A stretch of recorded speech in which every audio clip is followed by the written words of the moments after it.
This is the Killarney Power Series, and my name is Ernest Page. This time joined by the lovely Simone. Simone, thanks for keeping me company today while Dexter's busy driving around the circuit. But I do understand you've been doing some research, you've been walking around, and what you're saying is that there's a lot happening here at the Power Series today. There is a lot happening today, Ernest. I spent about 4 hours here yesterday. There's so much excitement, practice, some qualifying on the V8 Masters. There's a lot of competition happening today, and we are very excited to see everybody perform today. Oh, speaking of performing and speaking of competition, the GTI Challenge guys are out on screen right now. And in the lead so far is Clinton Besaiden out in Class A. Nathan Victor follows him, and Marco Busi also in the top 3 at the moment. Yuri Swart, who had an engine problem this week and had a blown engine just a couple of days ago, is currently running in 4th place, the firm favorite. I think having his work cut out for him today. As we scroll down and check who's leading Class B, Faisal Jacobs from Century Karting leads off Class B at the moment, and he's followed by Ryan van Eeren, who's also the favorite in Class B. Zaki Hendricks, the double champion, now in 3rd place. So we're getting stuck into it straight away because GTI Challenge is one of the most competitive classes here today. Yeah, I managed to chat to Chris Roberts yesterday behind the scenes, coming back after 3 years, so he is very, very excited. And Marco Busi also was very nervous about what was going on, but it looks like it went well yesterday in his practice, so let's see how it goes. Yeah, Marco Busi, of course, is always someone that's at the front of the field, and today he's going to be looking for that Class A win. I know that he's been pushing hard to get that Class win. Unfortunately, his brother Dario Busi not here with us today, and that leaves Class C wide open for Dylan van Eeren, who now currently leads us off. I'm looking for Fantini, who's somewhere on this list as well. Fantini in 2nd place in Class C with Jonty Weiss in Class B further down, and Daniel Munner in there as well. I mean, this is an incredible list of drivers and cars with one of the biggest fields we've ever seen in Class B. Why do you think that is, Simone? I mean, there's some of the classes here are pumping today, and others are a little bit quiet, but GTI Challenge, no issues there. Yeah, I mean, I don't know if it's that time of the year. We've just had the Extreme Festival, but yeah, hopefully the guys do really, really well today. I also got to touch base with Adriano Ferroli yesterday. Big shoes to fill. Big shoes to fill. He was extremely nervous, but looking forward to how he does today. I think there is something to be said when you have to follow in the footsteps, because that surname is kind of legendary. Yes, it definitely is. It definitely is. If you don't know who Robbie Ferroli is, guys, then I don't know where you've been in the terms of motor racing. Yeah. So he has big shoes to fill, and hopefully he does really well today. He's got his dad backing him for sure. Yeah, so Ferroli, the name Ferroli, back out there on circuit as well. As we go back to the top, and it looks like Nathan Victor is still leading off with a 24.5, and I'm sure the guys from his camp Summit Racing over there will be hoping that he's able to keep that going. Marco Busi in 3rd, Yuri Swart in an uncharacteristic 5th place, but as I mentioned before, those engine issues holding him back there ever so slightly with just 2.5 minutes to go in this qualifying session. Yeah. Cool. So Simone, who do you think is going to be your favorite in today's Class A, B, or C? You've been chatting to some of the guys here. Any names that stand out to you of this group over here? I mean, for me, I'm a little bit biased just having chatted to Marco Busi. Definitely. Let me start there. Who are you biased towards? Definitely Marco Busi.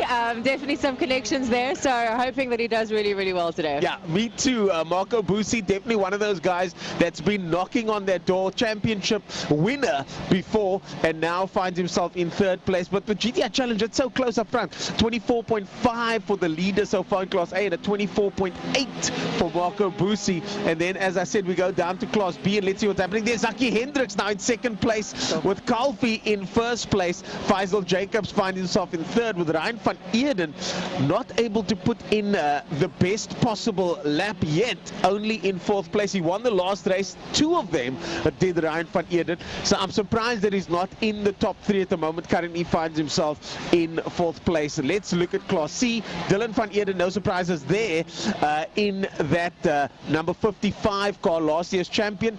Leading us off, Fantini knocking on that door in 2nd place over there. Let's use 3rd in Class C, Daniel Munner. 3rd in Class C, unfortunately, Busi, as I mentioned, the Class C a winner from the last event, not here today. Unfortunately, not able to take part. Now, there are other categories here, and one of those categories is Motorsports and GT, and they are having a longer race today. And we've got 2 lady drivers here that are going to be joining us. Always supporting the women in motor racing. Can't help it, guys. Sorry. But now let's find out from them. We're going to say goodbye to you for a short period. Yeah. And then we're going to get the ladies over here. I see Natasha Tischendorf is one of the ladies. She'll be joining us. Melanie, I apologize. Melanie over there is going to be joining us. And then we'll talk to you in a couple of moments. Yeah, absolutely. Yeah. Chat to you then. Can I grab that from you over there, though? Yeah. Let's get the ladies in here. Let's get the ladies in. Let's get both of you guys. And then... How are you? I'm very good. How are you? Let's grab a seat here. We've just got to get our producer to set you guys up. And you're driving something a bit faster today. Yeah, I do. So let's talk about that. Let's get you in here. Please, if you wouldn't mind introducing yourself to the people out there, let's get you in as well. Hi there, are you on? Let's see. Yeah, we just got to unmute that. And if you wouldn't mind introducing yourself and tell us what you're driving today. Okay, so I'm Melanie Lambert. I've been driving for a few years. Started off in stock cars, but yeah, in main circuit for a few years now. Did fine cars for a very long time. Did fine cars, won a championship 2 years ago. And now I'm racing my dad's Nardini today. It's a 1800 20 valve. Gee whiz. Yeah. And that's the low slung flat sports car sports that you're car, driving. yes. Okay, So, nice. yeah. So That's going to be fun. We raced it in PE last year November. Okay. But we had a slight electrical error. So yeah, we fixed what we thought it is, and you know, revved it in the garage. And we're going to send it today. We're sending it today, and let's just hope, you know, bring it home. Have you done any practice in the car yet? Okay, we'll get back to that. Okay, please introduce yourself and tell us what you're driving today. Hi, my name is Jasmine Heimberg. I'm driving a Nissan 350Z. Gee whiz. My first race ever. I only started racing 3 weeks ago. This afternoon.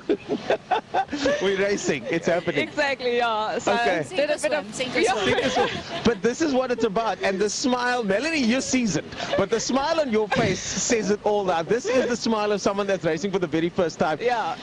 And I'm going to throw it back to Melanie here. There's nothing quite like you. We're going to just exclude you from the conversation. There's nothing quite like your first race, is it? No, but nothing like your second or third. Yeah. And all, you know, it's all its own challenges. Yeah. So yes, I've been racing for a while. I've raced the car, but not on this track. So today is Killarney's challenge for me. And like I said, just keep it on the black stuff and bring it home. Keep it on the black stuff, bring it home. I love how she put that there, that every race has its own challenges. Yeah. What have been your challenges so far this week? Sleeping, nerves, having lots of cars around me that are much quicker. Yeah, that's difficult. Much quicker. Yeah, that's difficult. So it's easy to keep your pace and just go around on your own, but as soon as cars coming straight past you very quick, that gives you a bit of a moment there. But yeah, so I'm kind of used to that in a way, because fine cars are always used to race with classics. Yes. And then you have front got an audio going, meow. That's literally the sound they make. That's literally the sound they make. You know, so it's kind of like you're always watching your mirrors, because you're like, you know they're coming, it's just you don't know when. Yeah. So I think I'm just going to leave this conversation because it sounds like you guys have a lot to talk about. But guys, Natasha, Melanie, I apologize. No problem. Enjoy the race day today. I'm super excited to see you guys out there. How long is this race? It's a long one, eh? Super. Like, I think it's 45 minutes. It's a 30-something 31 lap. laps. Yeah. So yeah, it's like an endurance race. It's an endurance race. And people think 45 minutes isn't long to race. A normal race is like 8 to 12 minutes. Yes. Yeah. And that already puts so much strain on the car, so much strain mentally. The heat is insane. Yeah, we were just joking about it. We were like, yeah, when I was in PE and then it came to like lap 9 or 10 and I couldn't get my last gear. And I told my dad, shit, Dad, like, you know, there's something wrong with me. He's like, no, it's a user problem. You got tired. And I'm like, it makes sense. So, Dad, you heard it here first. No excuses today. Ladies, good luck with a 45-minute race. We look forward to seeing you guys out there. Thank you. Cheers. Cool. Thank you. Well, there you go, folks. The endurance race happening later today. And those drivers are going to have some serious endurance if they want to make it through. Here's, as we glance over at Nathan Victor taking that victory, at Zaki Hendricks in second place. Mohammed Kalfi looks like he's got pole there. I'm just waiting for this to update. And then in Class C, it does look like Dylan van Eeren stole the Class C pole position there. First place for Class C, as we now wait for our co-host to join us over here. Just checking if you're getting me on audio there. I'm back. There we go, and we're back. Can you see how easy this is? All we're doing is talking about cars, eh? Yes. I could do that. I could totally do that. This is definitely well worth it, eh? So, the ladies out there that are racing, you spoke to them briefly. What are you getting from them? I'm getting a lot of excitement. Absolutely, so much excitement. I am just an absolute super fan of women on the racetrack, so I'm promoting it in any which way, and I'm wishing them all the best for today. Well, speaking of the best, we got some of the best drivers going out onto the circuit today. Local drivers. We saw GTI Challenge as we wait for the numbers to update, but it does look like Formula Libra is out at the moment. I think so, yes, yeah. And let's see who we've got over here. If you don't mind, DJ Boyson, of course, battling against Storm Lanfier. Now, both of those guys will be driving in those Formula VW cars, and the two of them will no doubt be the fastest out there by a long shot. They're going to have to figure things out with last year's champion, DJ Boyson, fighting for that win. But the most competitive class here, we got Class C with Hayden alone in Class C, but the most competitive class here by far has been the Formula Vs. Byron Mitchell back in the Formula V, going up against his girlfriend in the Dolphin Engineering car there, Kelly Fletcher, and then you see the rest of them making their way to the start line as well. And Formula V is where the guys really cut their teeth and learn to drive these cars, so it's quite exciting to see them going out there as we hear them making a lap. We're just waiting for confirmation on our timing board over here as to see who's out there. We can't see what you guys are seeing on screen, but we can hear though, and it sounds pretty good. It does. The sound of roaring engines is always the best way to wake up in the morning. Absolutely. I know. So at the moment, our producer is frantically running around there trying to get us more interviews to try and find some people to talk to. Here's one over there. Why don't you come talk to him? As you can see, we're organizing our own interviews over there. That is the very young Kyle Visser. He's won the Rookie Cup for VW. He's currently racing locally as well. And we got the loud and clear over there from the guys on top. I do think that the guys upstairs are getting ready to take over the commentary and continue the commentary with us over here. Unfortunately, our live timing here has gone dead, and we're trying to find this over here. There we go, Killarney Power Series. Let's see if that works. I'm fixing IT problems here on live TV. We're doing it all. You've got to be prepared for anything. You've got to be prepared for anything. So I know that you've got a bias as to which series is your favorite. Absolutely, V8 Masters all the way. I have been a supporter of them, as you can see, for quite some time now. I've been doing a couple of videos. I know all of the guys really well. Unfortunately, there's not a lot of them that have entered today, but I was privy to their behind the scenes in the pits yesterday and their qualifying, and I'm really looking forward to some tight competition. Unfortunately, my bestie Jason, I'm going to have to put him on the spot and call him Mr. Turn 1 because he couldn't make it past Turn 1 yesterday. He kept on just getting stuck over there, and I think by the time of the end of qualifying they had to go and haul him out with the truck. Iverson now, eh? Yes. Unfortunately, Marcel is not racing today, so it's going to be a tight competition between Fabio and Sean Moore and Roy Campos, so we'll see how it goes today. Does Roy Campos make the trip down to Cape Town just for this? Absolutely, he does. I mean, that's where the passion lies. A lot of these guys are not in Cape Town and they come down for it, so to have them here is absolutely amazing. And I understand we got some international drivers here. We got an international, young international driver here as well. We do. I got to meet him yesterday. His name is Jonathan Thomas. Jono, as I've already nicknamed him. Jonathan Thomas, the international driver? Yes. Okay, I know Jono. Is Jono driving today? He is. So he was struggling a bit to get used to the braking yesterday. He did, however, qualify in 4th. So I think he got used to it pretty quick. It just took one practice round and he was there. So hopefully he does well today. But now the Masters, are they looking at inducting younger drivers as well? I think so, because they're all getting up there. Sorry, guys, love you very much, but you're getting up there. True story.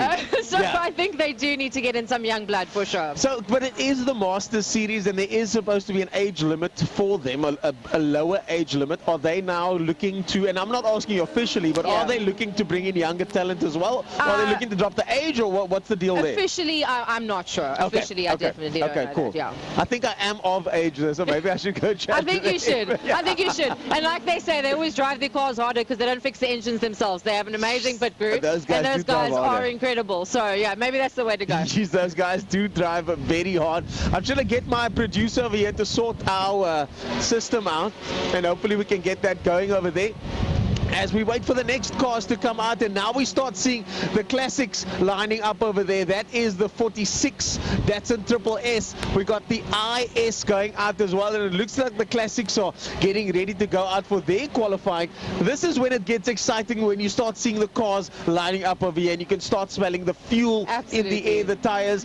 And also, this is a perfect moment for us to invite people to come join us down here at the track, because it's still early days. If you're kind of too minded about being here, the weather's fantastic, the atmosphere is fantastic, the company's fantastic, and of course the racing's going to be good too. I thought I would have been sitting here with a beanie and a scarf and all that, but it's not. It's a perfect day in Cape Town. It's not that cold, and the sun is definitely going to come out. There might be some wind changes this afternoon, which is going to be very exciting to see how that changes the racing for the guys. Some of them like the wind, some of them don't. Yeah, I was saying that doesn't affect us though. By 3 o'clock we're done here already with the lunchtime show, so no, it doesn't affect us. But the wind has said, as Simone said, the wind is set to pick up later on. Yeah, definitely. And that is going to change things, especially for the bikes. We've spoken about this extensively before. The bikes definitely get affected. Even the cars, I was driving in practice the other day. I had an engine failure the other day.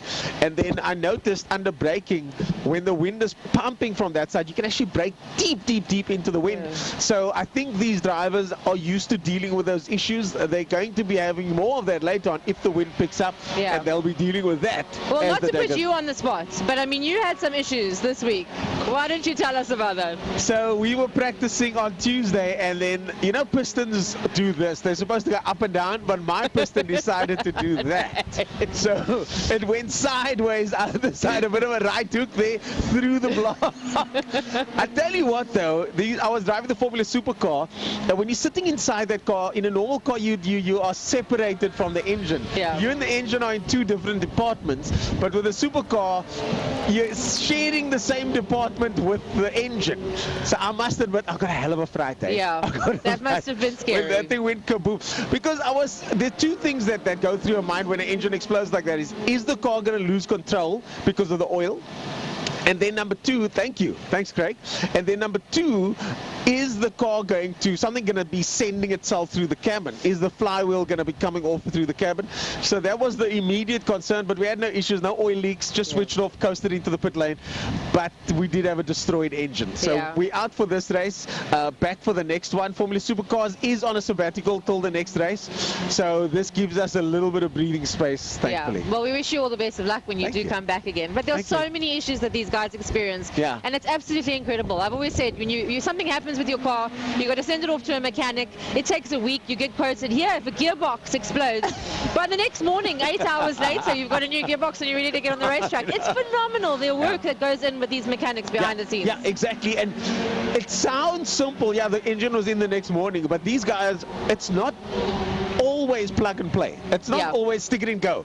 You stick it in, something's not working. Take it off again. Stick it back on, something's not working. So it's all of these issues here as we finally get, thanks to our producer Craig over there, we finally get the result. Storm Lanphier leads us off with a 13.1, which is just incredible. 9/10 of a second faster than DJ Boyson at the moment.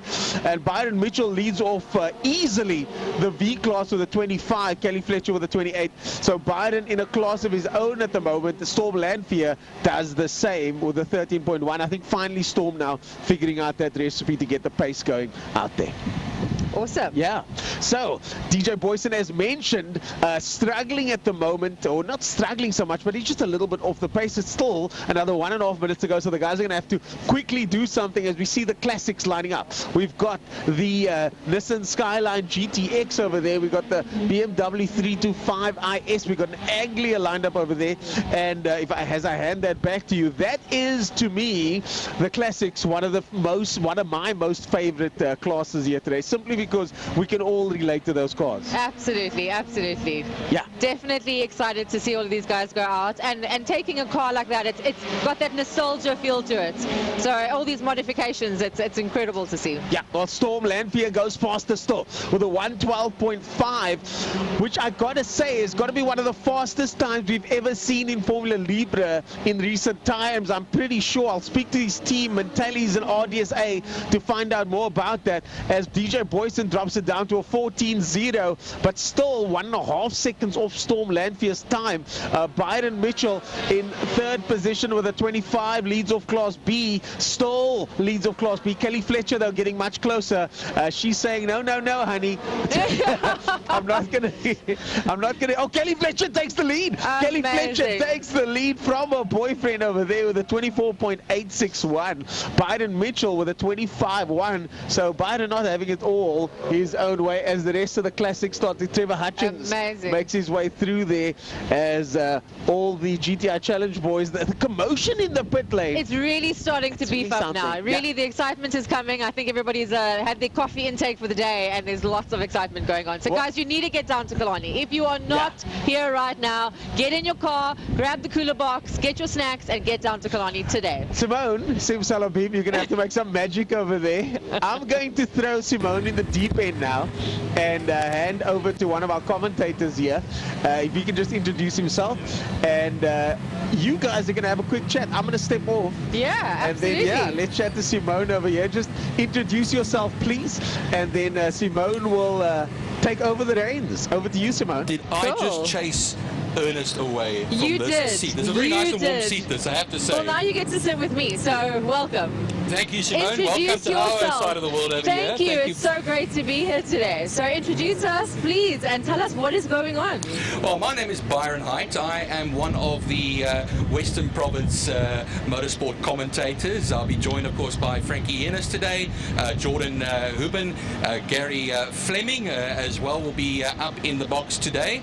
But I was also just taking a look at what was happening out on the circuit with the only single-seater class today, and it was actually great to see Byron Mitchell back in a Formula V as well. A man, of course, who's looking for sponsorship and an opportunity to go overseas next year in 2025. Amazing. I've noticed we have a couple of overseas racers that actually come here. I mean, what does that say for Killarney in itself, that people come from overseas to come and race here with us? Well, Killarney is world recognized, and the folks love coming to Cape Town, because Cape Town is the city that it is. You know, yeah, this is home for us, and the beautiful home we have. But they love coming to Killarney. They love the people here, the racing here.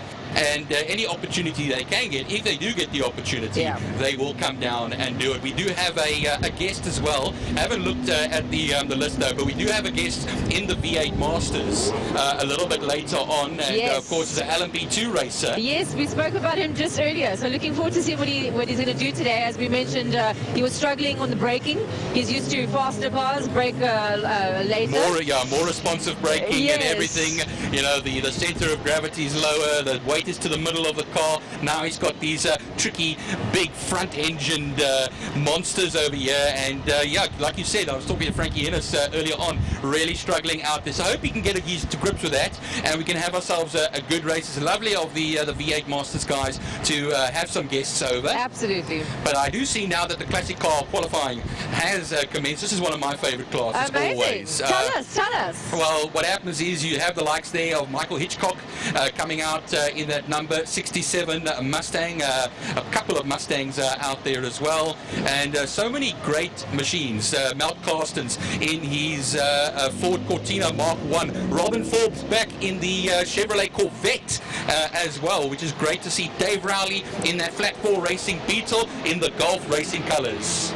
Amazing, amazing. And any other classes that you're looking forward to today? Well, it's going to be exciting in the bike classes. I know most likely myself and Jordan Hubin will be taking you through those classes, Superbike classes, Superbike Challenge, and the 600s. That will give us some exciting racing. Like I said, the single-seaters, always something to watch with the Formula Vs, and especially having Byron Mitchell in there as well, along with Kelly Fletcher, Zaina Munson and co. I think it's going to be something to see over the two races that we have through today. GTI Challenge, big field here today as well. Great to see, and Gary Fleming was saying earlier on, that's really going to be a humdinger of a race. Yeah, absolutely awesome. Anything else that you want to tell us about today? Any exciting things that are happening besides just the racing? I mean, it's an absolutely incredible vibe here, as we can see. We want more people to get down here and just enjoy it. It's such an amazing family environment to be in. Loud cars, fun, laughs. Anything else you want to tell us? Petrolhead paradise, I'll tell you that much. So, Simone, we waited a little while for this. We have 2 of these this month as well, but get on your phones, get on your WhatsApps, get on your devices and ask and tell your friends, come to Killarney, this is the place to be today, and have some fun over here with all of us, because this is really what it's all about for us. The passion runs deep here at Killarney, one of the best racing facilities, not only in the country, but in the world as well. Yes, absolutely. Thank you so much for being with us today. Thank you, Simone. Awesome. I'll hand you back to a much more handsome man over here. Oh, I mean, Mr. Ernest over here. I can't choose, guys. I don't know about that, but I'll take it. I don't know about that. It's the camera. The camera loses 20 pounds or something like that. That's what they say. Well, speaking of losing, none of these guys want to do that. Michael Hitchcock certainly does not. Class A in the lead at the moment in that Harkers Automotive. Oh, Franco Donadio takes it. Quickly, Franco Donadio takes it. And they've still got 6 minutes to go now. So still plenty time to go for the classic cars qualifying. Michael Hitchcock in Class A, second place over there. Ferdy Mouton leads off Class B. I'm going to see if I can get this into class mode over there. There we go. Let's see if we can get the classes. Yeah, there we go. Class A, Franco Donadeo. Donadeo. That's how you got to say it. It's not Donadio. Okay. It's Donadeo. Donadeo. Okay. Yes, I know. You got to do this. You got to do that. Michael Hitchcock in second place there. Let's go to Class X. Those are the drivers that are brand new here. Class X drivers. And by the way, guys, I always say, if you see us giving a thumbs up to someone behind the camera, it's one of the officials that we have to play nice with. The officers right over there. So when one of the officials, like Hoskins, who runs the whole show, waves at you, I can't just ignore him. Okay, so I'm going to wave from time to time. Back to the results. Ferdy Mouton, Class B leader. And then in Class C, Brian Evans leads us off with Class E, Calvin Beekman, Malcolm Pfeiffer in Class D. I tell you what, classic cars has really had a resurgence in the last couple of years. People are really, and I speak for myself, I wasn't interested in classic cars a few years ago, but I think it's an age thing. As you get older, you just start appreciating the cars from our childhood more and more. Absolutely, that's why I say it's that nostalgia. You just want to go back. What was that? What was that car you fell in love with? That first car. Exactly. And I'm currently doing it where I'm building a car from the 90s, and it feels so cool, because I think for many of us that was what driving was, the first experience of driving, sitting in the back of your father's Ford Cortina or Granada in my case, or whatever the case may be. I mean, what classic cars do you identify with the most, Simone? Oh, for me, I mean, I have a passion for VWs, okay. Definitely, and if I could get a microbus on the racetrack one day, I would. 2.1, 2.5, 2.6, any microbus as well. That's a memory that you live with, you know, that VW had. I remember the days of our lives, and it just brings a warm feeling inside. Oh, that song, yes, the ad. Nice name drop there. Anybody that doesn't recognize it, look for the VW ad. I think that was the one where the father gave his son the VW Beetle. Yes, right at the end of the ad. Yes, it was the whole story of how the car got passed down right at the end. It was beautiful. Tear to my eye every time. Yeah. There goes Dexter Bruce in the Clubman's BMW. He, of course, is the other host of our usual, which is now a trio. Dexter's not here today. But what is here today is the classic car racing. Franco Donadeo still leads us off there. Jared Evans in Class X. As I mentioned earlier, Class X, those are the new drivers that have just joined us. And Leon van Linden still needs to go out in Class E, frantically trying to get to the start line, and that's what happens here. The guys are trying to make it out there. He's got 3 minutes to go, which means he's got a warm-up lap and basically one hot lap to do it in. Ferdy Mouton there in the Class B car with Trevor Momberg just behind him. I mean, all of these guys, all of these familiar names. Martin Bench out there as well in the compact robotics car. All of these familiar names out here just make up what is one of the fastest growing categories in the world, and now in South Africa with classics. I think we were a little behind a couple of years ago. If you watched Goodwood and those events, you would see a lot of classic cars, but not as much here. I think those times have changed now. Now there are a lot of classic cars on track at the moment. Yeah, I mean, this is one of the sections that have the most classes and such a variety of cars. I mean, you've got anything from a Ford, a BMW, a Toyota Corolla, a GT, a VW Beetle. It's just a variety of everything, and it's so exciting to see them competing against each other. So exciting. And Franco today out in his Can-Am. Usually he's out in the Ford Escort, and that is just an incredibly fast time. His best time there, 121.4, which is shatteringly fast. Michael Hitchcock in that Ford Mustang.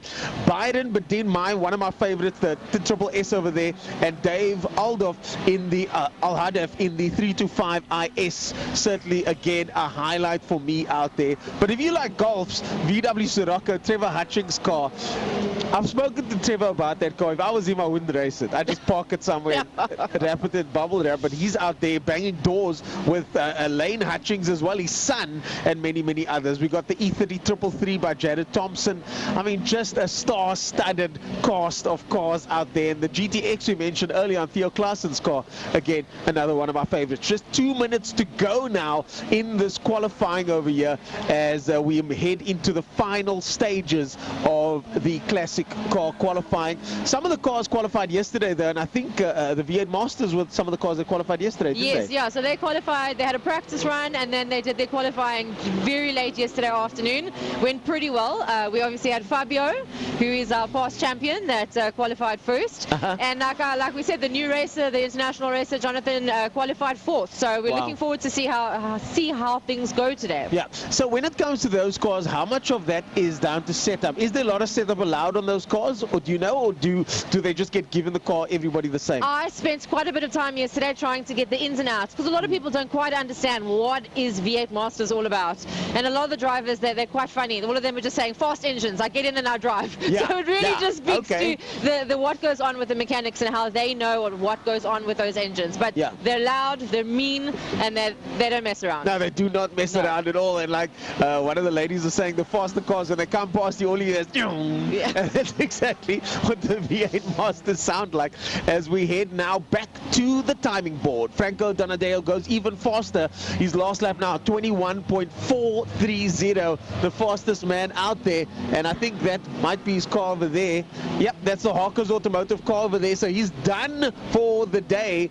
Franco is done for the day with a 21.4, quickly nails the fastest lap and pulls it in. Michael Hitchcock quite far back with about a 2-second gap to Michael Hitchcock in second place over there. Robin Forbes with a 29. So Robin Forbes not really in the mix there. Ferdy Mouton, however, gets first place in Class B in that Ford Mustang, the Cross Cape Forklift Services. And those guys pit on the other side as well. So for those of you guys that want to come visit, Simone, I think you got insight into the fact that there's a whole other side. There is. A lot of people don't know. You get to Killarney and you come to this side where you see us right now, but cross over that bridge on the other side and there's a whole lot of other cars. There's a whole lot of excitement that happens on the other side, so do not miss out. As you can see, the sun is shining. Oh yeah. It has come out to play, so I think you need to do the same and get yourself down to Killarney.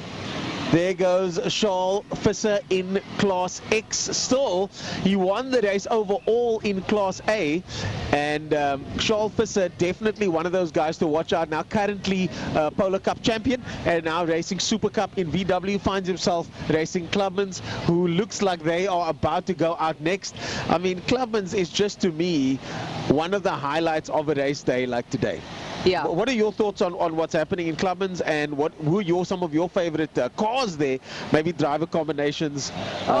Yeah. Difficult to choose. Yeah, there's lots of different models and makes there. For me, personally, I'm a BMW guy, so I do quite like the BMWs lined up on the grid in Clubman's. But the thing about Clubman's is anything goes. You see there a host in that Gochen Cooper Golf lining up. You see the BMW E36s lining up. You got the Thermofires Jetta lining up there as well, as the clock now resets and the guys in Clubman's get ready to battle. Simone, have you ever thought of racing yourself, and if you did, what category would you do? So I don't even want to call it a luxury. For some it might be a luxury. For me it was the scariest experience of my life, and going around the track with Dane Angel in the Ferrari 458. Yeah, but that's a little different though. Yeah, that's a little different. I prefer to be here on the ground that is stable beneath my feet. But Dane was doing insane times at the last event. He was, and by the time I had gone out, the tyres were already warm, so he shot out here and he went for it. And I think the sign he said was, do this if you want to go back to the pits, and I think I made the second turn and I started doing this. It's over.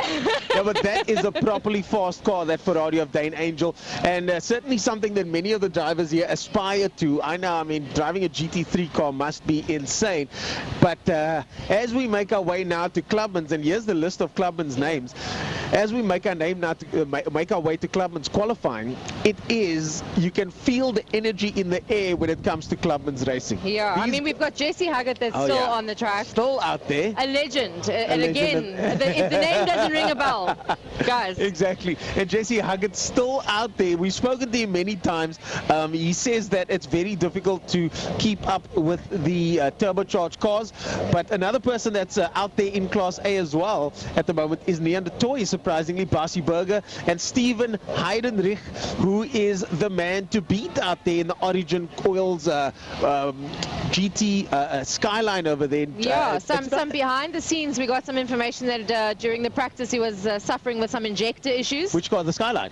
So Steven. Okay, okay. Yeah, so hopefully it goes well for him today and they've managed to sort that out. I mean, they always get all these little nigs and bugs that come out when they're doing practices or qualifying. Which is why you do the practice and qualifying, to figure out these issues. Exactly. So hopefully everything goes well now as they're getting ready to go out. We can see them all lined up. You guys are not seeing what we're seeing, but there's a lot of action happening on this side of here. Steven is the man to beat at the moment. He has looked unstoppable in the front of Class A, and Steven does look like he will be getting a lot of competition today. These guys are out to get him. Let's go to Class B. Jaco Lambert. We just spoke to one of the Lamberts earlier on. Yusuf Hendricks, Paul Munich, and JP Shea. JP Shea, of course, the champion in that best car over there, but Yusuf Hendricks making massive changes to his car. Turbocharged E36. He's got vents and wide tires on that car. It is one of those cars that's evolving. It's now also got DCT gearbox, so he bangs through the gears like that.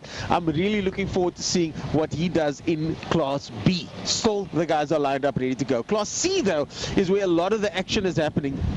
I don't see Dexter Bruce's name here in Class C. He is in Class D. Class D. He's supposed to be in Class C as far as I know, but he's the lone driver in Class D at the moment, but I think he's going to be mixing it up with the Class C guys. Stephen Goos in that very familiar turbocharged Thermofires Jetta. Gary Smith in the big 530 BMW. Eugene Gaspel in what was nominated the most well-prepared car, that BMW E46.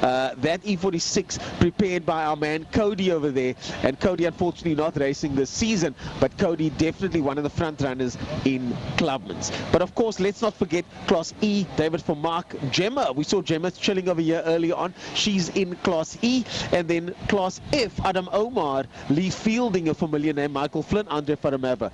Zach Grunewald will be joining us, but I'm not sure if he's actually made it in. Yeah, he was coming back with the front-wheel drive instead of a rear-wheel drive. So Zach driving all sorts of cars. I'm not sure if he's made it in, but we've got Frankie, and I'm going to organize you another interview over there. We got Frankie over here. Frankie's going to come sit down here by me, Frankie. Simone, I don't feel like talking today. I'm just going to leave it to you. Leaving it all up to me. No, but now they're telling me to stay. I wanted to leave you with Simone over here. You wanted to be a team effort. Yeah, okay, so team effort, but Frankie, you are man on the inside. You're going to give us the mic on? Yeah, the mic is on. Yeah. You're going to give us our inside scoop as to what's happening out there. GTI Challenge, Clubman's looking good, classic cars, unbelievable field. It's a bumper day out there today. Look, the classic cars have got 37 entries. Derek Wolsnach pulled out. He picked up car problems with the Anglia, so Derek is out as far as I know. Look, I'm on the Classic Car WhatsApp group, GTI Challenge, and Clubman's WhatsApp group. So you got a lot of inside scoop. I got a little bit of That's why we get him here. as to what's So happening. we're not allowed in those groups. Eh? And so I know for a fact he is out. Dwayne Bernard is also out for Clubman's. Okay. And there are one or two other guys that has also had to pull out on the last moment. Evert Totoy is not in. Michael Lassier is not in. Wow. And these are guys that were originally in, but obviously due to certain situations, they can't take part Simone today, and I unfortunately. we were just chatting about the fact that these are the problems that happen in qualifying and practice, but that's why we practice and that's why we qualify. And hopefully, I mean, I'm sure there's lots of good stories of some of the guys that have been able to make it, even though they had issues on before. Umpi Swart being one of them, had a completely blown up engine and had to rebuild the engine this week. Yes, Tanya was telling me about it yesterday, that the engine went pop and they're using like half the old engine of last year and half the new one of this year, and just to put something together. Also from the bike side, Ronald Slamet has also pulled out. He's got the flu, and he thought that he would now feel a lot better by today. And he says he's feeling okay, but not 100% yet. So he says he'll be back for the next one. Okay. So Simone, any questions from your side for our man Frank Gibby? And no, you can ask him anything. Eh? You can ask him anything. What are you looking forward to the most today, and who do you think is really going to blow it out of the water? Look, GTI Challenge is going to be, and I'm not biased, but I think GTI Challenge is going to be the class to watch today. Well, who specifically, eh? Well, Class B, yes. There's like 15, if I'm not mistaken, Class B entries. It's the most entries ever, to my knowledge, in Class B. There's only 7 in Class C. It's so strange, sorry to interrupt you there, but it's so strange that in GTI Challenge it really comes in ebbs and flows. One year you got Class A pumping, next year you got Class B, then you got Class C, and it always changes. And this year, specifically this heat or this round 2, Class B is where it's at. I think there's about 8 or 9 Class A cars. Now, the original Brat Pack used to be Class C. That's now moved to Class A. That is now the Brat Pack, because a few of them are either ex-Polar Cup drivers or they do Polar Cup. Umpi Swart is an ex-Polar Cup driver. Nathan Victor is and is leading the 2024 National Championships after round 1 at Killarney. I tell you who's happy about that. Oh, Rodney from Summit Racing is walking around with a smile on his face at the moment. Oh yeah, look, they've got a lot. I think they're going to Killarney next weekend, if I'm not mistaken. The whole roadshow is going to Killarney in Midrand next week. So challenge, yes. Clubman's, the field is small-ish compared to where it normally is, but I think they're going to provide some awesome racing. And classic cars, with a 36-37 car field, you cannot outdo the classic cars. And of course, the sound of V8 is always awesome around Killarney. And then, of course, all these howling superbikes that go around here. So to handpick a class is difficult. I think everybody to his own right. The racing will be good all around. We've just seen the classics now. Could you tell us a bit more about the classics and who's performing, who's underperforming, who's going to come back as the day progresses from your perspective? Look, I'm not too familiar with what happened out there. I missed the qualifying session. I was busy sorting out things upstairs. Donadeo in the Can-Am. Oh no, look, Franco Donadeo is going to be in a class act on his own. Talking about V8 Masters, there is a driver, and he's not an overseas driver. His name is Jonathan Thomas. Yes. He used to race karting at Killarney. He's a South African boykie that's racing LMP2 sports cars in Europe. Yes. And he's not a master, but he's been invited to race one of the V8 Masters. I used to commentate on Jonathan when he was doing karting. Yes. At the karting track over here. Yes. So very fast karter, exceptionally fast. He was one of the top karters in his time, in his era. So I'm looking forward to see what. We also used to call him Johnny T. Byron and myself commentated on him back in the day at karting, and it's going to be interesting. And Ian was having a chat to Simon early on, saying your LMP2 cars is like an F1 car. You literally brake into the corner. And you just dab the brake. And the car slows down and turns and off you go again. So with the V8 Master, which is a lot slower, and obviously the braking system isn't the same, you got to brake earlier. And he was yesterday battling to find where is the sweet spot to brake so you can be slow in and quick out. Yes. And he was battling a bit with that, but knowing him as an ex-karter, he'll figure it out. He'll figure it out. Some say that it's better to actually brake in a long straight line for racing, because if the braking distances are longer, you can outbrake each other, which then is why the V8 Masters guys always send it into the corner to try and outbrake each other, isn't it, Simone? Yeah, and I mean, we've got such competition because Marcel is not racing today, Marcel Angel. So in the same team we have Jason Everton, and I think he's pushing so hard that I'm now calling him Mr. Turn 1, because he can't make it past turn 1 because he keeps on going in it so hard, and he's really, really trying to get up there. So we're wishing him all the best today. Yeah, look, as you know yourself, slow in, quick out, quick and smooth. Yes, that's the game. That's the way it works for any corner. Yes. So obviously, like I said, you'll figure that one out. Sports cars today, while they're doing the 100 Ks, which is 31 laps, which is 3 races in one, basically. It's far, eh? So looking forward to see what Melanie Lambert joining us today for the first time. Yes. She used to race fine cars with her dad, Albert. Yes. Back in before she got married, yeah? Yeah. So that is definitely one of the classes to watch, because also the caliber of cars there, you've got Porsches, you've got very special cars that are going to be lining up today for that category. And also endurance racing the world over has picked up a lot, hasn't it? Oh yes, of course. But what I like about what's happening in South Africa, endurance racing is picking up here a lot with SA Endurance Series. Yes, correct. 3 hours, 4 hours, 9 hours, and the interest that has picked up over the last couple of years. And the numbers, and the names, that's now competing in that category. So it's not only just picking up worldwide, in South Africa specifically. And a lot of Cape Townians taking part in that as well. Just a pity we haven't got one in Cape Town this year. Yeah, hopefully next year again. So what time are you guys going live today? In about half an hour from now, So it's quite a delayed start at the moment because of the race day is actually starting quite late today. Is it because of the time of year that we're going into, do you think? No, look, fine cars and supercars are out today, and one of the other bike classes, and so I think, the day's a bit more spread out. Yeah, a little bit more spread out, yes. So 10:15 is race number 1. But I think we must get Tiny on board, because he was very instrumental in getting this lovely lady now on board. I'm really going to leave because I've got to go talk to my producer there. But let's get Tiny in there when he's done on the phone, because you and Tiny know each other for quite some time. We do. I think Tiny has known me since I was about 7 or 8 years old, to be honest. Tiny. There you go. Thanks, buddy. Let's not share any stories from my childhood, but we've known each other for, 30 years? You're giving your age away, so I'm not even going to go there. No, well done to you. I'm very proud of you. Thank doing you. an awesome job so far. Thank you. Welcome to the home of motorsport here in Cape Town. Absolutely amazing to be here. Thank you so much. Tiny, tell us, what do you think is happening today?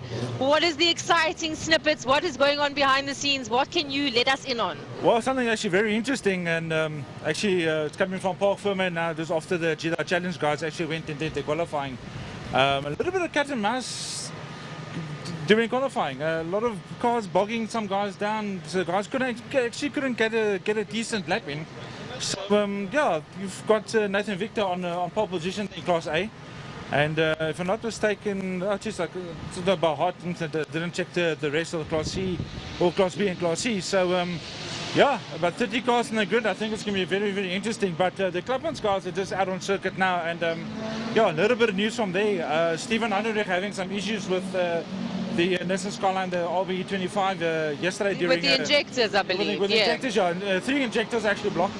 So you can't really ride a 6-cylinder straight 6 with 3 non-working injectors. So that's been sorted out last night, and big thanks to Mark Fontini and the guys at Gochen Cooper, which burnt midnight oil a little bit to get that sorted out. Hey, Tiny, can we just talk about that for a second? Because I don't think people realize that there is literally midnight oil being burnt. These guys work on these cars, these mechanics, sometimes up until 4 or 5 in the morning to get it ready for race day. I mean, you were saying that you were experiencing this just yesterday evening, being out really, really late, helping them get their car sorted. What goes on behind the scenes? Give people some insights into the real hard work, the blood, sweat and tears overnight that goes into this? Look, a lot of guys do a lot of practice whenever they can during the course of the week and prior to a race weekend.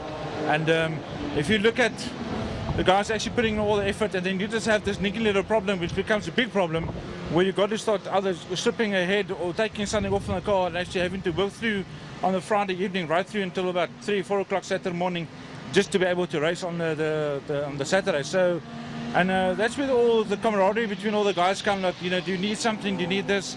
And everybody just gets stuck in there and helps. And I think that is, I won't say that's been lacking with the guys, but yeah, everybody's come to the party, and yeah, all the necessary guys who had issues with their cars are here today, and I think that's the most important. Perfect. And I believe somebody who was having a change of tyres and trying to get familiar with it, was it Jesse Huggett? That was Uncle Jesse. I spoke to him early on this morning. He just said he had English handling errors with the Jetta, and he said the car just kept on pulling to one side, and he had the suspension stripped, had to look at everything and replace all the bushes, and the car would still just veer to the one side. Then decided to jacking the car, pulling up 2 other wheels in the car, and the handling issues were sorted. So he should be up on the pace. Can I have a quick look at the times at the moment now? Who do we have on pole there? Can you see? Guys, the sun is bright over here, so forgive us. At the moment, yeah, trying to see in a reflexive screen. Yeah, so it's a little bit difficult, but yeah, no, Class A is going to be fantastic today. You've got the likes of Jess Huggett is there, Stephen Heinrich with sorted out the skyline. And then if you look a bit further down into Class B, we've got your paperwork over there. Yeah. We've got Jaco Lambert, what was quite impressive at the last meeting as well. JP Shea in Class C, you've got Stephen Ghost there, Gary Smith. Cedric Berger, unfortunately, is not out there today. Did Zach manage to go out today? I think he's actually out on circuit at the moment, now, so that should be actually quite interesting. So Zach Groenewald is going out, guys, and he's going out in a front-wheel drive as opposed to his usual rear-wheel drive. Yeah, the car that's actually driving is a Jetta 2. It's turbocharged, so you'll definitely be up in the mix between all the front runners today. You've got Neander Toy. There's no slouch around him, and he can ride around the circuit with his eyes closed. He's done quite a bit of work on a lot of race cars and everything. And yeah, I think it's just going to be an awesome race session today, and yeah, looking forward to it. Amazing, thank you. Anything else that you want to share with us about today? Anything else? Well, you still got time to get to the circuit. There's only about 10 to 10 now, so the racing starts at about 10:15. So by all means, you've got nothing to do, come back to Killarney. Absolutely, guys. Like we said, the weather is great. The sun has come out. Like, it's so hot. I need to take off my jacket and get some sunglasses. So pack in your cooler box and get down to Killarney right now. Guys, Samir, thanks a lot. And, thank you, well Tiny. Thank you. Enjoying yourself. And have a good day. Guys, we'll check you guys later. And we'll get Ernest back here with us. Okay, guys, so those cars have gone out, so we will get an update now. I don't know if Ernest is going to be able to see better than I can on the screen with the sun that is shining as bright as it is. We've got JT over here joining us as I come into shot here. Hello. Amazing. Well, the sun is bright, but that's why I'm wearing my cap over here. It is bright. JT joins us here. So, Simone, I'm going to give you a small break. Amazing. You can hold on to that for me. I'll catch you later. Cool. As we chat to JT. Now, JT, Gemma, your friend is out there at the moment. She's doing well. Yeah. Class E, looking good. I know. I see an accident now last round. Locked up the brakes on a slightly damp track into turn 1, went into the wall, busted the radiator, but she's back out now. She's been practicing, and I think she's feeling pretty good. So. Looks pretty good out there. Neander Toy, no surprises there, right in front in Class A with a 121.6. Stephen Haydenrich, I always want to get that one right. Unfortunately, getting some issues there with the 127. So Neander Toy having it all his own way right now. Clubman's Class C, Stephen Ghost leads off Class C. Zach Groenewald, no time as yet. Oh, there we go, 24 for Zach. Carl Visser with a 26. Jaco Lambert with a 24. Dexter Bruce with a 26.6. And Gavin Sir. A little bit of bias there. Did you notice in the tone of my voice there? So Dex out there as well. Michael Flynn leads off Class F. So folks, you can see the results on your screen there of the live timing for Clubman's. Go ahead, Brad Bodsworth flying through. Brad, how's it going? Let me just grab this quickly. Brad, I'm actually in the middle of an interview now. But sorry. Yeah, but just a quick one from you. Okay, well, quick. We're out in 25 minutes, so I thought I'd jump in and say hi. Okay. A couple of things. Today, I'm only supposed to have my cast off my left hand in a week's time. Broke it. But bike riders, bro. You know how it happens. Bikers. And actually, I caught the bike when it fell in the garage, broke my hand, and not a scratch on the bike. No way. So they said, take your cast off. I think. On the 12th of April, I was like, I'm racing on the 6th, whatever. It's my birthday today. Oh, and it is also, thank you, and it is also my anniversary of officially racing for 2 years today. Wow. So that's all I wanted to say. 2 years, 1 championship, a healing hand, and a race day today. I think that's a good summary of how things are going. Yeah, so Happy birthday, sir. I completely forgot. Let's see how we got there. Gents, love you to bits. Thank you. Yeah, man. Brad, Have a good day. That's soon. Brad Bodsworth. We just got to get this out here as well as we get my producer back into frame. And here we go. We've got some gifts coming in hot. We got some gifts coming in hot. How you, pal? Very good, Mitch. Lekker, man. Nice to see you again. Yeah, we've known each other for such a long time. Yeah, it's been a long time. Hello. Good to see You guys know each other. Yeah. So I brought you guys a gift. No way. Yes. What we got? What we got? So I'll take whatever I can get. One of those, and I've got one of those. So Okay, so who's who? Yeah, that's also for me. Awesome. Okay, cool. And so who's this from? This is from Batcheck, and Batcheck are a South African tyre company that is started by a guy called Bruce de Kock. And his main motivation was to get the cost of motorcycle tyres down to a reasonable level that the average man in the street can afford. Thank you, we need that. No, 100%. And, you know, a lot of people, they'll go and spend lots of money because they want a brand, but now you can buy a quality tyre. It just might not say the brand name that you prefer. And BAT have come along to help us sort of push their place in the market, so that you know, people will start to recognise BAT tyres and buy them on the road. So they are our control tyre for the Power Sport. No 650 way! And 300. Congratulations! So, yeah. Congratulations! Yeah. No, that's amazing. It's an amazing sponsorship. Everybody's on the same tyre, so it's leveled the playing field. Absolutely. And you know, when you condition to a certain brand of tyre, it's very difficult to change. Especially on a bike. Oh yes. So we've had a few sort of hiccups and a bit of a storms and teacups and all that kind of stuff. But we're slowly starting to learn the tyre, and we're back to having fun, which is a great thing. But I mean, you would think so, because I mean, with a local tyre, you wouldn't expect, okay, it's going to be the best thing in the world. You know, it will have its teething problems. It'll take its time, but having you guys being able to test it and the whole category being sponsored by them, it really gives a good chance for you to display what they are worth. Yeah. You know? No, 100%. You know, and it's a South African initiative, which I really appreciate. Yeah, you know, we do. It's very difficult to find a sponsor, but when you find a South African initiative and a gentleman that is prepared to you know, get involved, expose his product, help the riders, encourage us, give us things like this. It's just an amazing thing, you know. Yeah. Now all of a sudden you feel like a factory rider. You know? Yeah, well, it says the BATTEC factory racing. Yeah. So motorsport needs sponsors. Sponsors and motorsport go together hand in hand. And for me, it's always wonderful when a new sponsor comes on board, when a company comes on board to put their money where their mouth is, because it helps motorsport overall. We can't race alone. We need competitors to race against, and in order to do that, it needs to become more accessible and affordable. So congratulations to you guys with BATTEC. Yeah, no, thank you very much for that. And I just wanted to mention out to anybody that's looking for a sponsor, it's not what the sponsor can do for you, it's what you can do for your sponsor. Yeah, absolutely. That's how you get a sponsorship. Yeah. You know, a sticker on a bike means nothing. Yeah. Okay, it's what you do for unless you show them what it's worth. Yeah. 100%. Like giving us t-shirts like this and coming to join us on screen. But anyway, I'm racing. Yeah, you do your thing. A bit of a rush. It was great to talk to you. Yeah. We can chat soon. You can just put that down over there, and our producer will grab it from you. Let's jump back in here quickly before Simone comes back. You wanted to talk to me about some bikes. Now, I was just going to speak to it as Uncle Mitch came in. You know, he said himself, they that category, the 650 Power Sport bikes and the 300s slash 400s, they've now got a new controlled tire. We now what, round 2 of the season, so they've done the first round. It's had its teething problems. Everyone's done their practice sessions. They've tested it in the wet, they've tested it in the dry, in windy conditions, and it's had its moments.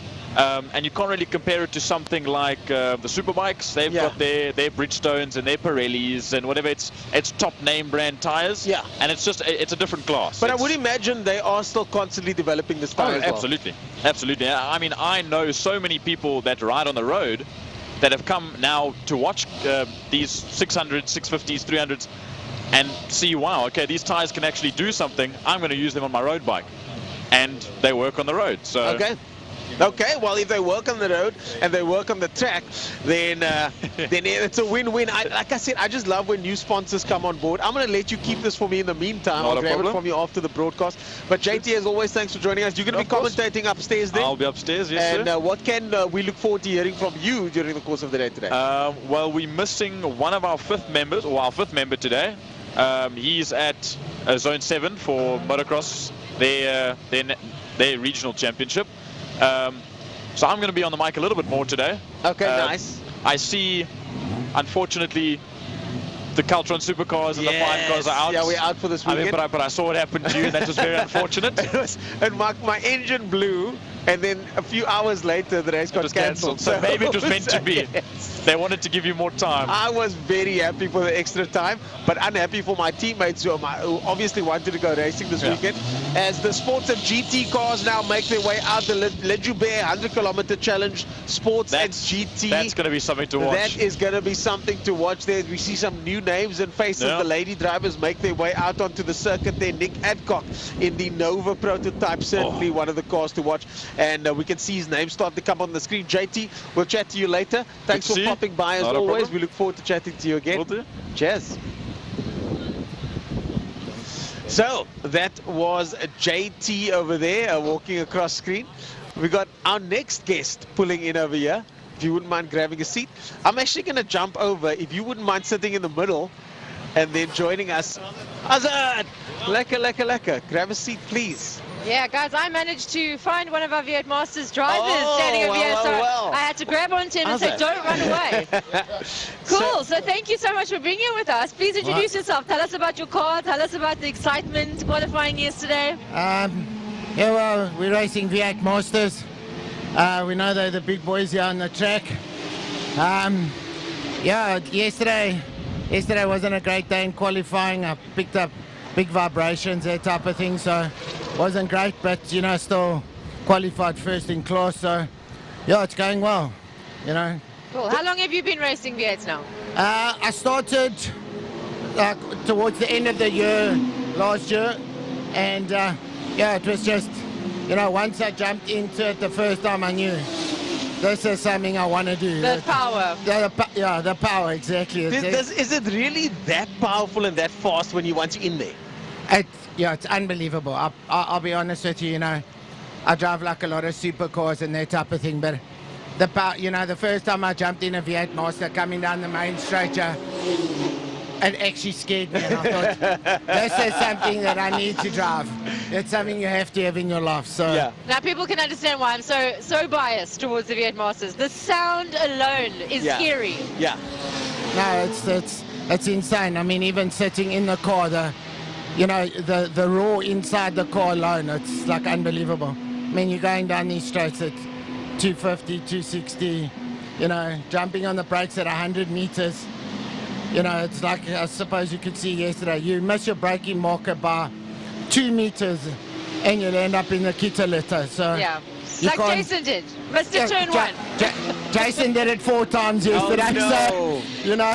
So guys, if you don't know, the V8 Masters, I have never seen such team camaraderie. They are just a bunch of goofballs behind the scenes. It's absolutely incredible to be in the pits with them. The amount of banter, even in the BOMO afterwards, there's just so much fun and laughs. So they are competing against one another, but they are for more friends than they are competitors. It's absolutely amazing. So these are all jokes made with love. Yeah, no, it's you know what, it's everybody gets along, everybody, you know, get out the cars, we'll swear at each other, you know, you help me up, yeah. But you know, if we get to the boma, we all sit down, have a drink, and we laugh. Go out together, we go out for dinners together.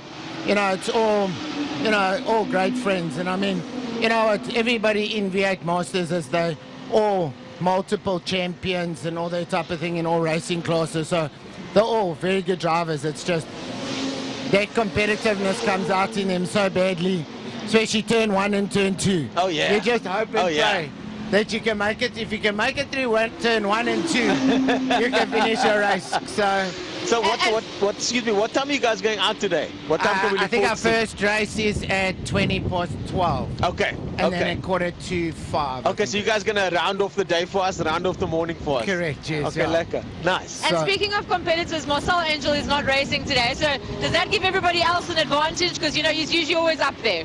Yeah, well, you know, him and Fabio always fighting for that first place, so I think that gives an advantage to Fabio, but I mean, yeah, besides that, you know, the rest of us, it's not a huge big deal for Marcel not being you know, there is a throwaway race, so, you know, if he wants the championship, this is his one throwaway race. After that, he'll have to be up there and basically taking the wins all the time if he wants to go for the championship. Which I'm sure he will try to do, for sure. Definitely will. Brendan, thank you so much. My Anything else pleasure, from your guys. side? Yeah, Brendan, lekker to see you again. We'll see you out there around lunchtime. Perfect. Lekker. Thanks a lot, guys. Good luck. Cheers. Okay. Lekker. Cheers. Well, there you go. I'm going to scooch. Thank you. I'm going to scooch back over to Brendan over here, to you over here, Brendan, keeping my seat warm as we look on at the sports and GT qualifying. There are 4 minutes left. No surprises. Nick Adcock over there in that Nova prototype. Yes, so I believe there is some intense competition between Nick Adcock and Steve Humble at the moment. They're like 1 second apart. But I don't see Steve Humble on here right now. Oh, there he is. There we There go. oh my goodness, Steve Humble with a 109. 109. Yesterday 109. he did a 108, I believe, yesterday. So he's got to get that second back. But he is in Class S. They still, though, will be racing against each other. Class S, according to our page over here, Nick Adcock is supposed to be in Class S. He's in Class A here. But so far, Steve Humble is in the lead with a 109. Let's go to Clinton Thorne. He leads off Class A. Unofficially, and then behind him, Renzo Tarenti. I've got to say, Renzo hasn't been doing this for very long. And Renzo in that BMW has done a fantastic job. So well done to Renzo with that incredible time. Class D supposed to be, but he's doing 1 minute 17. He's only supposed to do 1 minute 22. Wow. Yeah. Wow. So Renzo is definitely flying out there. Henny Bosman, who you chatted to this week, is also out there. And there's Melanie Lambert and Jasmine looking very good out there. Melanie in Class X and Jasmine as well in Class X as well. Rooting for those female drivers. And yeah, I got to chat to Henny Bosman yesterday, and he wasn't even sure if he was going out today because his gearbox had some problems. Yeah. But then it must have been about 2 hours later, and I saw him flying down the track yesterday. Well, he's doing flying some at the practice. moment. He's flying at the moment is Henny Bosman, I tell you that. As we get the class leaders over here. Still Class A, according to this, is Nick Adcock. Martin Prince leads of Class B. Connor Kilbride in Class B now after winning his championship last year.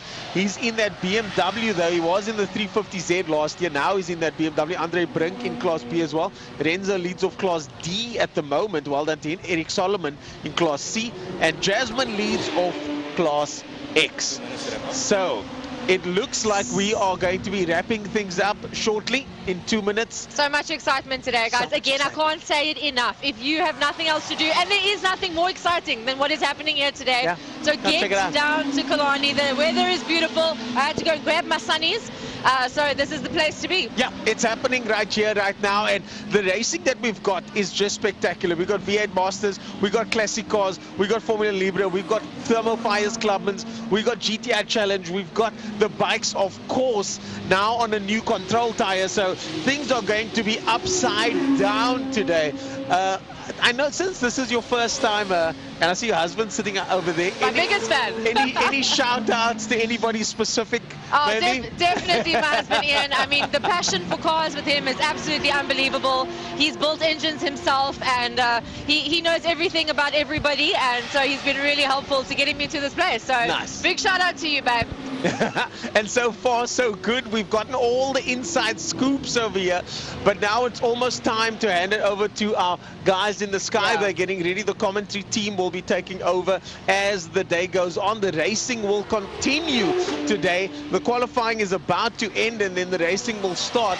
It really is going to be one of those days, folks, as we wind our way down. Only 40 seconds left of qualifying left. Nick Adcock now himself on a 109. So let's see if he's able to. Yes, he has. Nick Adcock just in front of Steve Humble by 1/10 of a second at the moment. 109.4 and a 109.5 there. The two of them are going to be battling it out. It's almost as if no one else is on the track. It's just the two of them. I don't believe they think there's anyone else on the track. I think in their minds it's just them against the other one. And we look forward to the two of them battling it out. Ladies and gentlemen, that has been it from us here at the morning show. My name is Ernest Page, and this of course is Simone. I'm going to say it's Sim Salabim. We'll see you guys at lunchtime, but for now it's over to the commentary team in the tower, and they will be taking it from here. Cheers for now.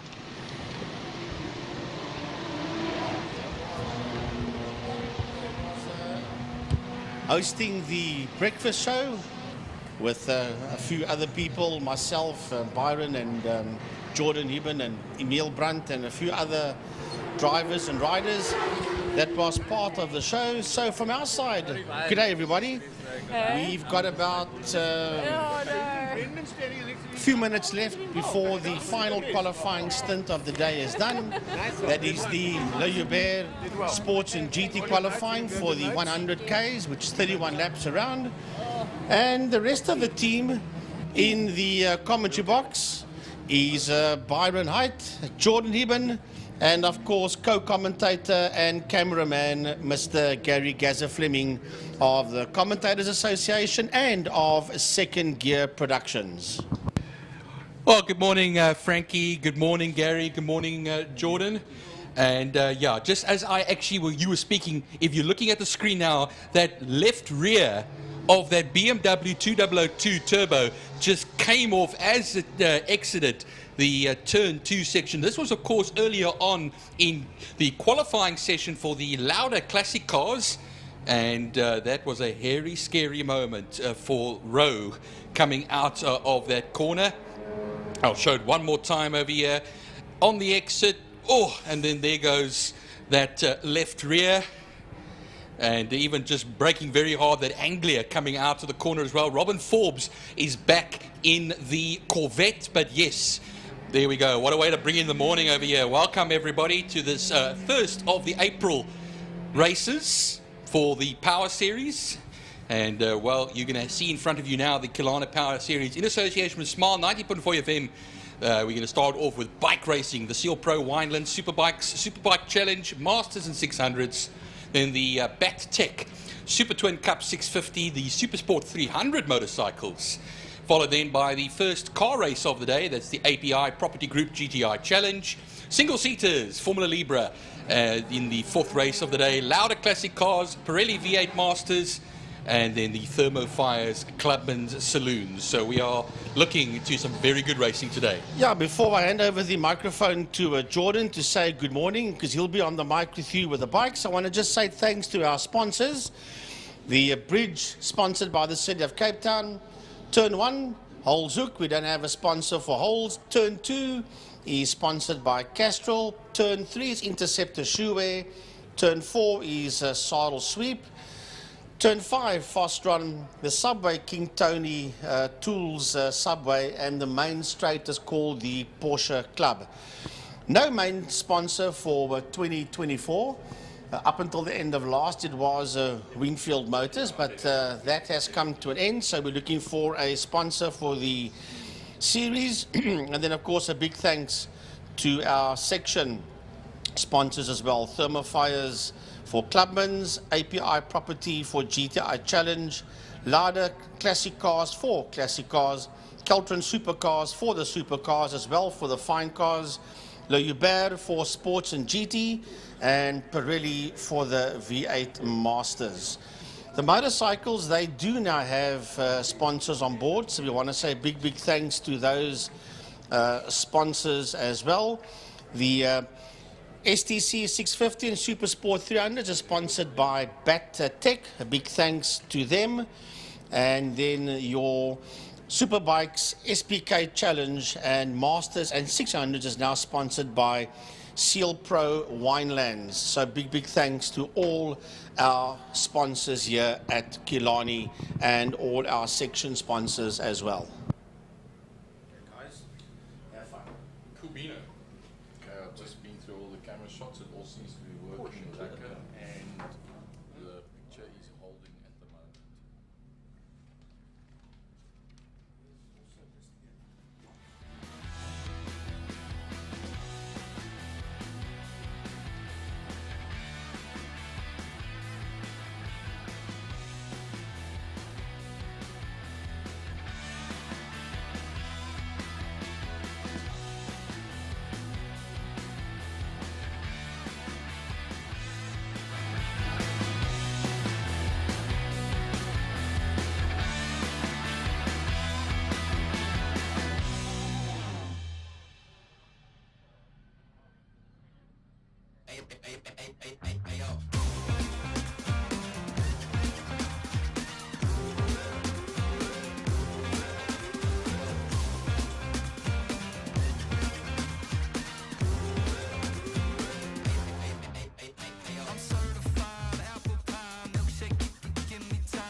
Too hot to touch. You know I got the juice, and I'm out here making moves. Gonna send you to the moon. I'm just doing what I do. When you see me coming through, everybody make some room. I'm the best, middle finger to the rest. I'm the best, I'm the best, I'm the best, I'm the best. Medals hanging on my chest. I'm the best. I'm just now handing over to Gary Fleming, our man with the eyes in the sky. Say good morning, sir. Hi, hello and welcome to one and all from my side, Gary Fleming. It's great to be here with you again, and for the folks at home, I love the fact that you guys are all tuned in and watching what's happening at Killarney International Raceway for this awesome event, which is brought to you in association with City of Cape Town and Smile 90.4 FM. Immense amount of work and new equipment that's been brought in the background to be able to bring you a better picture, clearer picture, and a more accurate picture as well. Of all the racing today. So at this stage of the fight, all is looking very good. Let's hope that it stays that way, and we're going to bring you a top-class production with as much information as possible from the top commentary team in South Africa, Jordan Huben with Byron Height, and the old man in the commentary box, slightly chubby but still good-looking Frankie Hienes. How's that for a reference, Jordan? That's one way to to give someone a bit of props. If you don't have a visual, I'm sure you've got a visual now. But Byron, we watch as these Superbikes make their way out of the pit lane now. It's going to be a bit of a hairy one because there's a lot of people on the grid. Like you said, looking close to 20 bikes. Obviously, the main man, Kewan Sneeman, he's out front today with that qualifying time of a 1:12.418. And I mean, even the youngsters couldn't stop him this morning. and I'm not sure they're going to stop him today. 0.8 of a second clear of Slade for Nikak. So the Honda Missile Motorcycles, Honda Q Snyman, taking his rightful place there on the number 19 machine. The 111, of course, Slade for Nikak on the Quacker, the Project 68A machine. And Tristan Pinard, never forget about good old Tristan Pinard on the BMW. That will be Stoker Trailers, excuse me. That will be sharing that front row. Jason Lineker on the number 93 bike, ahead of Malcolm Rapson on that second row. Kiana Strode, and remember Malcolm Rapson, the top dog as far as the Masters are concerned over there, and always on his trusty 1 litre Gixxer. You know, they always say that's the fastest accountant in South Africa, or at least in Cape Town that we know of. And I saw him walking around today with his glasses on or smile on his face, and I'm pretty sure he's going to have a smile on his face if he can fight these youngsters today. But speaking of the youngsters, when our Brat Pack, Slade van Niekerk, Tristan Pienaar and Jason Lineker were in the 600 class last year, they were still fighting for the lead. Now they are all on 1 litre bikes, and they are already pushing themselves up to the front. And they're all within half a second. So I'm sure that the Brat Pack is going to show us a good display today up against the oldies. I wouldn't call Q Snyman an oldie, but he's definitely a goodie. They all start to settle in to their various grid slots. The number 87 Hilton Redlingays on a Ducati today. That's something to see, of course. We always have a clutch of Ducatis throughout the day. Brad Bodsworth on his Aprilia, the Bad B racing machine. Just to jump in there, very happy birthday to Brad Bodsworth today. I don't know what his age is, but I'm sure he's still a youngster at heart. I know he's got a bit of a flimsy wrist today, so he's been struggling, but he's looking good up there, starting in 8th or 9th place. But we watch now as we get ready for the lights to go out. John Green stands with the board. We wait. He runs off, and the lights will come on, and they are off. Off they go, launching front wheels off the ground as they all make their way into turn 1 now.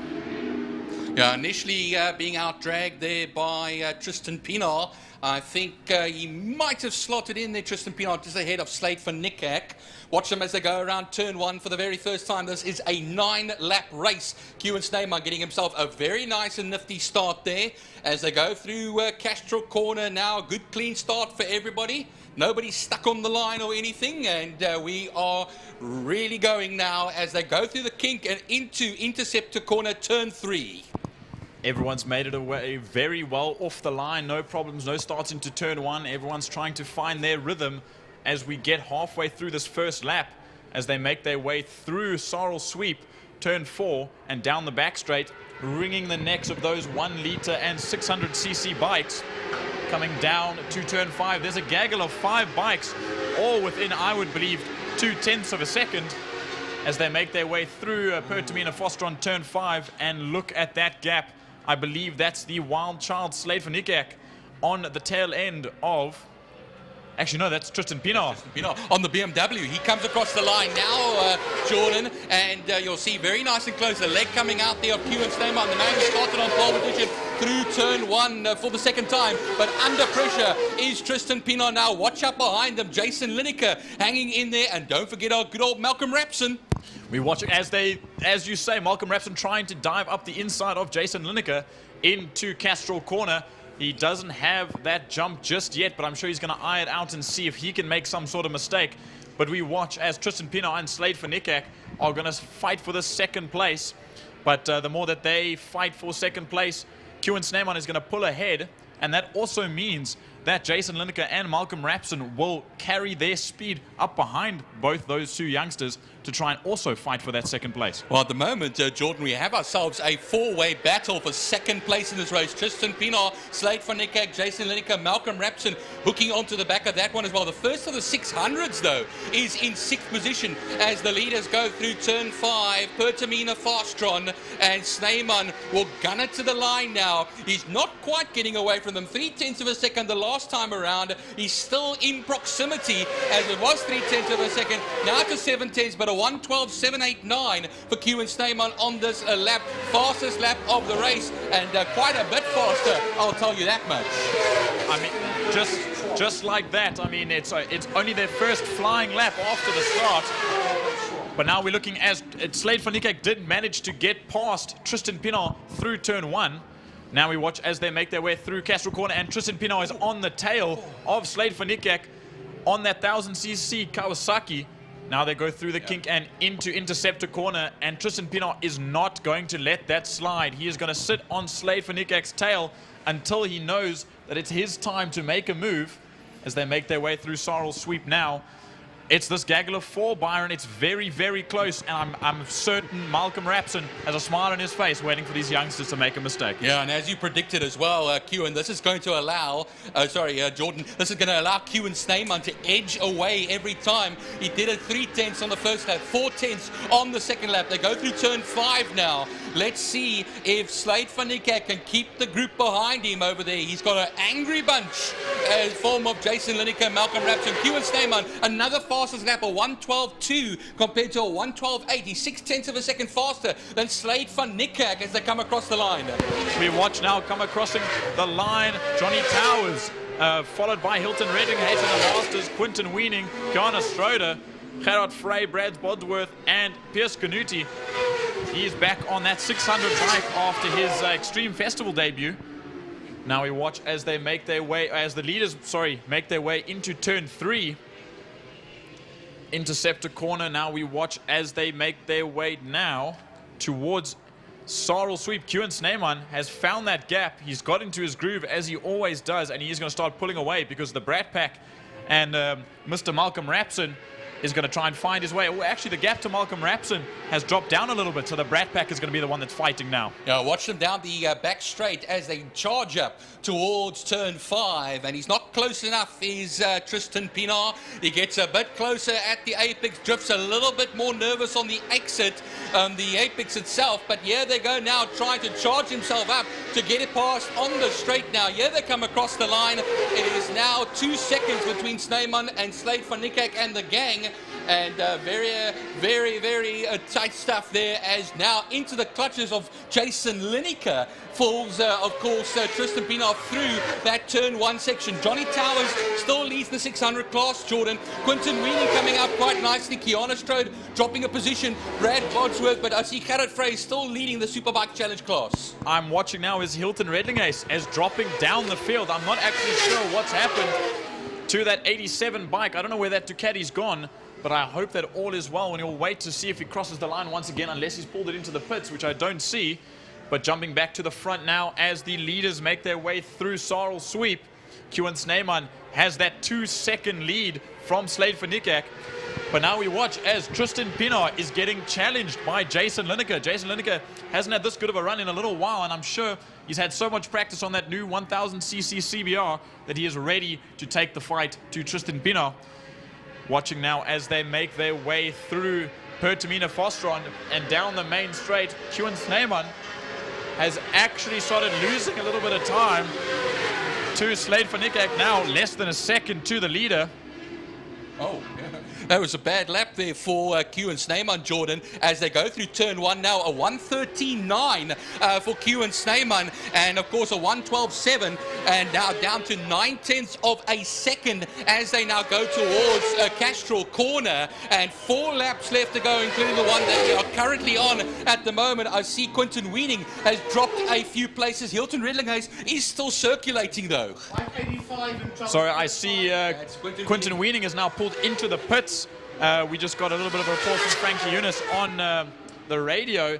It seems like he might have some sort of issue. We don't know what it is. We'll have to wait. But he is back in the pits riding under his own steam, so he did not have an accident. But now we look down to turn 5 to catch the leaders once again. That is Kewan Snyman, still a second ahead of Slade van Niekerk. They're going to have their first little battle here. Slade just needs to find a little bit extra time to put that hammer down. Tristan Pinot getting a little bit tail happy, lighting up the rear wheels on that BMW. as they cross the line. Now a 1:12.167. Kieran Sneeman betters his time once again.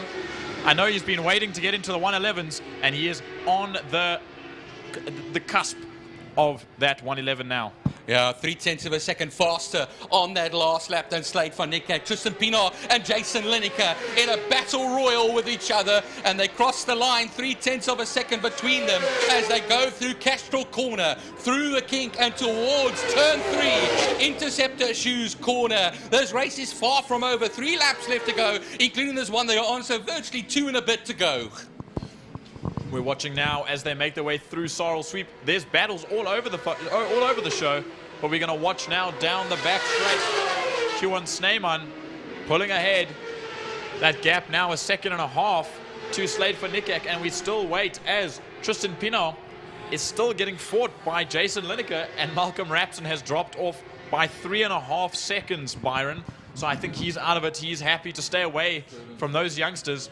But we watch now the battle for the last place on this Superbikes podium as those 2 youngsters, Tristan Pienaar and Jason Lineker, come to complete that second last lap. Now we start the second last lap, my apologies. All right, let's watch them as they go now. The fastest lap is from Slade van Niekerk, a 1:12.1 compared to the 1:12.3 of Kieran Sneeman. He's now back to just under a second off of Kieran Sneeman. So we have 2 laps to go here, 1 and a bit to be honest. And what happens is this could still hot up towards the end now, going through turn 3 as we do, and onto the Tygerberg straight, right towards that Super Saddle Sweep, turn 4, double apex right-hander, where the sand is nicely raked to the left-hand side of them. Now watching with 1.5 laps to go, Slade van Niekerk does look like he is edging forward slightly to close that gap on Kieran Sneeman, but we will have to wait until they cross the line to see what the gap is and what the lap times are looking like. I'm surprised that the lap times are getting a little bit slow for Kieran Sneeman, but he's obviously got in such a groove that he can stay very consistent as they make their way under the Castrol City of Cape Town Bridge. The gap is 7.7 of a second. That's 7/10, Byron. Yeah. As Tristan Pienaar and Jason Lineker come into turn 1. Yeah, they'll come through turn 1 onto the Joubert straight now towards turn 2. But Slade van Niekerk, a 1:12.2 compared to the 1:12.5 of Kieran Sneeman now. 7/10 of a second between the 2 of them on this final lap of the race. Watch them as they go out of Castrol now towards the kink. I think it may be a little too late here for Slade van Niekerk, but anything can still happen. Yeah, but with Kieran Sneeman, I don't think you can believe that anything can still happen. That man is a superhero.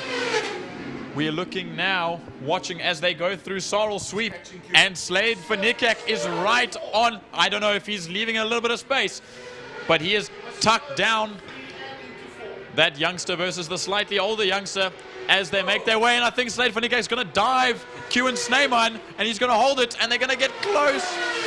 Slade van Niekerk is going to try and rub Kieran Sneeman's knee as they make their way out of turn 5, and it's going to be a race neck to neck. We're going to watch as they cross the line. It's going to be side by side. Kieran just gets it. Kieran by 0.013 of a second.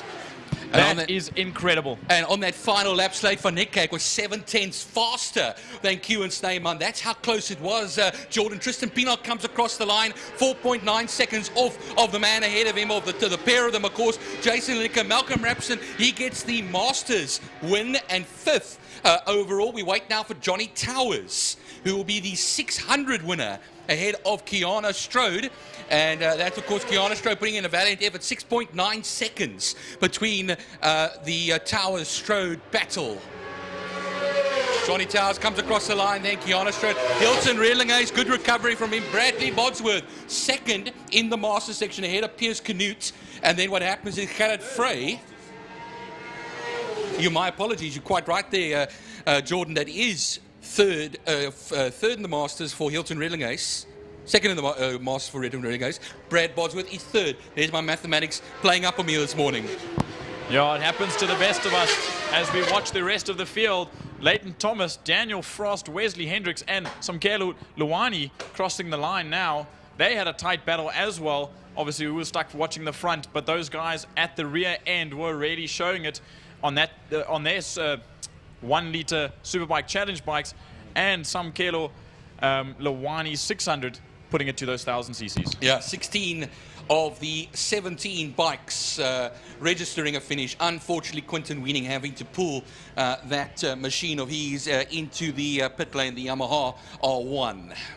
But you know what, Byron? I'd love to actually hear what Hilton Redlingace has to say, because he dropped down about 10 positions in the first few laps of this race, and he made his way back up to 8th and second in Masters. So we'll see if we can hear something from him in a little bit. But that was the Superbike, the Seal Pro Superbike Challenge Masters 600s and Superbikes. And now we wait for the BatTech Pro STC 650s and Supersport 300 class making their way out onto the circuit now.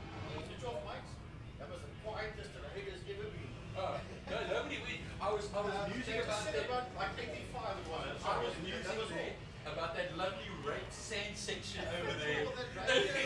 And I'm thinking to myself, I'm going to say that and something's going to happen.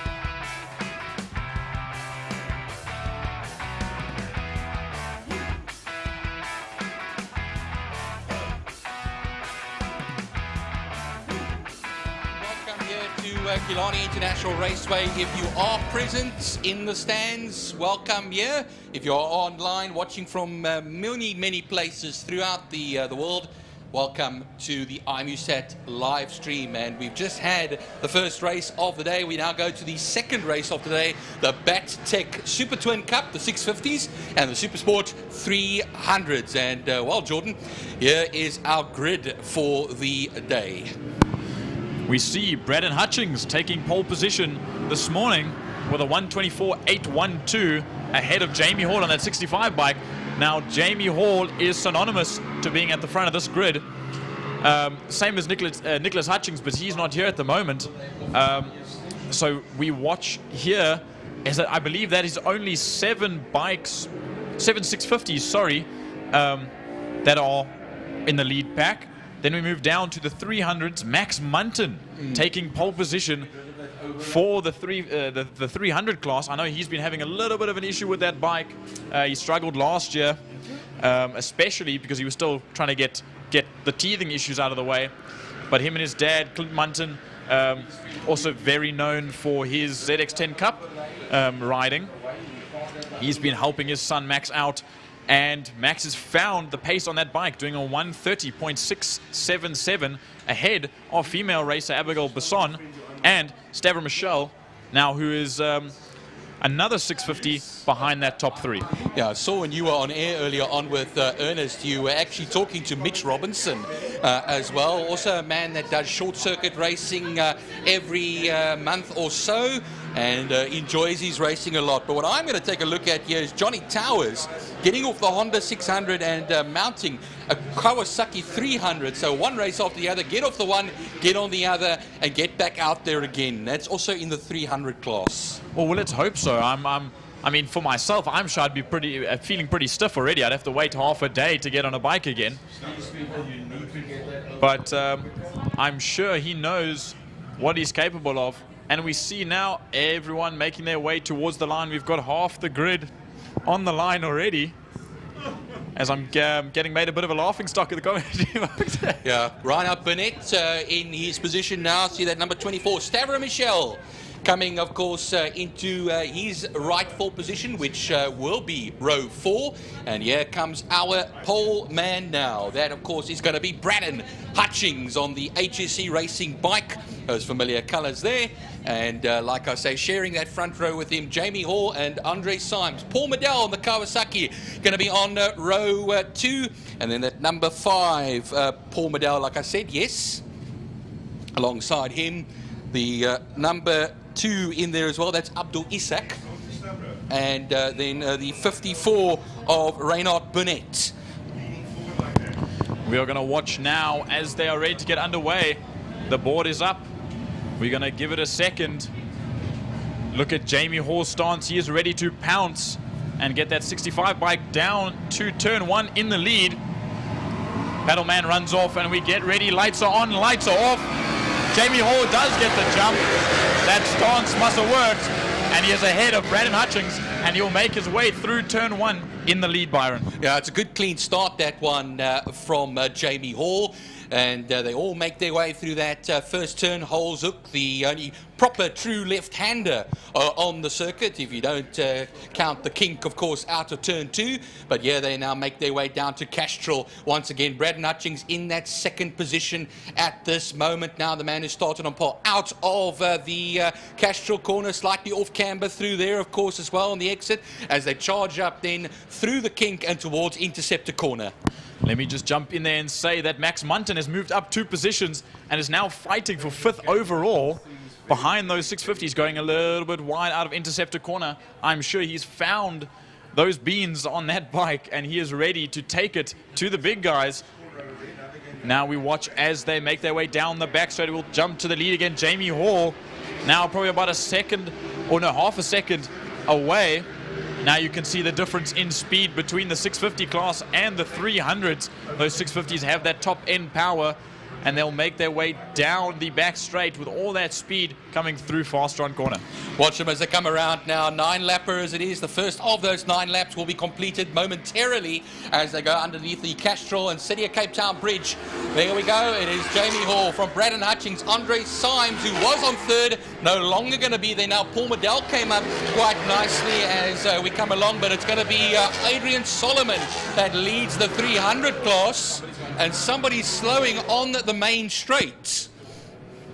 We'll find out for you momentarily who that was, and it's possibly Bike 5. That would be unfortunate. Paul Medell, who was running 3rd. I think he was quite comfortable there, but something must have happened coming out of turn 5, and he was slowly rolling down the main straight. I don't know if he's managed to get back up to speed again, or if he's parked the bike. No, I think he's coming. I think he has made his way back now. Obviously, something happened, but he's back out and he's lost all those positions.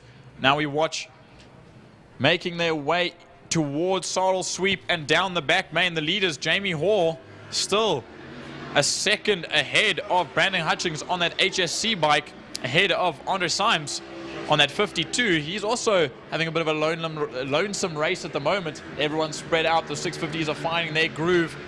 And the 300s, you know, the 300s, they've got some pace, Byron. I do. I see Max Munton on the number 14 machine, second in class when they crossed the line the last time out. Adrian Solomon, he usually is the man at the front of the class when they run. But a fastest lap here, 1:23.677 for Jamie Hall now, and 2.5 seconds between himself and Brandon Hutchings. Andre Symes back up into that 3rd position. Reynard Burnett and Abdul Isak make their way up into the top 5. Adrian Solomon, like I said, still leading that 300 class with Max Munton in that 2nd position. Stavro Michel, he's on the 650 as well. He's currently now at basically the foot end of the top 10, ahead of Abigail Bosson, 3rd in class.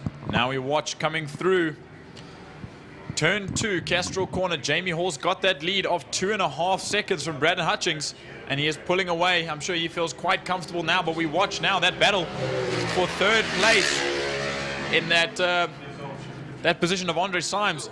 Reynard Burnett is wanting to get past to get on that podium.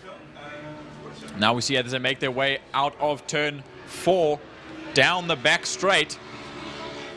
We're a little bit delayed at the moment, but coming into turn 5, Jamie Hall close to 3 seconds now, Byron. I'm pretty sure he's very happy and very comfortable. Well, they'll be coming up to the Cape Town or Pertamina Fastron corner. If you want to go by its traditional name, it's called Cape Town corner, but Pertamina Fastron as the leader, Jamie Hall, the man who started 2nd on the grid, crosses the line with a 1:23.939. Brandon Hutchings will follow suit 4.4 seconds later as they have a whole gaggle of bikes coming out of turn 5 5 here as well, and going down to the line, Andre Symes on his own, Reinhard Burnett, Abdul Isak and Adrian Solomon attacking that 300 onto the back of some 650s there. Max Munton is just behind him as well, half a second going into turn 1. Stavro Michel then crossed the line ahead of other 300 rider Raymond Alexander. Ormadel into the pit lane. The problems with that machine is terminal. I can see that number 5 Kawasaki trundling down the pit lane. We watch now as we make our way through turn 2, watching this battle. I believe that is for 4th place, or 3rd place, sorry, between Andre Symes, Reinhard Burnett and Abdul Isak. Those 3 riders are very, very competitive, and I'm pretty sure they're going to be sitting nose to tail. Sorry, no, I lie. That's the battle between Max Munton and Adrian Solomon in that 300 class. I think they're getting slowed up by someone. I'm surprised that the 650s are slowing 300s up, but it is definitely making for a battle. Yeah, it's Abdul Isak on the number 2 bike there as well, Jordan. That's in the mix just off of Reinhard Burnett, and that's 9/10 of a second as we make it across the line. Jamie Hall and put a 24.0 in there, 5.6 seconds ahead of Braden Hutchings. Now Andre Symes comes through, but I'm watching the battle behind them.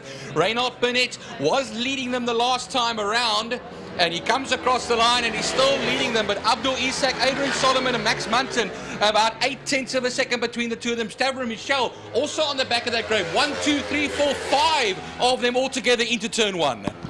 The leaders just push away, but we watch that battle for 3rd place between Andre Symes, Reinhard Burnett and Abdul Isak.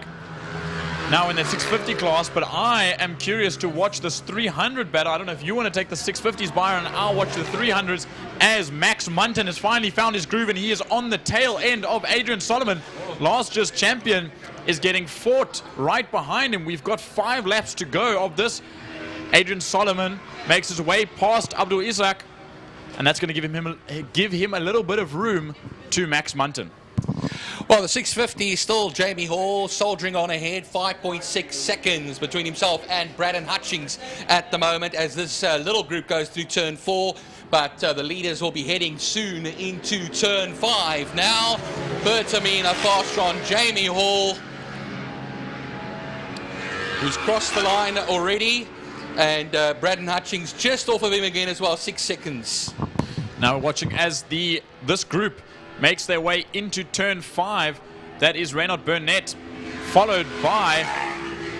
Oh, someone's gone off. That's Abdul Isak. I think he went a little bit wide, got caught out then, went onto the grass, and he's lost that position to Max Munton. And Stavro Michel is going to come out of the blue and try and take that position back as well. He's fighting Max Munton at the moment, coming into turn 1. Max Munton's going to go around the outside on both those bikes, and he's going to make the move stick. And I'm sure he's going to try and battle now to get behind Adrian Solomon. That's why we call him Mad Max Munton. No challenge is too big for the man, but unfortunately for the likes of Isak and Co, of course, Reinhard Burnett, they have dropped positions. And the 300s will soldier on ahead of them. You can forget pretty much what's going on through turn 4. Onto the back straight towards turn 5. Bertamina Fastron. And then into the 5 he comes, and out he will then run towards the line now as the number 65 Jamie Hall crosses the line and heads towards turn 1. For the next time, and look at the gap that he's got, almost 7 seconds. Here comes Braden Hutchings, and if you look at there between the two of them, a 1:24.4 for Jamie Hall the last time out, a 1:25.3 for Braden Hutchings. Andre Symes crosses the line fairly shortly. Here he is, 16.9 seconds off of Braden Hutchings in 2nd position. And then we start with the whole bunch of runners over here coming across the line now. I see it is going to be Abdul Isak, Reinhard Burnett, Max Munton, Stavro Michel. Yeah, I see Abdul Isak. Oh, sorry, no, Reinhard Burnett had that moment going off the track at turn 5, and he lost a position to Abdul Isak. But now Max Munton is sitting behind Reynald Burnett on that 54 bike, and he wants to try and make it past so he can gain up on Adrian Solomon. My apologies. And he does. He dives up on the inside of a back marker, and he is trying to make his way down into interceptor corner now. Well, out of turn 5, our leader once again, and you'll see on your screens if you're watching on the IMUSAT stream, Jamie Hall still soldiers on, a dominant display as he, the man who started initially in second position, of course, and on that Kawasaki, the MGA racing machine will now have broken that 7-second mark ahead of Braden Hutchings. And then we have quite a bit of clear track before we have Andre Symes out of turn 5 at the moment now. That should be Andre Symes coming now. The last time around it was about 16 seconds between himself and the rest, but he'll do that now. That's our top 3 in the 650s. Then we just wait a little bit for those 300s, Jordan. Oh, and that gap was 20 seconds to Andre Symes, which is huge, but now we watch now crossing the line now. Adrian Solomon ahead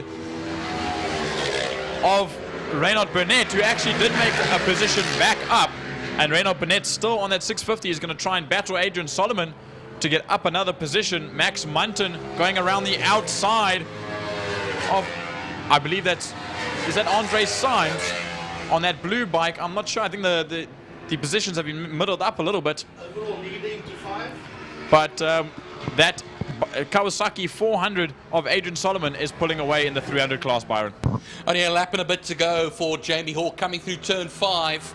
And, well, that will start that final lap as he comes around there on the Kawasaki. 7.1 seconds the last time around between himself and Braden Hutchings. I can only imagine that has grown significantly. A 1:24.7 for Jamie Hall. Braden comes across now on his machine. Of course, also the ER650.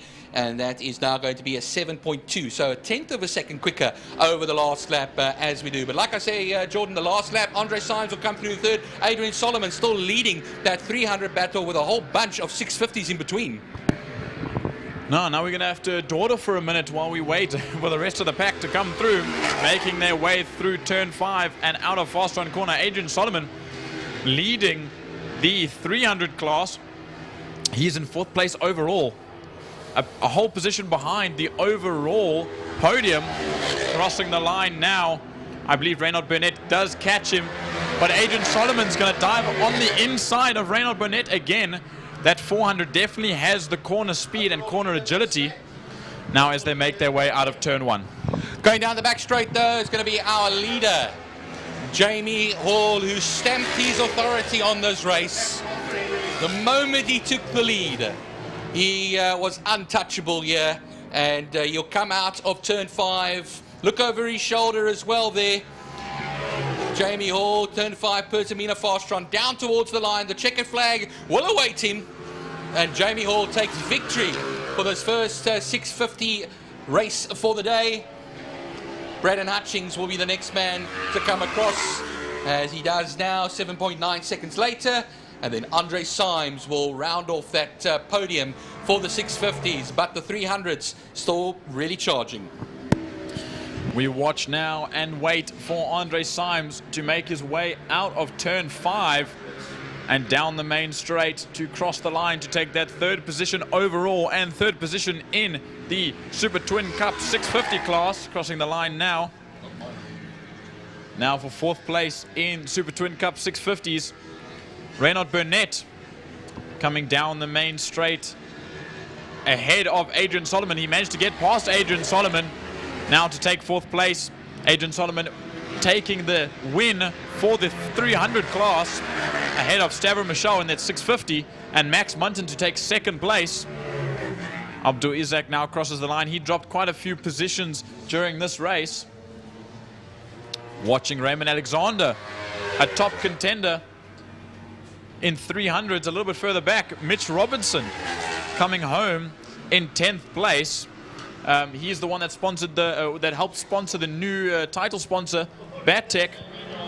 But now watching as they cross the line, this is the battle between Al Mostert and I believe that was Peter Hill coming across the line. And I'm hearing now that Abigail Bosson, Bosson, has retired from this race on the last lap. Obviously, I didn't see the bike get dropped at all. I didn't see any replay anywhere, but I believe that that bike has had a mechanical issue, Byron. Yeah, so Jordan, our first 2 bike races of the day are done and dusted, and usually as the day goes on, the races wind up quite nicely, and the brain gets going and everything like that. I just woke up about 10 minutes ago, so yes, we have plenty of racing, of course, to come today. We're only in the very early stages of this very first half, and well, we'll be moving on shortly to our GTI Challenge. And of course, the GTI Challenge, sponsored by API Property Group, new sponsor for a very exciting class. Here we go. Bikes early is difficult. Bikes early is always difficult. And you should never have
Property Volkswagen GTI Challenge coming out for their opening race, and a big sponsor, thanks to their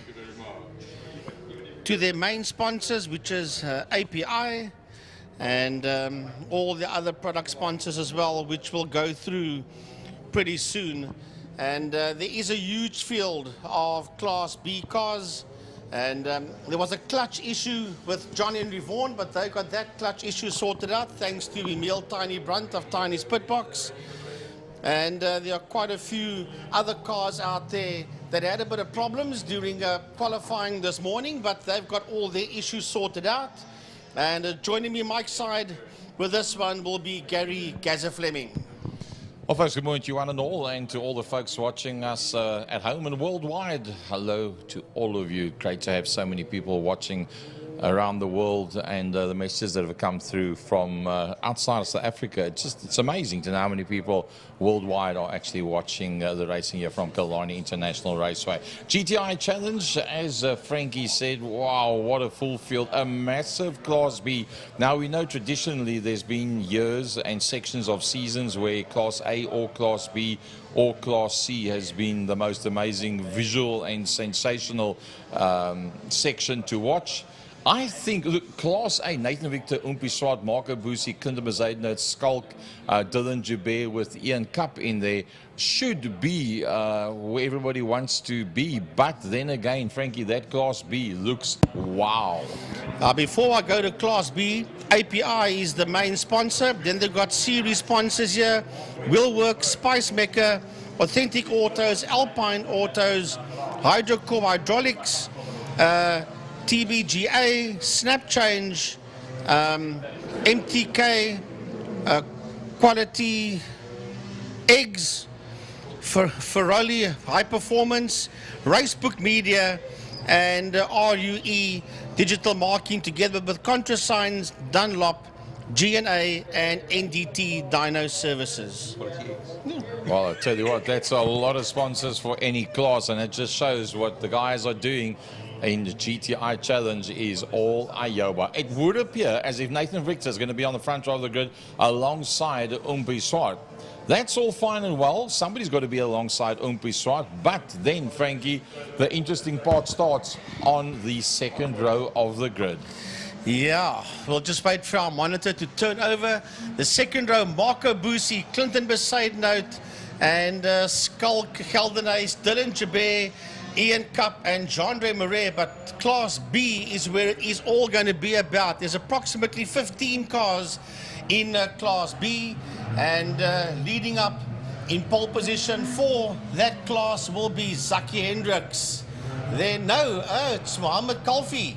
Then Zaki Hendricks. They're on the front row of Class B. Second row will be Ryan van Eden, as the monitor just changes, but we'll get to them shortly. Now, the challenge cars, I think they're going to start all together with one light, if I'm not mistaken. There was speculation as to how they're going to do this, but at Summit Racing's Nathan Victor, that is there in pole position.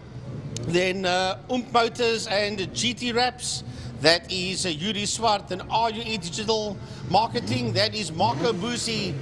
Then the 2022 Polar Cup champion, Clinton Besaidnout. The 10 car, the GNA Motorsport, that's Skull Geldenhuis. The 44 is Dylan Jabeur, and the 65 is Ian Cup. So I don't see Jean-Andre Marais out there in the 95 car. That car is not out for race number 1. Oh, that's a big pity. And then that Class B, Mohammed Kalfi and Zaki Hendricks on the front row of the grid from Ryan van Eden, Faisal Jacobs, Mario Roux, and only in 6th in class, Carl Wiltshire, the man that for an extended number of meetings in the earlier part of 2023 dominated that class. Well, that's going to be absolutely amazing stuff. Kalfi and Hendricks on the front row of Class B. We'll go down to Class C now, if we can get an opportunity to see who is there. That is Weiss and Sandenberg. No, that's Van Eden and Fontini and Muna. They're the first 3 in Class C. Right, the lights go off. No, the Class A cars get off the line first, so they're not going to all go together with one light. The Class B cars move off the line now as they head into turn number 1. And the Class C cars will be released now. So everybody's on the go, Gary, as the Class A cars head towards Castrol. Nathan Victor, that started in pole position with Umpi Swart, Busi and Besaidnout right there in play as well. Besaidnout dives for that inside line. Too many cars, too small an area. How do they get through there? Nathan Victor has not been able to make use of that opportunity of being in pole position. Class B on their way towards turn 2. Well, it's a massive dice there for Class B as they make their way through the kink and head towards Interceptor. Zaki Hendricks had a horrible start and he was on that front row. He's in about P3 or 4 at this point in time, is Zaki, as you see them work their way around. But the Class A cars are now heading down the back straight. Down the back main they go, and Marco Busi is right on the case of Yuri Umpi Swart. Down the back main they go. They are bunching up there in that mid-pack of Class A as they all race down towards Fostron. Yep, through Fostron corner, it's Umpi that is leading them out. And look, Besaidnout's got himself a couple of positions down. Nathan Victor trying to make his way back through that pack as they work their way up to the City of Cape Town Bridge.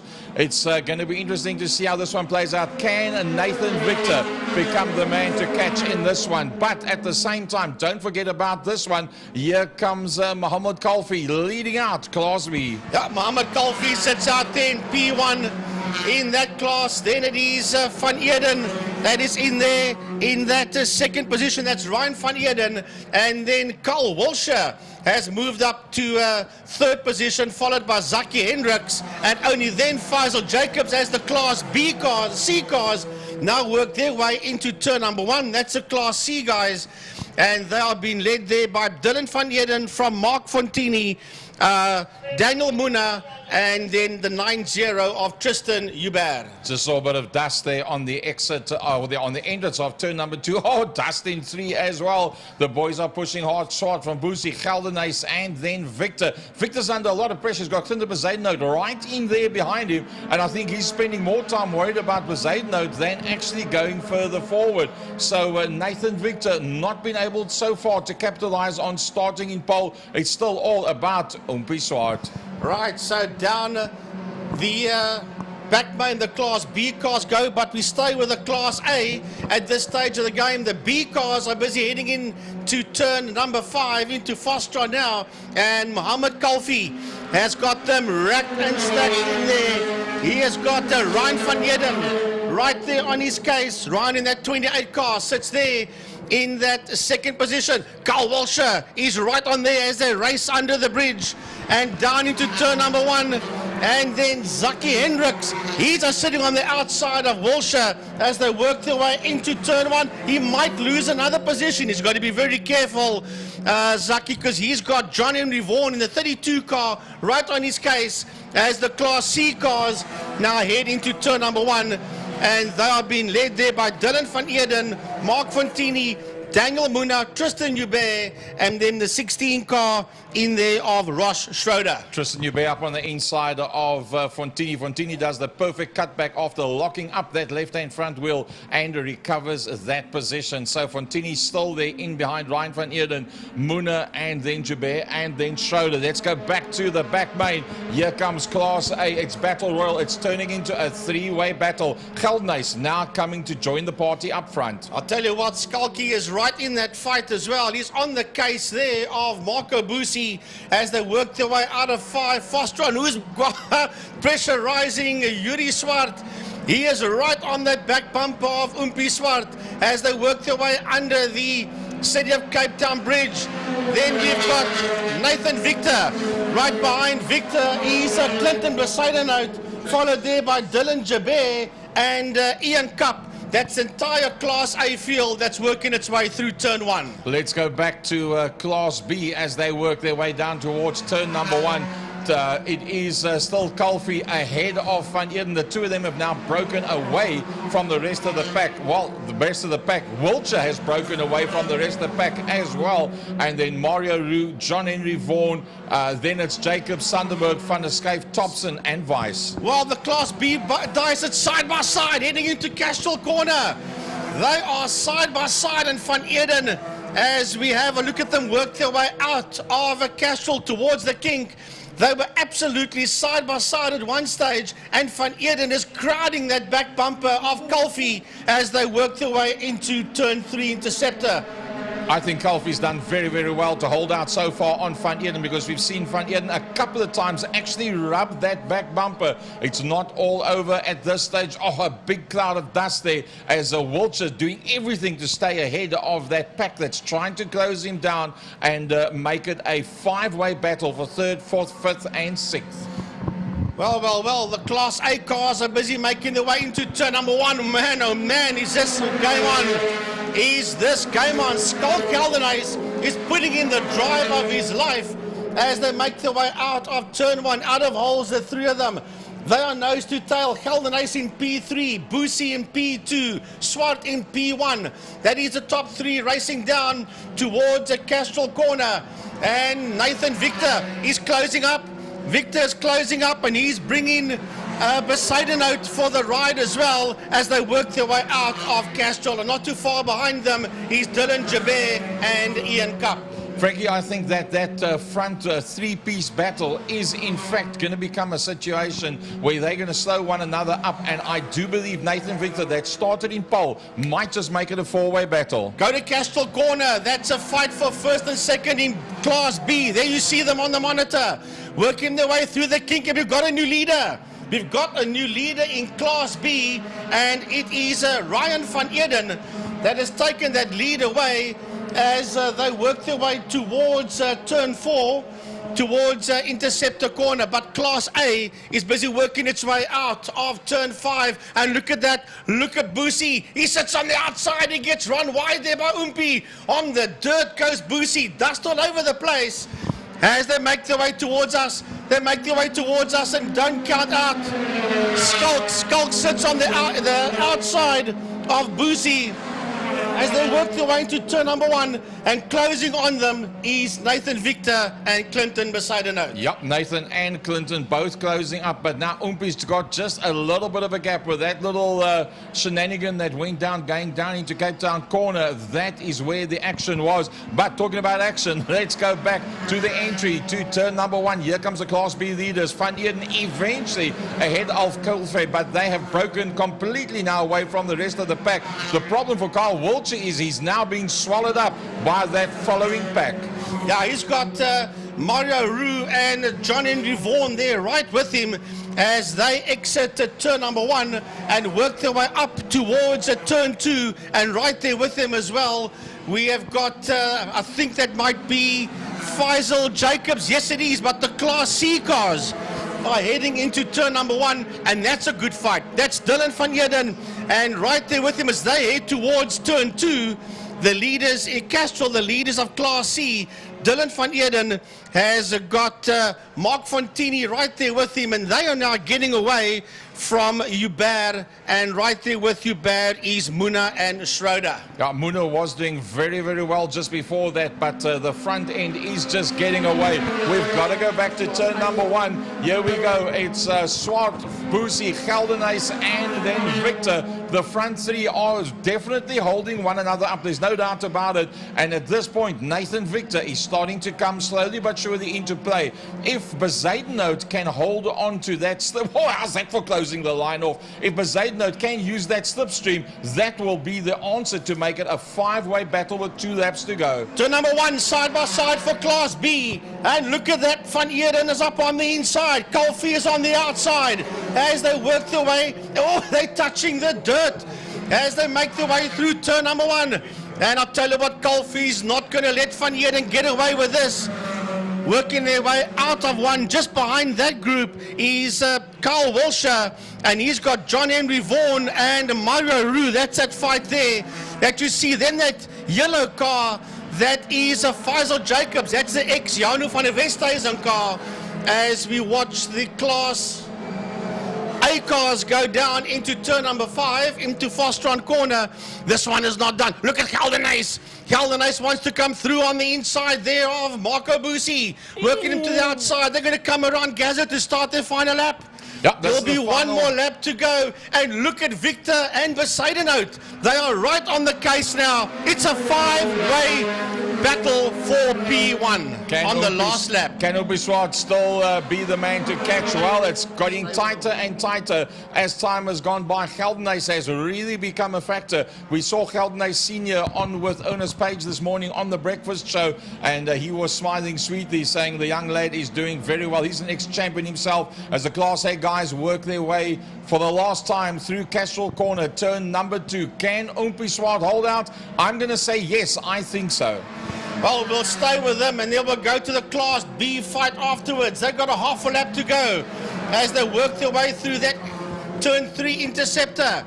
Out of Interceptor they go up the Malmesbury Straight, or should I say the Tygerberg Straight, into the double right-hander, turn 4. That's Saddle Sweep.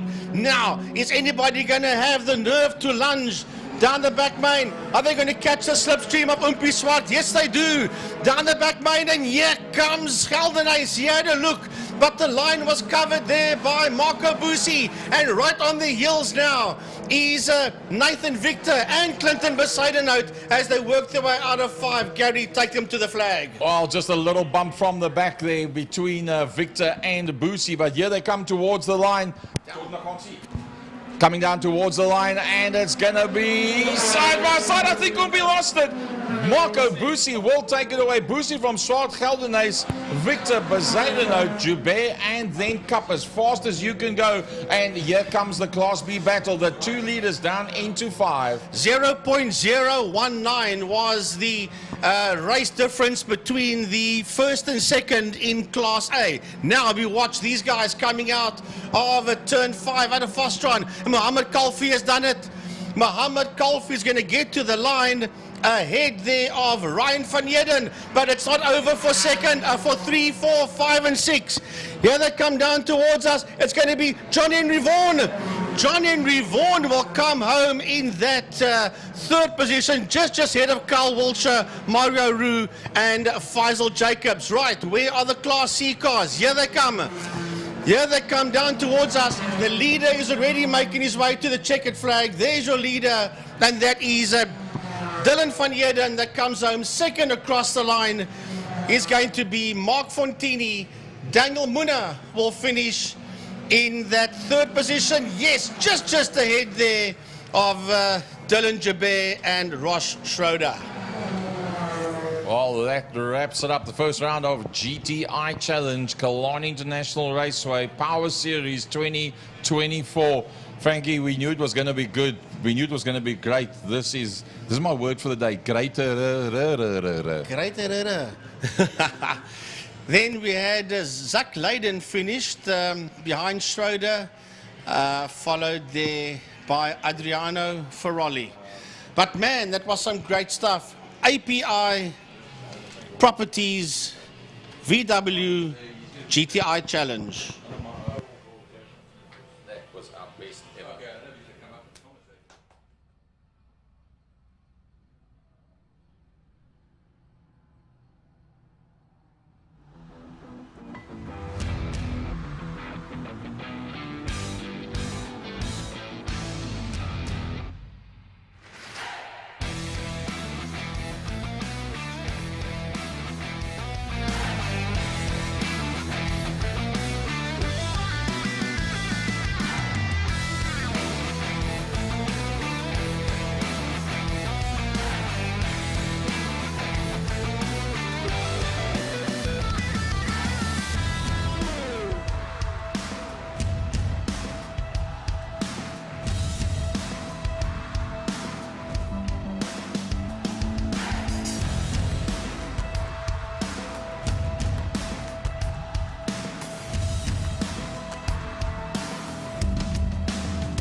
Our Killarney marshals and cleanup crews doing the best they can out there to get us back to racing again, but we'll shortly be there with the first of 2 Formula Libra races for the day, and a small but mighty little field, if you ask me. 9 of them out there, and leading them out will be the Repsol Lantis Formula V of Zane Amundsen. Zane Amundsen going out there as well. And we have the likes there of Joshua Smith in his Formula V Raymer 2, a newcomer generally to the scene as well, after having been a star on the kart circuit. But Byron Mitchell today, Dolphin Engineering and a Formula V Forza. Kelly Fletcher also in the Dolphin Engineering stable alongside there in her Forza. Zane Amundsen in that orange V Lantis. Nick van der Westhuizen and Cyril Somerville. Donovan Ramsey and Ricky Anderson make up the Formula V section of this class. Meanwhile, we have 2 big guns in DJ Boyson and Storm Lanphier in their wings and slicks. Formula 4 VW Reynolds, the Dyco Racing and Burner factory entry of DJ Boyson, and the Mantellis, an RDSA car of Storm Lanphier. No Hayden Elwood I see out there, and not on our timing screens. He would have been out there in Class C in the Formula Ford Swift. You know, I love this class, Byron. Besides the fact that the 2 front cars are winged and slicked, as you said, they have their own fight as always. But these wingless Formula Vs are a force to be reckoned with, especially amongst the drivers and their own competitions between each other. These things are little pocket rockets. Like, especially that you said, a lot of these, I say youngsters, but because I'm also a youngster, but a lot of these younger generation of drivers make their way up from karts, and it's one of the closest things you can get. So I'm pretty sure as you jump out of karts and jump up into one of these things, it's definitely a familiar feeling. And it's always a good spread of experience and you know, inexperience in a little field. As I said, the Formula Vs, all of them running the semi-slick tyres, no wings, and those are narrow tyres that they're running as well. That's how you make a single-seater series exciting. You have no front or rear wings, and you have narrow tyres, and then you'll see how they go. Here's Zane Amundsen now in that beautiful orange Repsol Lantis. Then, of course, the 83, as I was saying, that is the Joshua Smith Camouflage 83. You can see in that grey and black and white. And then, of course, the number 61 of Cyril Somerville, always a regular campaigner. The number 95 coming into position there of Donovan Ramsey, and Ricky Anderson will be joining them as well. Here come our 2 Reynards that will head the field. Storm Lanphier 112.5 in qualifying compared to the 114.0 of DJ Boyson in that second position on the front row. Car run by Stephen Reed. Yeah, those cars there, I suppose they're taking their time. I mean, there's no need to heat up the tires and then sit on the line and get cold as you wait for everyone else to arrive and get into their grid positions. But we see those Reynolds coming through the center of the pack now.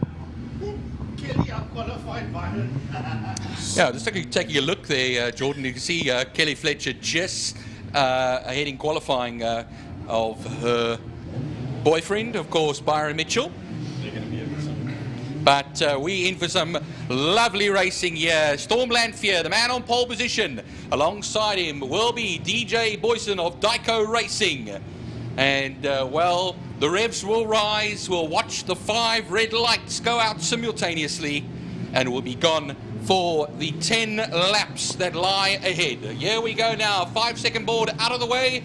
Lights on and lights off, and away we go, as it's going to be DJ Boyson that will get the lead before turn 1, and filtering in behind him will be Storm Lanphier. Looking at the things behind them there, how did they look? I think Kelly Fletcher will get the whole shot, and Byron Mitchell goes incredibly wide in that first turn. He's going to be side by side with Zane Amundsen. It's going to be a bit of a drag race, but I think Byron Mitchell will just feed his way through now. Back up into second position is that Donovan Ramsey, I think, at his 3rd at the moment, and that will of course be ahead there of Ricky Anderson.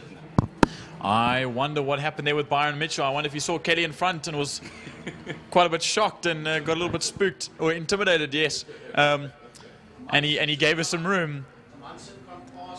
But now we watch as they make their way towards Sarl's sweep. And Zayna Munson has passed Donovan Ramsey for that third position.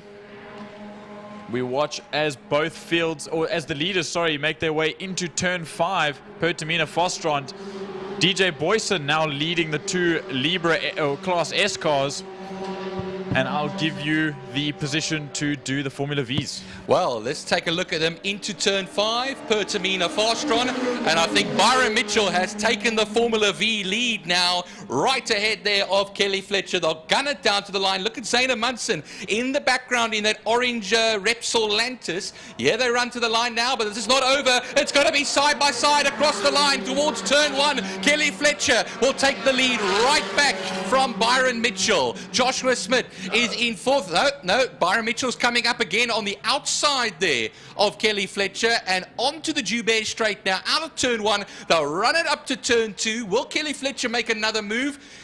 Looks like he's retaking the racing line. There is Byron Mitchell and will just make his way through that turn. A bit of a tighter line there from Kelly Fletcher, but look at Zayna Munson still in the picture as well, Jordan. Yes, you're right there, Byron. Watching the leaders now come down the back straight towards Tamina Fostrand. DJ Boyson now with about a half a second's gap from Storm Lamphere. I think DJ found the pace now after being 2 seconds behind in qualifying. I think maybe the temperatures have ramped up a little bit. It's getting slightly warmer and the track temperature is becoming a little less ambient than it was earlier this morning. And Storm Lamphere has got an issue. Slow down the main straight. That is no good whatsoever. And he will pull off into pit, or the exit of pit lane, Byron. And they're going to have to throw flags or yellow flags out now. They can't get that car out of the way. But now as they make their way towards the line, there's going to be yellow flags, so they can't overtake. And Byron is going to have to hold the position from Kelly Fletcher as they make their way across the line. But as soon as they cross the line, it's all systems go once again as they make their way into turn 1, Byron. I see Joshua Smith is under immense pressure here from Ricky Anderson. Ricky Anderson will be on the inside for turn 1. And we'll just get the nose cut off by Joshua Smith there. And, well, now it looks like that Storm Lamphere has disembarked from the Reynard and is now walking back to the new pit area. So yellow flags will be out there for the foreseeable future. Meanwhile, Ricky Anderson in turn 2 gets ahead of Joshua Smith. But Joshua Smith on the exit will be right on the gearbox of that car in front of him and try his way back, but not going to make it work there. Look behind him, though, at Donovan Ramsey and Cyril Somerville that also hang on through turn 3. This is nose to tail stuff for the 4th place in this race, and they run up now to the double apex right-hander at turn 4 and will open up onto the back straight. Meanwhile, taking a look at who's leading what here, it is still Byron Mitchell that leads the Formula V class into turn 5. Watching now as I say DJ Boyson is on his own right now, being the only Libra Class S car left, so he's just going to have to make it to the end of this race to take the overall victory. But now coming down the main, we look now, that is Joshua Smith and Ricky Anderson going wheel to wheel into turn 5. I see Donovan Ramsey is going to want to try and take that position, but now they have to come down single file across the main straight. They're going to try and be as close to each other as possible. Ricky Anderson is going to try and maybe dive up the inside of Joshua Smith. Almost through a best, Brian, you're correct. And Joshua Smith takes the whole shot into turn 1. Well, this battle is far from over. Just looking on the back of them there as well, you have Cyril Somerville. They're just keeping a watching brief. He's not close enough to make any sort of moves here. But Joshua Smith now finds himself in that 4th position. Going into turn 2, though, Castrol Corner, going a bit wide there more, is, of course, Ricky Anderson. This has allowed Donovan Ramsey just to have a sniff of what 5th place might taste like. And, well, yeah, they go now into turn 3, Interceptor Shoes Corner for yet another occasion. But we're going to watch as they make their way between turn 3 and turn 4 and through Sorrel Sweep. But we jump back to turn 5 to see that battle between Kelly Fletcher and Byron Mitchell. Kelly Fletcher just ever so close behind Byron as they make their way through Pertamina Foster. And again, it's going to be yellow flag. So if Kelly has the pace in that Formula V, she might be able to make it down into turn 1 as they pass this incident and get the green flags once again. She's got the pace. Watch for turn 1 though, because here is a challenge from Kelly Fletcher, and Kelly should take the place back, but will Byron Mitchell come on the outside? No, he won't, and Kelly Fletcher will be back in the lead of the Formula V race. But we have 6 laps left to go, including the one we are currently on. They charge up now to turn 2. And I think she has got the measure on Byron. She'll come in, hugs that apex quite nicely over there on the exit. She'll run, and look at the nice little gap that she has between herself and the fellow Dolphin Engineering car. I'm pretty sure Kelly's sitting in her helmet right now saying, I love you and all, Byron, but I'm not letting you take this so easily. I've seen what you can do, and I will show you one better.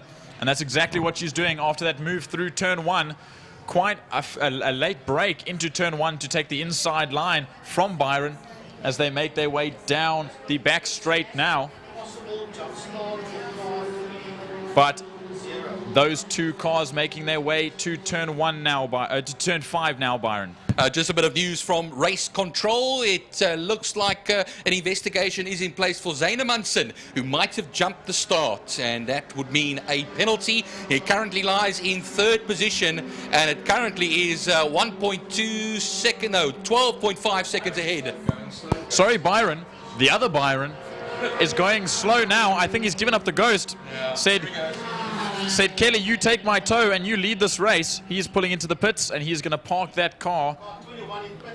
That's very unfortunate. But now we've got DJ Boyson coming through the field, or coming through the back marker. Sorry, it's going to be a bit difficult. He shouldn't actually pass. But we watch now into turn 1. We see Joshua Smith, Ricky Anderson, Donovan Ramsey, and Cyril Somerville all come through across the line, spread out a little bit. This battle has widened out a little bit, and I don't think with 4 laps to go that there's going to be enough left. Well, the Ricky Anderson moves through turn 3 at the moment now. That currently is the man in 3rd place in class, and might actually even go 1 up. He's actually 4th place in class, might go 1 up, because Zane Munson has a penalty hanging over his head. He's currently 14 seconds ahead of Joshua Smith at the moment, but Ricky Anderson still hanging in there. Kelly Fletcher still leading, and Joshua Smith could actually see himself come up into the actual 3rd place overall, because we only have the 1 Reynard left of DJ Boyson with these 4 laps left to go. Watching now into turn 5. Kelly Fletcher makes her way out of 5 and down the main straight, but we look a little bit further back to that battle for 4th place and 3rd place in Formula V. It's Joshua Smith and Ricky Anderson. Joshua Smith in that camouflage 83 car. I think he's just got the gap now. Just another thing I just want to point out here, Jordan, a 125.1 for Zane Munson, a 125.9 for Kelly Fletcher. He has taken 0.8 of a second out of her on the last lap. Yeah, Byron, they are definitely pushing now, and I think Zane Munson has, I don't think they've got any radio in there, but maybe he's just got a feeling that that penalty is hanging over his head and he needs to pick up the pace. But we watch now as DJ Boyson makes his way past another back marker of Zane Munson and will then overtake Kelly Fletcher to lap the entire field with 3 laps or 2.5 laps to go at this point. Coming down the back straight, sorry, that Reynard on his lonesome DJ Boyson will finish this race off very quietly, very enjoyable. I'm pretty sure, hoping that Storm Lanfear can get that car done for race 2. Yeah, it's more conservative lap times from him now. 1:15.0. His best, a 1:13.7 earlier on in the race. So he will then come and complete this lap. And you'll see on the screen the stricken Reynard there of Storm Lanfear. But DJ Boyson comes across the line, starts the next to last lap of this race. Kelly Fletcher, 2nd at the moment, and a lap down.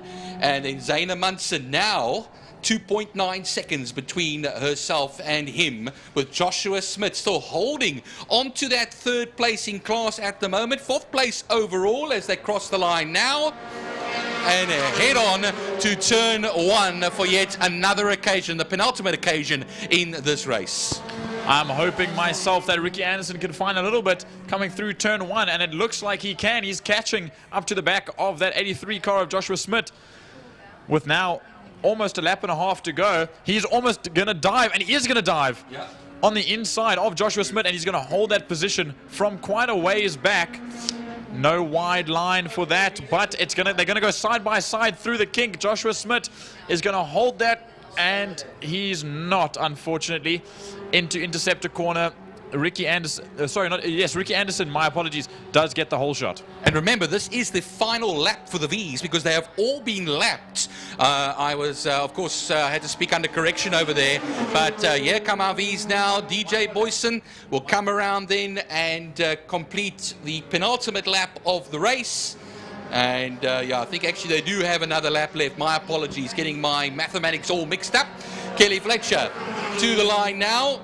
Having completed 8 laps, that will be the final lap for the Formula Vs. Zaina Munson now 3.6 seconds off of Kelly Fletcher. But look here, Jordan, on the screen, side-by-side, wheel-to-wheel stuff between Joshua Smith and Ricky Anderson. This is going to be very close because the yellow flag is still out, I believe, for that incident for Storm Lanfear's car, but they're going to go side-by-side. Actually, no, I lie. The yellow flag has been pulled off, so they're back to racing. Because there's only 2 laps to go. There was only 1 lap to go now as DJ Boyson makes his way down the back straight. But we watch this front battle into Formula V. And I think that was the charge that Joshua Smith needed to put a little bit of a gap. But we watch as DJ Boyson makes his way around the final corner to take this race all on his own. That first battle in the first 2 laps with Storm Lanfear was pretty exciting. But I think he was just pulling away. And crossing the line takes the overall win on his own with a 1:31.773. And Kelly Fletcher is not far behind that, and she'll be coming through then surely out of turn 5. Pertamina Fastron to run it down to the Castron City of Cape Town Bridge to take not only 2nd place in this race overall, but the winner of the Formula V class. There she comes, wonderful drive from Kelly. Zaina Munson keeping himself in there as well, but a potential penalty hanging over his head. He was about almost 20 seconds ahead of Joshua Smith. But as I said it then as well, Jordan, as we wait for Joshua Smith now to come into the last turn. Out of the last turn he comes. I saw that there was a bad lap there for Ricky Anderson. Yeah, that last lap really threw it out, and I think he made a bit of a mistake. Crossing the line now. Zaina Munson also, that 83 of Joshua Smith and Donovan Ramsey taking that 4th position in Formula V. Cyril Somerville makes his way ahead of Ricky Anderson to finish them, or to round them out, at the end of this race.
Too hot to touch.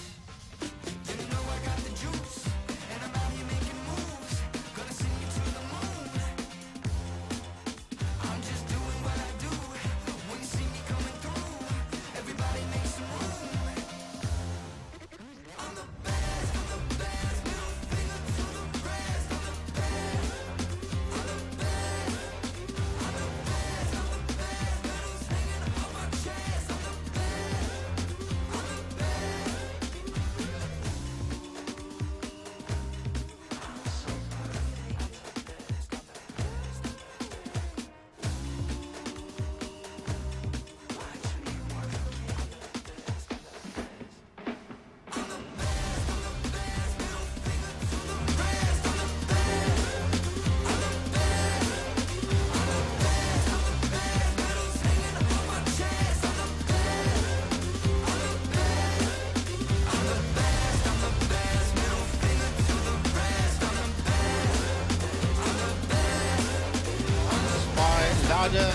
Classic cars, they are sponsoring the classic car category, and this is probably the biggest field we've got today. There's about 35, 36. Initially there was 37 cars, but I think one or two of them have pulled out. So we've got nothing short of 35 if everybody else is there that's supposed to be there. And well done to the drivers of the classic car section. As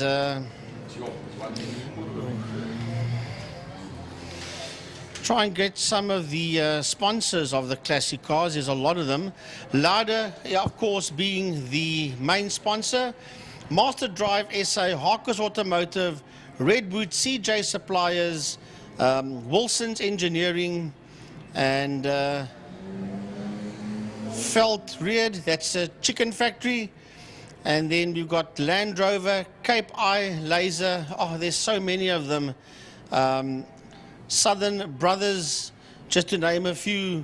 They all got lots of them, Crankshaft, Cafe, Intellibus, Bidvest, McCarthy, Volkswagen Paro, Donadio Plant Hire, Skunk Tube Works, Crosscape Forklift Services.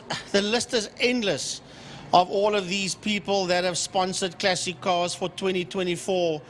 A big thanks. Technophil, EMI Group, Elevators, Racking and Shelving, FFR, that's Flat 4 Racing, and then Forklift Parts, Western Cape. A big thanks to all of those sponsors, but especially their main sponsor, Lauda Classic Cars, that's in the CBD area. Well, the Cross Cape Forklift Services Ford Mustang of Peter Hitchcock just made his way out of the Joubert pit, and we have ourselves, basically like you were saying, Frankie, we were seeing about a 36, 37 car field. I think it's officially 31 at the moment, but that can change always at any moment. And look there now as Franco Donadio in the Mark 1 Escort leads them around. No, the Chevy Can-Am. Chevy Can-Am, my apologies. I'm used to him in the Mark 1. Correct, so correct. It is the Chevy Can-Am, and is that a fine looking machine? Yeah, the little Chevy. Remember Anton Rolino a couple of years ago had a Chevy Forenza Can-Am, and You refer to it as a little Chevy, but there was nothing little about that thing. That car was super quick. And lovely to see one of those cars on the grid. Yeah, we come through. Look at that. Trevor Momberg is in the house as well. Hitchcock is in the house as the cars start to take up their grid positions for the opening race of the Lauda Classic cars. Yeah, Ferdy Mouton and his Mustang. There's a whole gaggle of Ford Mustangs in this field to put alongside that V6 Capri, the all-scale 73 M&E Auto Trevor Momberg machine. The number 1 Ford Anglia getting into position there as well. Now that will be the Roger Lewis. I think it's actually in that car. He's actually a little bit further down. My apologies. I'll just have to find out that number for you. The Datsun Triple S, the number 46 in position. I've got a message here from Dean, who's the pit mac for Wayne, saying that they had a gearbox issue and they worked until late last night to get that gearbox sorted out until way after 12. And that car is out there, that car is racing, and that is the Wayne Lotter Escort that we see there on the inside of the third row. And they've got that motor car sorted out, as you can see, and it's on track after having a gearbox issue last night. Look who's back as well, Frankie. Robin Forbes in the Corvette Stingray. That pulls into his position just behind the Toyota Corolla of Bruce Avon Taplin. Then the Mark 1 Escort in there as well, Brian Evans. Lane Hutchings, Trevor Hutchings. Lane, of course, in the Generation 2 Golf, the Mark 2. And Hutchings in that Generation 1 Sirocco. Well, the cars just keep on rolling over the line and heading there into turn number 1. 37 cars initially entered the Lauda Classic cars, and guaranteed that there are definitely more than 30 of them out there for the opening race in the Lauda Classic car field. And it is a spectacular sight to see all these classes from 4 cylinders to 6 cylinders to 8 cylinders, you name it.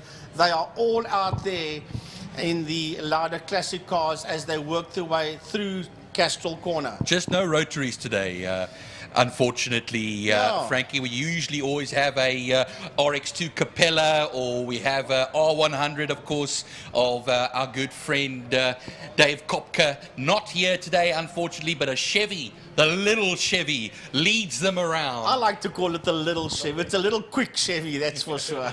But he's going to have some good company over there. Michael Hitchcock on a in a Mustang run on biofuel, of course, and they'll slowly but surely, gingerly make their way around. Ferdy Mouton, Trevor Momberg, all in there. Wayne Lotter, Evans, Vainant Nell. That's, of course, the C1 I was referring to. That is in the angle box. Yeah.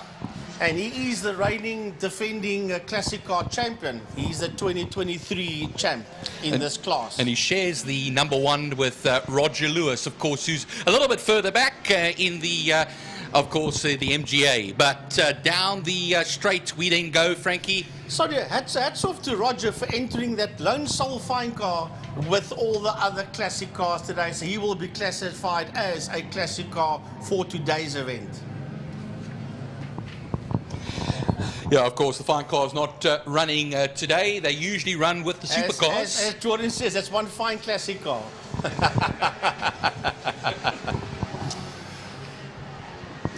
But they make their way down to turn 5. Pertamina Fastron, the safety car, will pull into the old pit area, and it'll be all hell for leather for 8 racing laps when they make their way around. The lights are on, 5 of them ahead of them. There's 1 light on the side, of course, to their right, to our left up here in the commentary box. Now, regulating the pace is the little Chev of Donadio. And the lights will go out momentarily for the Lauda Classic cars. And away we go towards turn 1. Hole's hook is going to be Donadio. Gets the whole shot into turn 1. Trevor Momberg will try and poke his nose right ahead of Ferdy Mouton there. Yeah, they make their way around onto the Joubert straight. Good clean start from everyone. Roger Lewis rounding off the field there behind that other Hitchcock Mustang and into Castrol for the first time, Frankie. Through Castrol they go. Watch out there for Wayne Lotter. He sits out there in P5. Oh, they are leaning on each other already as they work their way out of 2, as we see the gaggle of cars making their way towards 2. That's the leading group that's heading through the King towards Interceptor. Through turn 3 they come now.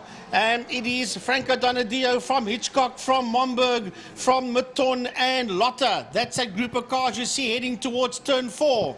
They'll be making their way down the back main as the rest of these cars just falter through turn number 4. Saddle Sweep as a leading group of 4 cars, make it 5 cars, is racing down towards Pertamina Fostron, turn 5. Wayne Lotter also up in the top 6 at the moment, and he's going to be leaving behind the rest there just a little bit as we run now through Pertamina Fastron. Across the line we go now to complete the first of 8 laps. It is Donadio ahead of the Hitchcock. Now it's a dead heat towards turn 1 now. On the outside, Fanny Maton will be trying to take on... Oh, and Fanny Maton spins it into the gravel trap after trying on the outside there of Trevor Momberg. And the dust will fly there, Frankie. Yellow flags will be out. Yeah, you can see on your screen at home, you can just pick up behind the names. There's that red Mustang standing for the folks watching at home. And that car is, I hope it's not beached and he can get it going, but right now it seems pretty stuck. No, he's trying to get it going and he does so successfully. However, we watch the leaders now that's making their way out of turn 3. Out of Interceptor, up the hill they go towards a double right-hander, Saddle Sweep.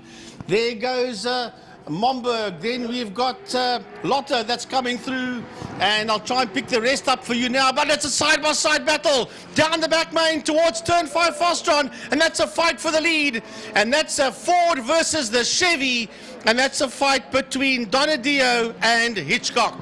Oh, that's a classic Mark battle over there. But like you just said now, Frankie, Donadio just retakes the lead for a brief moment on the main straight now. As they cross the line, you'll see how close it is between them. Meanwhile, we have ourselves a lovely little battle over here between the likes there of Evans, Bedin, Brian Bedin, Evan Taplin, all in that section as well. All battling it out for what is Class B. They cross the line now. There comes the Capri. And of course the Capri over there as well is just ahead of the likes of Evan Taplin and Bedin. Well, if we have a look coming out of turn number 1, we've got a 5-way fight that's now making its way towards turn 2 as we see this car's working through turn number 1. And that is a fight. That's Jared Evans and Bruce Evan Taplin in the Toyota. Sits there on his outside. That is a massive, massive fight. Brian Evans is in that fight as well, together with the number 46 car that's busy working its way around. And I'll get that name for you now. That is Byron Bedin, and that's in the Datsun. He is the Datsun Triple S. Yeah, that's the Class B battle at the moment. Actually, I see the 441 of Brian Evans is actually leading at the moment. Here comes this little cadet as well. But D, meanwhile, down towards turn 5. Into turn 5 we run. It is still Donadio ahead of Michael Hitchcock. And that's how it has been for the last 2 laps. 6 laps left to go here. Roger Lewis is the man coming in the distance there in the MG. And now we go across the line here to start another lap of this race. It is 0.4 of a second between Donadio and Hitchcock. Right. So we watch this fight coming out of turn number 5. It's Evan Taplin, it's Evans, it's a Bedin, and it is Brian Evans. So there's a father-son combination in that lot as they make their way under the City of Cape Town Bridge. And then closing up on them is, I'll pick up now who's in that BMW. That's right on the case as Brian Evans goes up on the inside of the 46 Datsun of Byron Bedin. Well, actually, as well, that Evans 414 in 6th position now as well. That's Jared Evans. Jared Evans in the Ford Capri over there. So, sorry, I missed that one over there. He's doing a fine job here, and he's right ahead of that 441 Evans. Brian Evans, that's his dad, of course, that he's got over there, as well as out of turn 2 now, we have the likes of Bedin and Thompson. Yeah, it is Jared Thompson that's in that BMW got a car going very slow down the back straight as the leaders make their way through turn number 5. The leaders coming out of Foster corner, and it's still the Ford ahead there of the Chev, Donadio ahead of Hitchcock. It was Peter Hitchcock who was slowing down there on the back straight, Frankie. Meanwhile, across the line we then go. Donadio from Hitchcock, 0.6 of a second now. Momberg, who comes out of turn 5. Pertamina fast on. He runs down to the line then, and then they'll head into turn 1 yet again over here. I see a bit of a haze of smoke on the straight as well over here, so I don't know if there is an issue with that Mustang over there.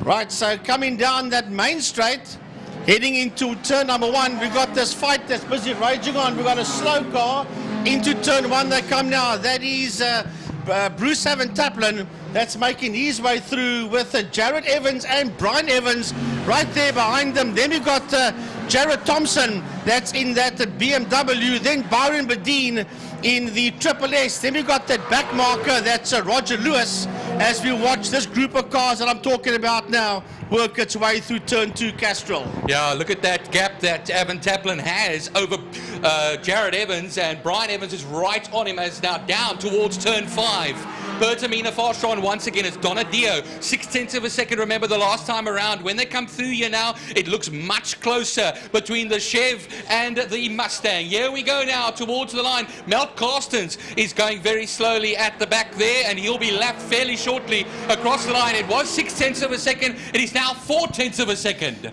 Turn 3 at car 3. Car in place 3 is making its way out of turn 5, and that is Trevor Momberg. There we see the Capri of Momberg sitting in that 3rd position, and here comes Lotta. Here comes Lotta out of the turn number 5 now as the heads down towards us. That is Lotta. I can't have listened to 3 people. As the cars head down into turn number 1, here comes this other fight out of turn 3 now. That is Bruce Taplin and Jared Thompson goes past Evans, and right there behind them is Brian Evans and Byron Bedeen. That's a gaggle of cars working its way through turn 1. Out of turn 4 though is going to come our leaders now onto that back main as they do run towards turn 5, and down the straight they will then run as we do. They have a few cars ahead of them still to be lapped, and it was 0.4 of a second the last time around. It always looks much closer every single time as Donadio in the little Chev, the Can-Am, still heads it over here towards the line. He will then run. Look at this, an Alfa Romeo that is coming up ahead of him. That, I think, it's not Pfeiffer, that one, but we'll find out for you very shortly. I think it's Leon van Linden that will be lapped here now, as we do have 2 laps left to go, Frankie. We've got 2 laps left to go, but I want to go look at a lovely fight that's going on Interceptor as we watch Trevor Momberg come through there on screen as he heads towards the set of Cape Town Bridge. That's that fight I was talking about there. And one of the cars have gone off. We'll let you know now by the rate who's gone off, but look at that Mini. That is Dion Valentine in that Mini, blasting his way down the back lane. Here comes Robin Forbes in the Corvette Stingray. There's the Stingray going past the Mini. Man, then we have got in that fight as well, we've got Dave Aladef. There's the BMW Aladef. Trevor Hutchings is in that fight as well. Dion Conradi with the Conquest. He's in this fight. It is absolutely amazing stuff. And then Lane Hutchings is also part of this fight. What a rumble these guys are having as they head towards turn 1, Byron. We'll be coming up now for the final lap fairly shortly. They're coming through the leaders in 5 at the moment. Just confirmation that it was Robert Rowe in the BMW that spun on the exit of turn 3. As here come our leaders now. They're going to be making their way past that Opel Kadett of Albert Cook, the Albert Cook racing car. The last lap has commenced. There's a very slow moving BMW as well, but that's now on the racing line at the moment. They're going to have to squeeze their way around on the outside, our leaders, through turn 1. Well, the leaders are now making their way towards Castrol Corner. They're picking up a couple of back markers, just keeping right out the way. We'll stick with these 2. The Chevy leads the Ford through the kink. They work their way through the kink and towards a turn 3 interceptor. And I don't quite know if Hitchcock will be able to make the move there on race leader as they work their way towards a turn number 4. But Byron heading towards turn 5 now. There is a massive dice coming out of Fostron. Watch them as they come. Robin Forbes is in that section as well. And blue flags waving on the back main, of course. Here come down the back main is going to be on the final lap. Donadio towards turn 5 now. They've been splitting their way through back markers. The cock is in that Ford Escort there, and they'll run it down to the line now as the checkered flag should be ready for our winner, who will be Franco Donadio, and then just off of him, Michael Hitchcock. Well, we apologize for the folks at home. There's a camera issue, so not much Gary can do about it. He has reported it. So where is Momberg? There he goes into turn number 5, into Fostron. That's Trevor Momberg. And he's busy working his way out of turn number 5, out of Fostron. He'll finish in 3rd place overall, will Trevor Momberg. In the Capri, he's heading towards the checkered flag. And the next man on the lead lap will be Wayne Lotter in the 120 and Mark 1 Ford Escort as he takes the checkered flag. But Byron, he has another fight coming to the line here. Well, Bruce Evan Taplin will come across the line now. Then the BMW then of Thompson. And now Robin Forbes leads the battle into... That's, of course, Jared Evans coming across the line for the finish. Here comes Robin Forbes now in the Stingray. He'll run it to the line now. That will be the 10th spot. Ahead then of 30 Mouton. Dion Valentine will come through then to complete his race. Ahead of Trevor Hutchings. Yeah, and then that cars we just missed there on the line. That was that other fight that was between... Jared Evans, Brian Evans, and of course Byron Badine. They finished just behind that leading group. And then of course another bunch that Byron was talking about, Fadi Maton, Robin Forbes, Dave Aladef, Dion Valentine in that mini. Wow, that thing was quick. And then the likes of Dion Conradi, Lane Hutchings, and of course Trevor Hutchings as well. They were all in that group of cars that was roundabout mid-pack. But brilliant stuff there by the Lauda Classic cars. We apologize for the cameras. Gary had it all under control, and then a little gremlin jumped in and it just does what it wants to do, but it seems to have been sorted out now thanks to the staff at IMUSAT. This is Dave Aladef's first race back since December last year. Dropped a valve last year, so now he's back. It picked up, it went into a loop for about 6 seconds. I saw it was going looping backwards. Well, there's a replay for the folks at home, Byron. That's that big V8 Mustang of Fadi Maton. Or was it Fadi van Niekerk? Maton, yes. That went off the circuit. And there you see the rest of the guys just go through. And he had to fight back from there. That was that cloud of smoke we spoke about. Was that Rob Rowe? Yeah. He's the chairman of the classic car section, and he found himself in a lot of dust there on the exit on the outside of turn 3 interceptor. Well, the Rows and their BMWs are not having the best of luck today, because we had Bradley Rowe earlier on in qualifying lose the left rear and was, of course, out of the race for the day. Meanwhile, we look back at some of the replays over here. There's, of course, that skyline going through there as well of Theo Klaassen. So a number of the fine car guys graduating to the classic cars. It's also good to see Dave Aladef back in the BMW. I remember the last time he raced, he was going to race the December event last year, and he dropped a valve. So it's good to see him back again.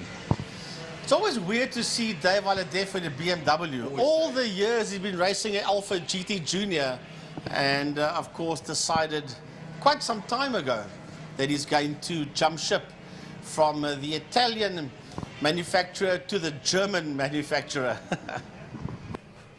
Right, folks, we'll be with you shortly. Byron, you must speak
I'm certified apple pie milkshake. If you give me time, I can feed your appetite. Like shimmy, shimmy, I'm so fine. Mona Lisa, butterfly, something that you can't describe. You know I got the juice, and I'm out here making moves. Gonna send you to the moon. I'm just doing what I do. When you see me coming through, everybody make some room. I'm the best, middle finger to the rest. I'm the best, I'm the best, I'm the best, medals hanging on my chest. I'm the best, I'm the best. Check my name, Hall of Fame. I came here to change the game, make it rain. In my champagne shower, yeah, I'm feeling the power, can't get enough. Too hot to touch. You know I got the juice, and I'm out here making moves. Gonna send you to the moon. I'm just doing what I do. When you see me coming through, everybody make some room. I'm the best, middle finger to the rest. I'm the best, I'm the best, I'm the best, medals hanging on my chest. I'm the best, I'm the best.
For the day, and well, looking at how things are, 10 of them out there, and Dennis Guy Dirk, the fastest man in qualifying.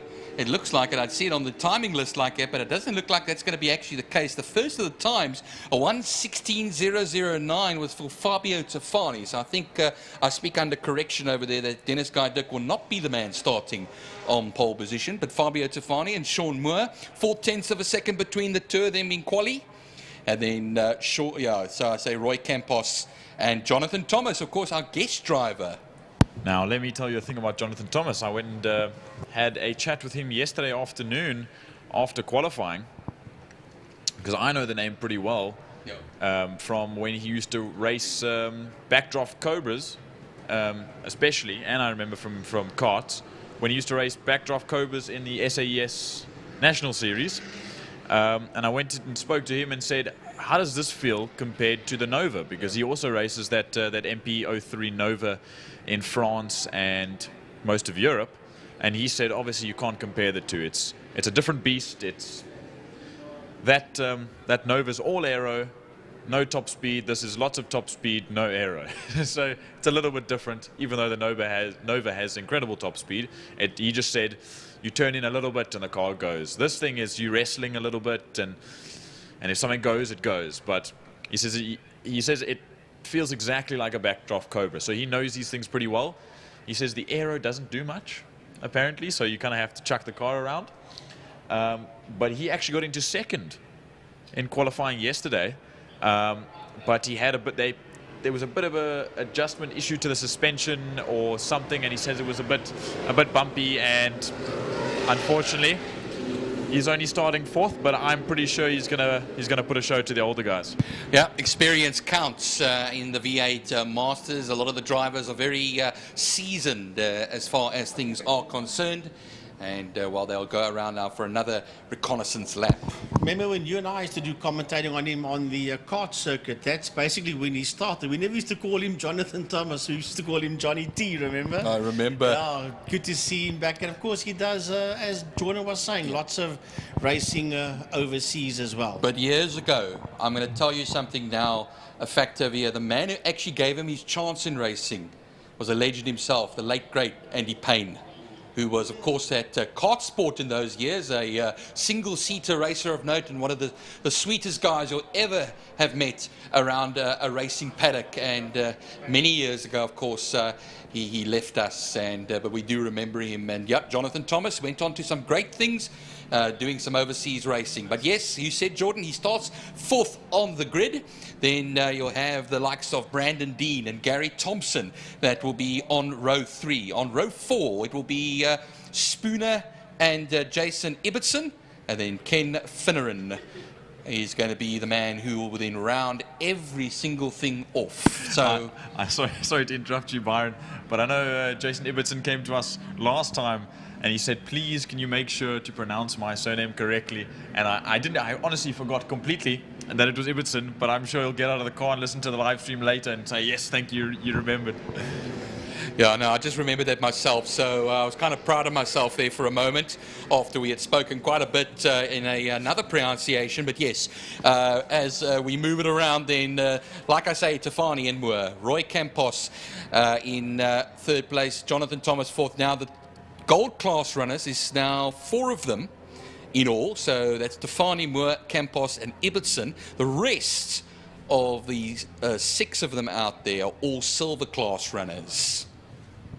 But even though they are silver and gold combined, they are, you know, mix and match. You can have a gold driver at the bottom of the grid or a silver driver at the front of the grid. But we watch as the Amoda GT safety car pulls out of the way for this rolling start as they make their way under the Castrol and City of Cape Town bridge. Fabio Tafani will take the lead on this as the lights hold out red and they jump across the line towards turn 1, screaming V8s. Jonathan Thomas has some sort of issue and he backs the field up a little bit, maybe a misshift or something. But Fabio Tafani does get the whole shot and he will make his way through turn 1 in the lead. Yeah, that will actually be his official first start in the V8 Masters. Remember, it was all qualifying and practice.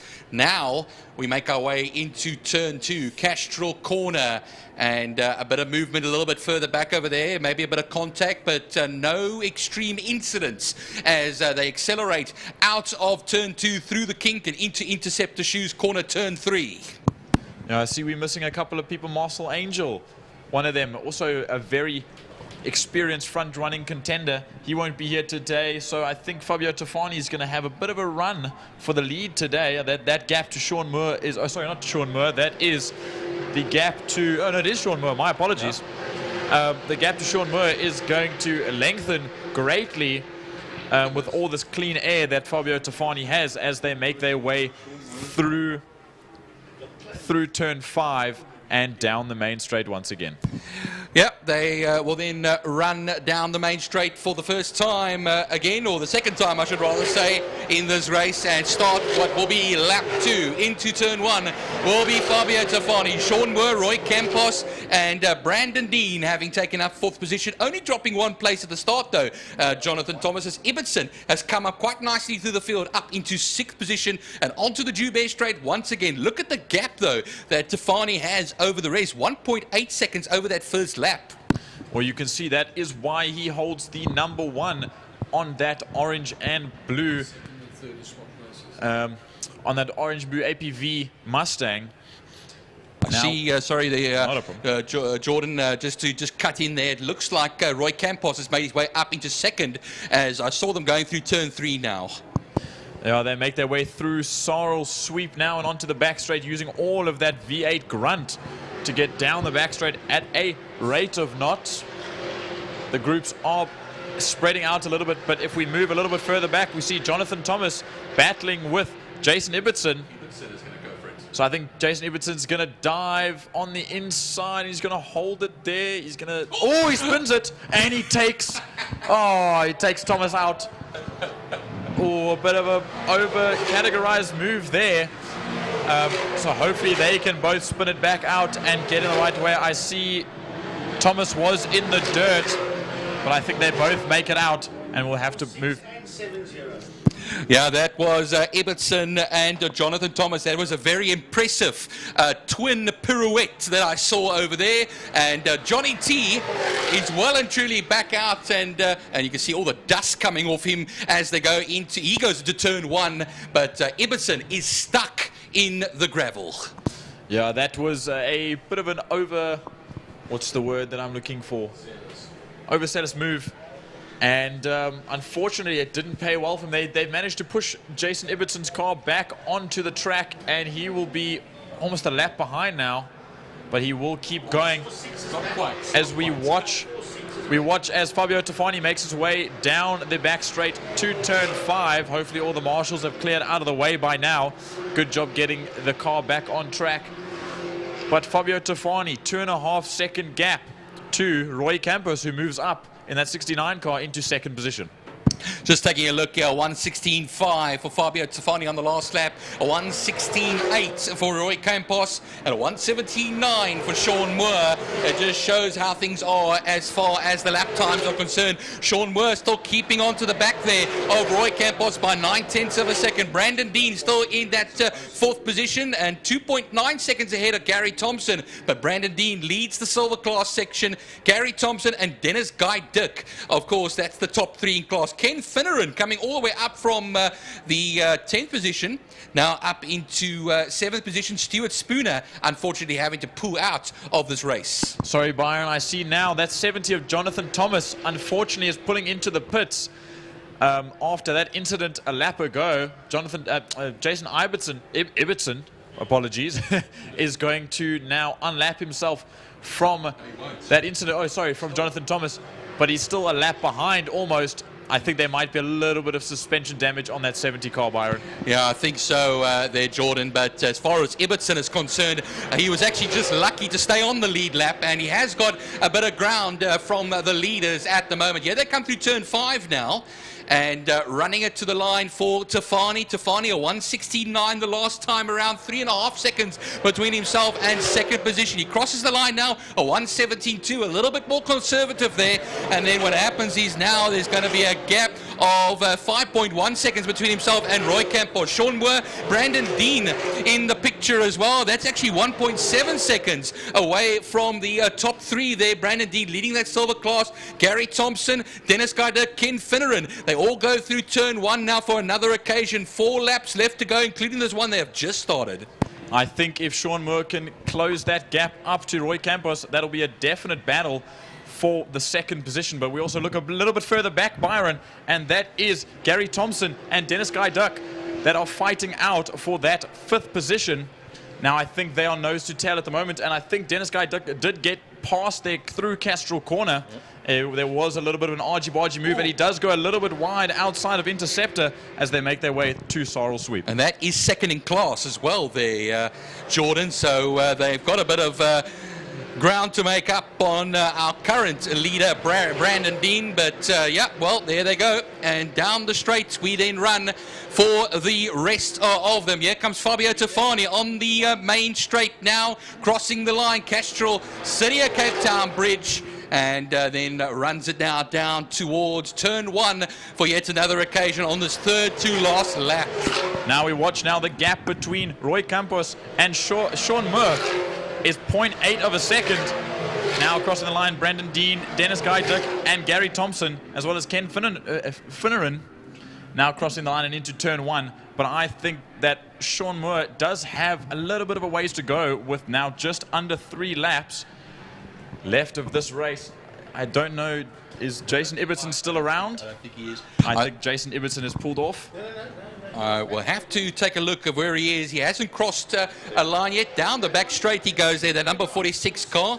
So he's still well and truly in the race and on the lead lap, as we now see him going into Cape Town Corner. But look at this little tight battle over here now for second and third positions. Roy Campos and Sean Moore, 0.8 of a second between each other when they cross the line. Down the back straight we then go. He's not close enough to make any sort of a move, there's Sean Moore, and he'll take a look and they'll turn into Pertamina Fastron. But now with 2 laps left to go, the second place battle is hotting up. And I said now, not that long ago, Byron, that I think Sean Moore might have a little bit of a run by the end of this race. We're now coming up on 2 laps to go. Left of this race, Sean Moore now crossing the line. Now we look as Brendan Dean comes to the line. Dennis Guy Dick ahead of Gary Thompson after that overtake 2 laps ago. Ken Finneran also crossing the line. And then more than half a lap away is Jason Ibbotson. My apologies, rounding out the field. Going into Castrol Corner now is that second place battle between Roy Campos and Sean Moore out of that section now. Look behind him though, there's a lot of movement happening at the moment. I think Guy Dick trying to come back out of turn 2 there, Jordan. Oh, that's the same move that he tried to pull on Gary Thompson, or that he pulled on Gary Thompson 2 or 3 laps ago, and Gary Thompson wanted to do the same move back. but he could not manage it in this instance. Now we watch the leader into 5, Pertamina Fostron, all on his lonesome, 7.5 seconds away from that second place battle. Fabio Tofani is in a league of his own right now. Well, they are coming up to do one more lap there, Jordan. We'll have Fabio Tofani come across the line now. 7.5 seconds. It was the last time between himself and the pair battling behind him. But now, look at this. Roy Campos, Sean Moore, half a second between themselves the last time around. They cross the line now. It stays at half a second, and it's the now or never lap as Brandon Dean comes across the line, and then Dennis Guydick within 0.4 of a second. Now we watch back on the screen coming towards turn 2 Castrol corner. It's still this fight for second place between Roy Campos and Sean Moore, and Sean Moore has closed the gap, and I believe it's within half a second. We just have to wait a few more corners, and if you look a little bit further back now, you see Dennis Guydick wanting to try and make a move, and he does make a move on Brendan Dean. Brendan Dean went a little bit wide, and as well as Thompson makes his way past. Now we watch as they make their way through Interceptor corner, but we jump now further back down the back straight on the last corner of the last lap. Fabio Tofani, from start to finish, he will take the win of this race, and he's almost about to lap Jason Ibbotson coming around the final corner. We'll see what lap time he can do as he crosses the line. It's now close to 9 seconds, the gap. And Fabio Tofani will take the win in race 1. Watch them as they come now towards the line. The second place man will be Roy Campos. That will cross the line just ahead over Sean Moore by half a second. Then Brandon Dean, of course, lost that position. It is now Dennis Guydick that comes to the line as the winner. But that second placing class, Gary Thompson, just gets that section. And then Dennis Guydick comes through. I see on our timing screens now, Brandon Dean will be the man, of course, who gets third place in class. Ken Finneran in the 7th position, and then Jason Ibbotson. We just got to watch out for Jason, and valiantly, Ibbotson, sorry, there we go. Now he's going to beat me up now. So yeah, Ibbotson, excuse me, coming to the line to complete a full complement of laps. But I think that was a fantastic race all over the show, front and back, gold and silver class. There were battles all over the place. And this is probably one of my favorite classes, Byron, and I think I can't wait until race 2.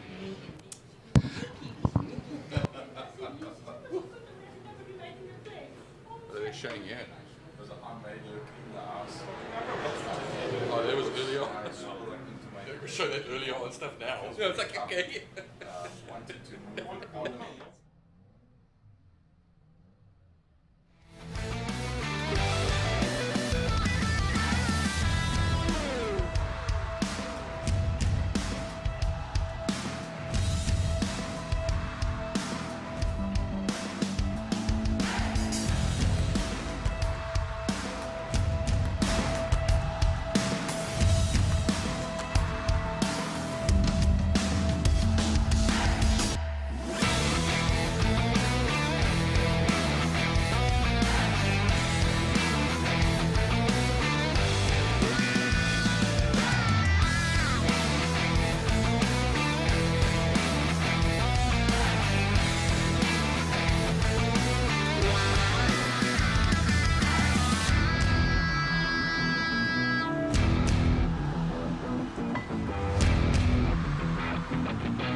Period. Thermofires, Clubman's regional saloon cars. And want to just say big thanks to all the sponsors for Clubman's as well. Thermofires, of course, being the main sponsor. DTM Renault, DYN, DTM Renault, DTM Nissan, Autopro, Audi VW Clinic, Graphic Supply World, and Afritech Civils, and Autopro Mechanical Services. A big thanks to all of these people that are sponsoring the Clubman's Regional Saloon Class, but of course the main sponsor is Thermofires. I had a chat to Stephen House earlier on this morning at the bottom of race control, just before Clubman's went out to qualify, and he said the cars all sorted, new rubber on, brakes has been sorted out, Stephen House of Thermofires, and he said to me, Frankie, the car's right. Karretjie is reg, ons gaan die ding doen. Car's right, we're going to do the thing. That's what he said. So we'll keep an eye out there and see what he does out there on track. We also welcome back Mr. Zak Groenewald in the Jetta. You will start as a new driver car combination in Class X today. Zak Groenewald together with another newcomer by the name of Ruan Gous. So we'll keep an eye there on Zak Groenewald. Like to see where he qualified. Klim Renard is on pole position with Jess Huggett on second pole, then JP Share and Joseph Hendricks. That's the first 2 rows of the grid as we wait for the cars to come out, just making sure that the circuit is all neat and tidy and clear by our WPMC marshals. Then it's Carl Visser and Stephen Gous. So he qualifies in the top 10, does Stephen Gous, and he is the leader of Class C for the qualifying session this morning. That was Stephen Gous. Give our monitor time to then Mr. Dexter Bruce, Elgin Gaspar, Gary Smith, Stephen Heidenrich. He's way down in Class A. He's sitting there in between the Class C cars. He must have had an issue this morning in qualifying, because you wouldn't expect to see Stevie Heidenrich so far down the field. Paul Minnick and Gavin Cerf, John De Silva, and then Class X, Ruan Gous, although he is classified here as Class F. Jenna O'Lane is in there as well. She's the only lady driver in Clubman's. Zak Groenewald is way down at the back in class. Then David Vermaak, Evert de Tooy is in there, Michael Finn, Lee Fielding, and Adam Omar. That's just some of the names, followed there by Nian de Tooy, Zak Groenewald, and Jaco Lambert, if everybody is going to be out there. So the circuit has been declared clear, and the Thermofires Clubman's regional saloon cars roll out onto the track for their opening race of the day, which of course is also the final race before we head into the lunch period. The fan walk today will be between turn 3 and 4, between Interceptor and Sarl Sweep for the people here at the circuit, and that will be for the GTI Challenge. They will be doing their fan walk there. But Gaza, Clubman's out on the circuit for the opening race. Yep, so the big news today is in fact that Algan Gaspar is out there in a different vehicle, and the ex-owner of that vehicle, when it was still in road format, is actually standing alongside me. Michelle Jenkins, good day to you. Hi Gary, how's it going? Fantastic. So Cody not racing with the Beamer this year, but you're upstairs here with us to what you classed as your +1 driver, Algan Gaspar, that's out there with what you used to drive as a road car. Absolutely, yes Gary. Eugen will be racing possibly with the next race. He'll be racing with the art car if all goes well. So yeah, looking forward to that and pushing him out of Class C and hopefully into Class B with that car. And then one of your best friends and co-cohort in the Beach Buggy Club, Jess Huggett, alongside Klim Renard on the front row of the grid. Yes, the NA cars are definitely the way we go. We prefer to go that route. So very proud of the guys that are right up there in the front. Awesome stuff. There you got it, the inside line from Michelle Jenkins. And it must be weird, Frankie, to watch a car racing around the circuit that you used to drive the kids to school. Yeah. Then the kids race the car, and now it's going to what was your your +1, as you referred to it, Algan Gaspar, that has had a lot of support from the Jenkins family. Absolutely, yes, Gary. You know, I think it's awesome to see him growing as well, and we just know that when he climbs into that car, he's going to be one of our top drivers as well in the front. Right, so here we go. That was the voice of Michelle Jenkins as Jess Huggett rolls onto the front row of the grid. He's there in second pole. He normally looks up at the commentary box and gives us a wave, and he does so. Does Jesse Huggett, Westkar Bakwerke Autolift, and Full West VW, just of the sponsors on that Jetta 2. Then JP Share is there on that third row. Dexter Bruce moves there into P7 on the inside of Gasper. Here comes Josef Hendricks in the 61 car, and right behind him, Mr. Thermofires himself, that is Stephen Gous. And then you got Carl Visser in the 337, the Shaw Electrical Engineering machine. He sits there just behind Shea and just ahead of Dexter Bruce. Clem Renard will put the Golf 2, the 43 GNA Motorsport Golf and Speed Precision machine, the Golf 2 in a P1. Well, looking forward to see where Zak Groenewald, what Zak is going to do. Neon de Toy is rolling down pit lane in that boxy BMW Avis, the Coastal Engineering Supply BM. Starting from pit lane. There's a lot of cars that I think might be starting from pit lane. I think Zak Groenewald is also going to be starting from pit lane. Yeah. Zak is also working his way down pit lane in the GT Raps Jetta 2. And Jaco Lambert will also be starting from pit lane. So, oh yes, and Paul Munich is also going to be starting from pit. One of his family, Mark Munich, used to work at Audi in Century City, Mark, and he left, he's doing his own business now, is Mark. And I still said to him, there's a chap by the name of Paul that races. He says, yeah, we are family.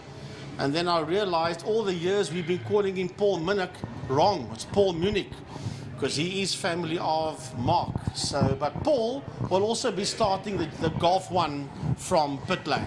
Well, we called Jason Ibbotson,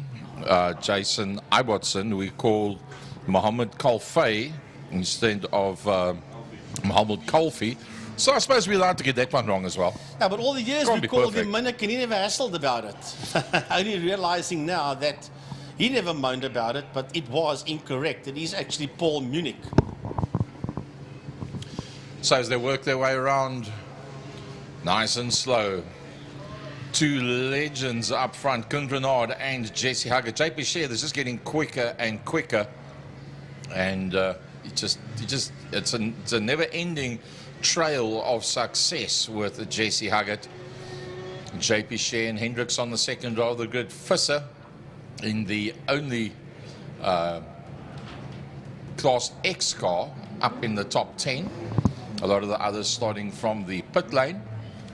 I guess it's a pity that Michael Lassier is not racing today. There's also a few issues that has to be sorted out. That's why the car isn't out on track. But we'd love to have seen Michael Lassier out there as the field rolls down the back straight. And we'll see them come into view now. We're still looking at turn 3. We'll pick them up now as they go down the back straight. There they go. Down the back straight behind the safety car. Talking about safety car, remember folks, 7 o'clock tomorrow morning, the Japanese Grand Prix from Suzuka. That's going to be pretty cool. I'll have a look to see who's on pole position for that one after this Clubman's regional saloon car race sponsored by Thermofires. Let's hope that those that are watching online as opposed to per satellite can actually pick up the Formula One feed, because with the break in the undersea cable, the online feed is non-existent for almost 3 weeks now already. Right, so Gary, here we go. Under the Castrol and City of Cape Town Bridge. Here they come, Clint Renard and Jess Huggett block out the front row of the grid. 8 laps of action await us as the lights go off. Now the hammers get dropped. And away they go as they race down towards turn number 1. Yusuf, oh, there's a car on the grass. There's a car in trouble. He locks up the brakes. Will he make it? My word, somehow he manages to work his way through turn. That is Stephen Heidenreich. Can you believe it?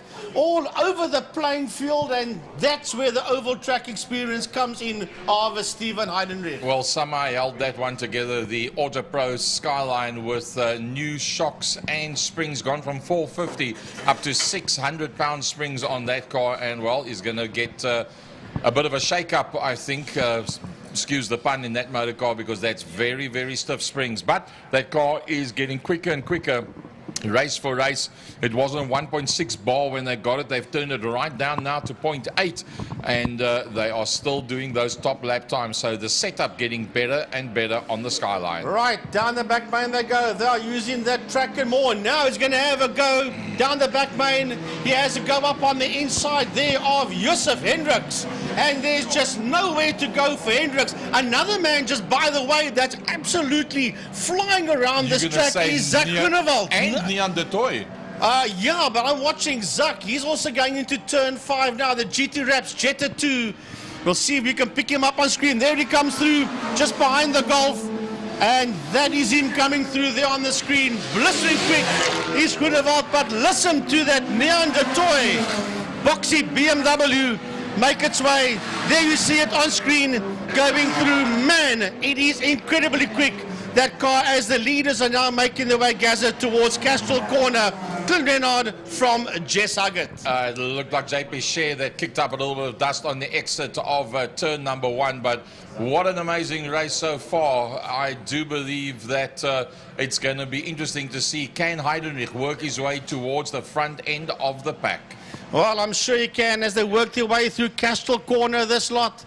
Heading around, here they come out of turn number 3, out of Interceptor Corner, working their way towards turn number 4, the double right-hander. The leaders down the back main. It is Renard, it is Huggett, and then this other group going down. Look at this! Down the back main they go, and Nian de Toy up on the inside of Stephen Heidenreich says, thanks for coming, have a nice day. They are getting away from JP Share as they go through. There is de Toy. Just behind him you see Heidenreich, Stephen Heidenreich, and then JP Share, that BMW behind him. It is Kyle Visser that is coming through. Man, this is incredibly quick stuff as the leaders race towards turn 1. Jesse Huggett holding on to the back end of Clint Renard, not letting Clint get away with him. VW and VW, and that ahead of the BMW of Nian de Toy. Stephen Heidenreich in the Nissan Skyline behind that. Then another BMW in the hands of JP Share. Then it is Visser Jr. from Groenewald, Hendricks. Then the leader of Class C, which is in fact the man from Thermofires, and that is Stefan Gous. Yeah, and if you have a look as I go through Castrol Corner, you'll see that Dexter Bruce is right in there as well. He's just behind. There goes Dex to your screen now. He's just behind Stephen Gous and closing up onto the back of the Stephen Gous car as they work their way through Interceptor up the Tigerberg straight towards a double right-hander sidle sweep turn 4. The leader working his way down the back main. It's still Clint Renard from Jess Huggett, and Jess Huggett's having a look on that outside line going down into 5. Jess Huggett the closest that he's been so far, but he's probably seeing what's happening behind him, because what's happening behind him is that it's Nian de Toy and it is Stephen Heidenreich, and JP Share not that far behind them, just 2 seconds further back. Jess Huggett has got to hoof it on at this stage of the fight. There comes JP Share. Visser is also doing a lovely job. There's Visser just ahead of them is Zach Groenewald. That is coming through. There comes Zach towards us, and he's ahead of Share. Behind Share is Visser. Behind Visser is Yusuf Hendricks as we go back to the leader, working their way out of turn number 1. Let's follow the other cars into 1 next time. As we keep with the leaders going into turn 2, and Nian de Toy has caught them. Nian de Toy has caught Clint Renard and Jess Huggett, and Stephen Heidenreich coming through your shot now, that's going to be a four-way fight for the lead as they work their way through Interceptor. Yep, they're just getting closer and closer. Clint Renard on his last lap, a 1:23.293, a 23.3 for Jesse Huggett, a 21.8 for Neandertoy. Neandertoy is closing the gap, applying the pressure, but he brings with him the Heidenreich Skyline as well. Down the back main, your leaders go towards a turn 5. Towards Pertamina Fostron. Will we have a new leader? Huggett and Renard is fighting for survival for P1 and 2. Neandertoy is shoving it up on the inside. He's going to make the move on Jess Huggett. Huggett fights back. Huggett says, not here, not now. Mr. De Toy and Stevie Heidenreich is in the house as well as they race under the bridge towards turn 1 holes. Massive battle going on there. Then a bit of a gap. Here's Groenewald coming through under the City of Cape Town Bridge. Zak Groenewald, he's broken away now from JP Share. Then it is Visser Jr. After Visser Jr., here comes Hendricks. Hendricks has got a bit of a gap from Stephen Gous, the leader in class, and that from Dexter Bruce, and that then from Lambert. As we go back to our leaders, they already are on their way through turn number 2, and Neandertoy has gone to the front just ahead of the man they've led out right from the beginning, Clint Renard. Oh, this is going to turn ugly. This is going to turn ugly. My word, they must look out for each other. Out of Interceptor corner they come now. They're not giving each other a damn inch, these four. As they work their way through turn 4, through Sorrel Sweep. Down the back main they go. Who's going to have the biggies for turn 5? It is the Toy. It's Renard. It's Huggett. And here comes Heidenreich. Down the back main they go. Steven surely will have a dive. Clever Jess Huggett covers the line, but Stevie's got the power on the outside. Huggett is so late on the brakes. Going into turn number 5, and Jess Huggett, man, the living legend, is fighting the fight of his life out there. Well, what I can tell you is Jess has bought a new set of tires, but it is the cheapest set that he could find with the amount of money that he had to spend on it, and he's a little bit worried about over-revving the car because the outer diameter of those tires is just a little bit small. But Lucas coming there in the background, Gaza. You would have just picked him up. That is Zak Groenewald. There he goes to your shot there. Zak Groenewald. And that's another side-by-side fight. JP Share. And he has made them, while he's having a dice there with Carl Visser, is a JP Share as they work their way out of 1. Up out of 1 they go, but the leader's going down into 3, and Neandertoy has made a bit of a gap. He's brought Stephen Heidenreich with him, both of them ahead of the initial leader and pole sitter Clint Renard. Jesse Huggett, that was the 3rd fastest through the qualifying, but moved on the front of the grid with Neandertoy, that then eventually started from the pit lane. 1st, 2nd, 3rd and 4th. That is how close they are to one another. Here comes Groenewald. Zak Groenewald having started from the pit lane, and I think he's closing them down. Well, 1st, 2nd, 3rd and 4th into turn 5. They're going to pick up 2 back markers in turn 5 into Pertamina Fostron, and it has been led there, this fight, as the back markers keep Gavin right Surf. Out the way. That's Gavin Surf that they're going past, the only Class D car out there. Well done there to Gavin, holding his line and just keeping right out the way of these 4 as they race down towards turn number 1. Nothing in it. Another back marker just keeping right out the way. That blue BMW saying, I need to just keep out the way of these guys. Neandertoy, there goes Huggett through your shot, through your screen, as they head towards turn number 2. As we pick up the other fight that's going through, that is Visser, that is Share. And then we've got another back marker. Here's Lambert, and he's having a fight with Josef Hendricks. That's Jaco Lambert and Josef Hendricks. Yep, going down into turn number 3 is in fact your leader. There he comes through now. That is Neandertoy, lap number 6, leading them out from Stephen Heidenreich. Then it is Clint Renard and Jesse Huggett. Next one through, that is Groenewald that you see coming through there. A big gap behind Groenewald as he works his way past the back marker as well. The big hitters out into the back main. Right, down the back main they go. They have got a lap and a bit to do as they work their way towards turn 5, Fostron corner. That's Neandertoy that sits out there in P1 from Stephen Heidenreich in that 2nd position.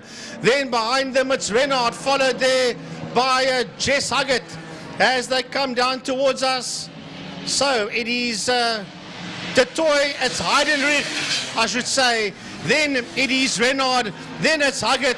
Then we've got a back marker, and then Zak Groenewald. The back marker is Lee Fielding that Groenewald gets past as they head into turn number 1. Here comes a Visser. Right behind him is JP Shea. And then we have got Jaco Lambert? Yes, Jaco Lambert coming through. And then Josef Hendricks is the next one that's coming through now, Gary. This is the final lap, and the leader is making his way into turn number 3, Interceptor corner, Neandertoy. Yep, Neandertoy, that is leading them out. He was on 121.947 in the previous lap that he was on. And remember, a 21.5 is where you bust out of this class. So right on the edge is a Neandertoy. Not that far behind him is Heidenreich, then Renard, and then Huggett as they work their way down the back main, past the back marker for the last time. And Neandertoy NDT Motorsport leads them out. Into turn 5, fast run corner for the final time in race number 1 for Thermofire's Clubman's cars. The checkered flag is out, and it's that boxy BMW of Neandertoy that comes home in P1. Stephen Heidenreich finishes in second, followed by Clint Renard across the line. Right behind him is Jess Huggett, and right on the case of Jess Huggett is Zak Groenewald. Zak was definitely catching and closing the whole way on that one. Here comes Visser. Visser has done a lovely job. He's made a bit of a gap between himself and the rest. Visser from Shea, Lambert and Hendricks, all of them coming through together. Yeah, Jaco Lambert crossing the line now. Stephen Goos, the next man to come through. Yep. And the leader in Class C is Goos. That's first Hendricks to the line, Gaza. And then we've got, where's Goos? There he comes, Goos. Then Gary Smith, and right behind Gary Smith is Dexter Bruce. Yep, and then Algen Gasper, fourth in class. That is Class C. Probably the last time that we're going to see him in that specific motor car. Paul Munich finishes his race, and the rest of them just falter across the line. John De Silva in the Golf also finishing his race. But man, some brilliant stuff out here. Clubman's regional saloon cars. Thermofires, well done to Thermofires. You picked a good class, no doubt about it. Thermofires Clubman's race number 1. Now we move on to the luncheon interval. So, yeah, here's your opportunity to go down to the pit lane and go and have a look-see face-to-face once the helmet is off what your favorite driver actually looks like. And we'll be back to you in about 35 minutes from now. Cheers, everybody. Yeah, just keeping in mind that the fan walk will be between turn 3 and 4, between Interceptor and Saddle Sweep. And it will be the GTI Challenge guys that will be doing the fan walk. The GTI guys will be out there on the fan walk. The API Property GTI Challenge guys. So yeah, we'll have a chat to you after lunch. Take a break around the track, take a break at home, and we'll speak to you soon.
I'm certified apple pie milkshake. If you give me time, I can feed your appetite. Like shimmy, shimmy, I'm so fine. Mona Lisa, butterfly, something that you can't describe. You know I got the juice, and I'm out here making moves. Gonna send you to the moon. I'm just doing what I do. When you see me coming through, everybody make some room. I'm the best, middle finger to the rest. I'm the best, I'm the best, I'm the best, medals hanging on my chest. I'm the best, I'm the best. Check my name, Hall of Fame. I came here to change the game, make it rain. In my champagne shower, yeah, I'm feeling the power, can't get enough. Too hot to touch. You know I got the juice, and I'm out here making moves. Gonna send you to the moon. I'm just doing what I do. When you see me coming through, everybody make some room. I'm the best, middle finger to the rest. I'm the best, I'm the best, I'm the best, medals hanging on my chest. I'm the best, I'm the best.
Right, folks, for all you people here at the track, that's on the fan walk for the API Properties Volkswagen GTI Challenge.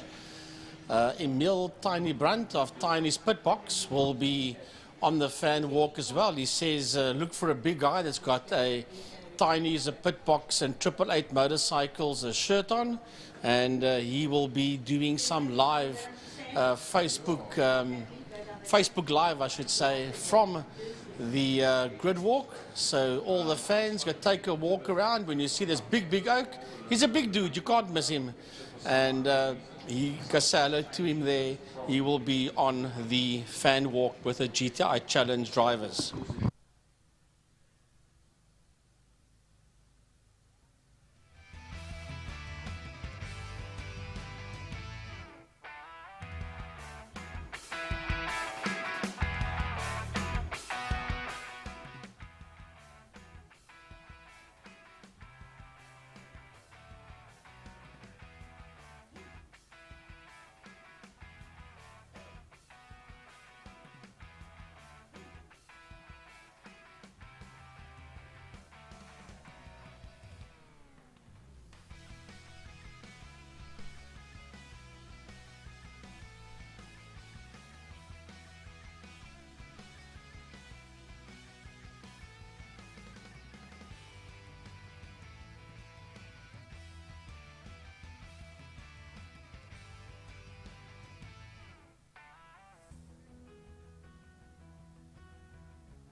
You ready?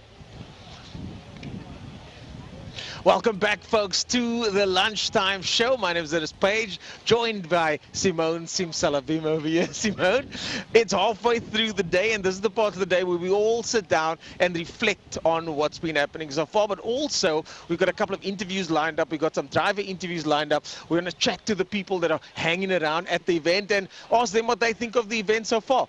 I'm going to ask you the same question, though, Simone. What do you think of the event so far?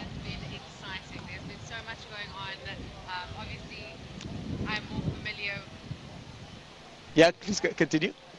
Yeah? You can just move your mic a little bit closer to you there. Yeah. No, it's fine. You're good.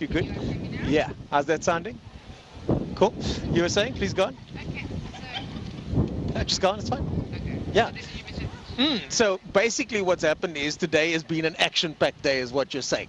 So yeah, it is one of those days. Let's go through some of those results so far. Koen Snyman gets first place again. Is there any bike race that Koen Snyman is not going to win? He has been looking unstoppable the last couple of race meetings, but this time though the difference less than 1/100th of a second or thereabouts, 1/100th of a second. So Koen Snyman finally getting some competition there from Slade van Niekerk, and then Jamie Hall taking the Power Series Bat Tech STC 650 category over there, now newly sponsored by Bat Tech.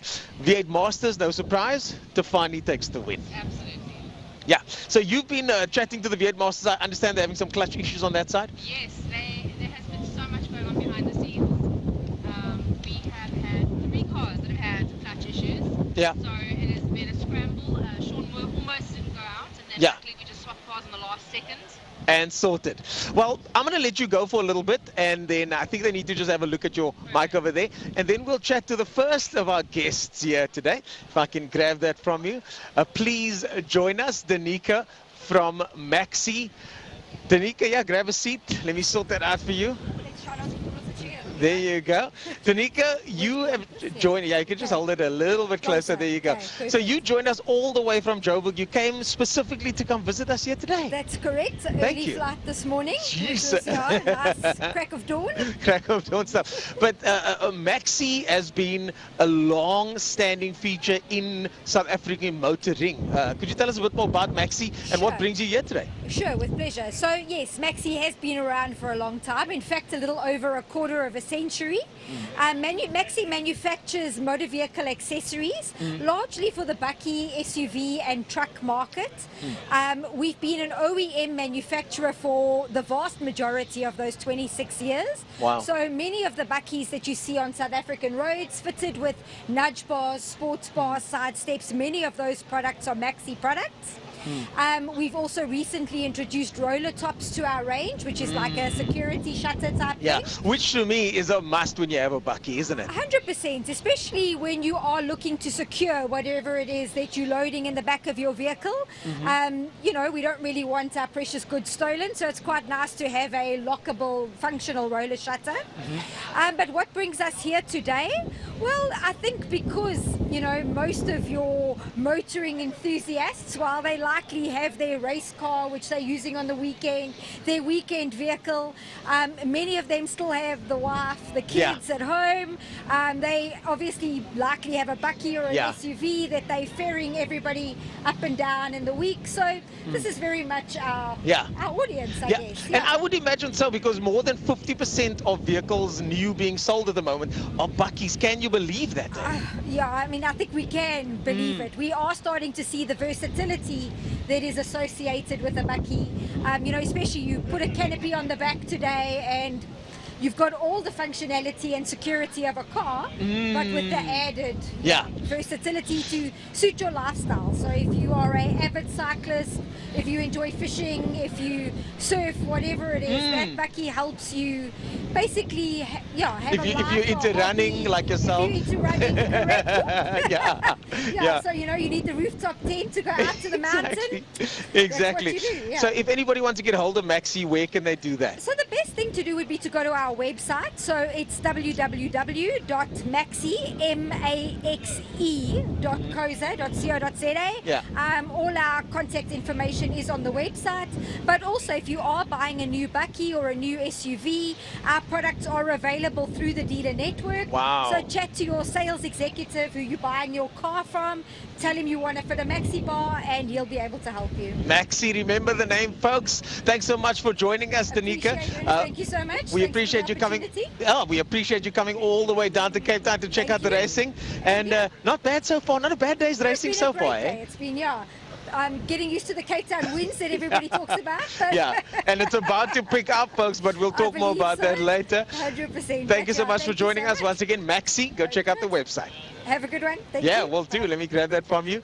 And ladies and gentlemen, that is Danica from Maxi as we wait for our next guest to join us. And it has been, as we mentioned, one of those busy days. On your screen now, I'm sure you'll see GTI Challenge out there. The GTI Challenge guys on the fan walk at the moment, where all those drivers are hanging out and willing to talk to you guys face to face. If you want to catch up with GTI Challenge, if you want to speak to the drivers yourself, if you want to find out from them what it's like to get into motorsport. I was just saying, now we've got the fan walk going over here, and this is the perfect opportunity for aspiring drivers to find out how exactly they get into motorsport. Come here and talk to the people yourself. Exactly, and such a nice moment to inspire the young kids and get them to see the drivers and sit in the cars. It's always such a loving moment when you see how excited the little kids get. Oh yeah, we saw plenty of that today, and that's exactly what the fan walk is about. It's about that interaction. It's about getting to know the drivers up close and personal. And a simple question: how do I get into motorsport? Probably one of the most asked questions we've had here at the track is, how do we get into racing? And the best people to answer that question are here at the circuit today. So we've got a couple of interviews lined up, waiting for our producer to let us know who those interviews are. We've got a couple of people lined up. Storm Lanfear is going to come chat to us. Ricky from Formula Ford is going to come chat to us. A bunch of other drivers are standing by, ready to talk to us as our producer fishes them out. But yeah, let's get back to those results over here. Jamie Hall, as we said, in the STC, and then in GTI Challenge earlier on, we've got the results here with us. Marco Busi gets the win. Not at all. Not at all. Marco Busi gets the win from Yuri by just 0.019 of a second. I mean, that is this close. Caldenace in third place. Unfortunately, Nathan Victor and Clinton Mercedes make up the order further down. Calfee finally gets a win in Class B. Someone that's been chasing that win. And I spoke to him this morning. He's in the middle of the fast at the moment. No water, no food, no nothing. That must be so taxing on one's body. I wouldn't want to do that. You're not even an Energade, not even a single electrolyte for him. And Mohamed Calfee gets the first win, chased down by Ryan van Eerden, who is on form this year. So the fact that he could beat out Ryan van Eerden was very, very spectacular for him. And on your screen now, I'm sure you see the GTI Challenge guys out there at the moment as well. Then in Class C, Dylan van Eerden, no surprises there, gets the win. Fontini a couple of seconds behind him, Daniel Miller in third place, the rest of the field following on.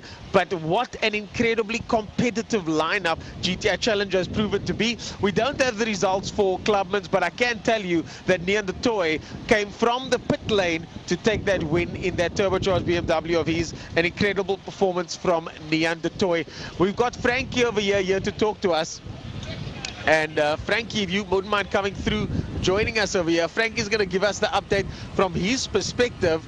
Frankie, welcome to the lunchtime show. And what a day I'm back again. Back again. Thank you for coming back again. We always appreciate having you. How's it been so far? Well, it's been hectic up in that commentary box. All the racing so far is exactly what we expected it to be. Action-packed all the way through all the classes.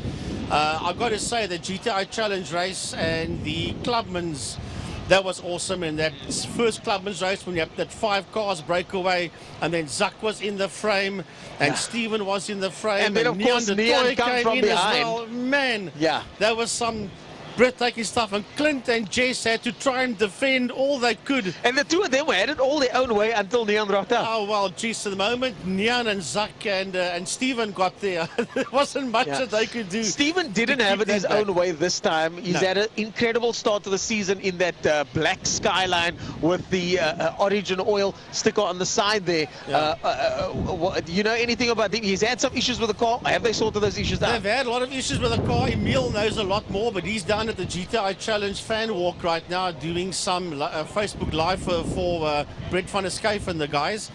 But yeah, they have been working hard on that motor car, and it is horribly quick. Yeah. Together with Zak's Jetta 2 and of course the boxy beamer. That's the old Stian Kriel car, isn't it? Yes. Yeah. And Kamikaze. And the boxy BM that Nian is racing is the old boxy BM of Zak. Oh, I see. That's also some info that Emil sent through to me. And that's the one that was wheel spinning all the way around the circuit a couple of months ago. He put on quite a show a few months ago. That one, yes. Yeah. So going into the second half of the day, anything from your side, anything you want to add? Well, if the first half is anything to go by, I think the second half is going to be just as good, if not better. Track is now obviously bedded in again. And they want to get done, because they're talking about bad weather coming in from... I was just going to ask you now, with this wind that's coming up, it's going to play in some people's favour, not in others. No, we'll be okay for today. It won't rain now. We're not talking about you guys in the tower, we're talking about the drivers. No, they're talking about either late evening or sometime tomorrow. So but not even the rain. Okay. What about just the general, the wind that's going to pick up? I mean, it's much more windy. Talking about the wind, you know, Cape Town weather chop and changes all the time. It says one thing and it does something else. Yeah. But I was looking at the Cape Town weather on Google. Now they basically give you what's happening either at the CBD or the airport. And they were talking about 5 o'clock this afternoon, 39 to 40 km/h winds. Sure. So the wind has already picked up compared to this morning. Yeah. And it's now what? It's only 1:30. So as the day goes on, the wind is going to pick up, and of course that affects the drivability of the car and of the motorcycles as well. How you drive or ride it compared to the wind conditions. The wind is currently blowing southeaster. Yeah. But yeah, it's going to probably be changing to northwester pretty soon. It might change. Well, Frankie, thanks for that update. We're going to interview some drivers now up next. But before you go, we just want to say thank you for everything you've done. It's been a fantastic day of commentary so far. We look forward to the second half. Thank you guys. You're doing a fantastic job, Simone. Thank you. So we're going to try something new now. We're actually going to cut to a short little montage now in the next couple of seconds. We will show you guys the name of someone that's been involved with motorsport with his family for a long, long time. And he's had quite an interesting race. I think it's time to cue the music.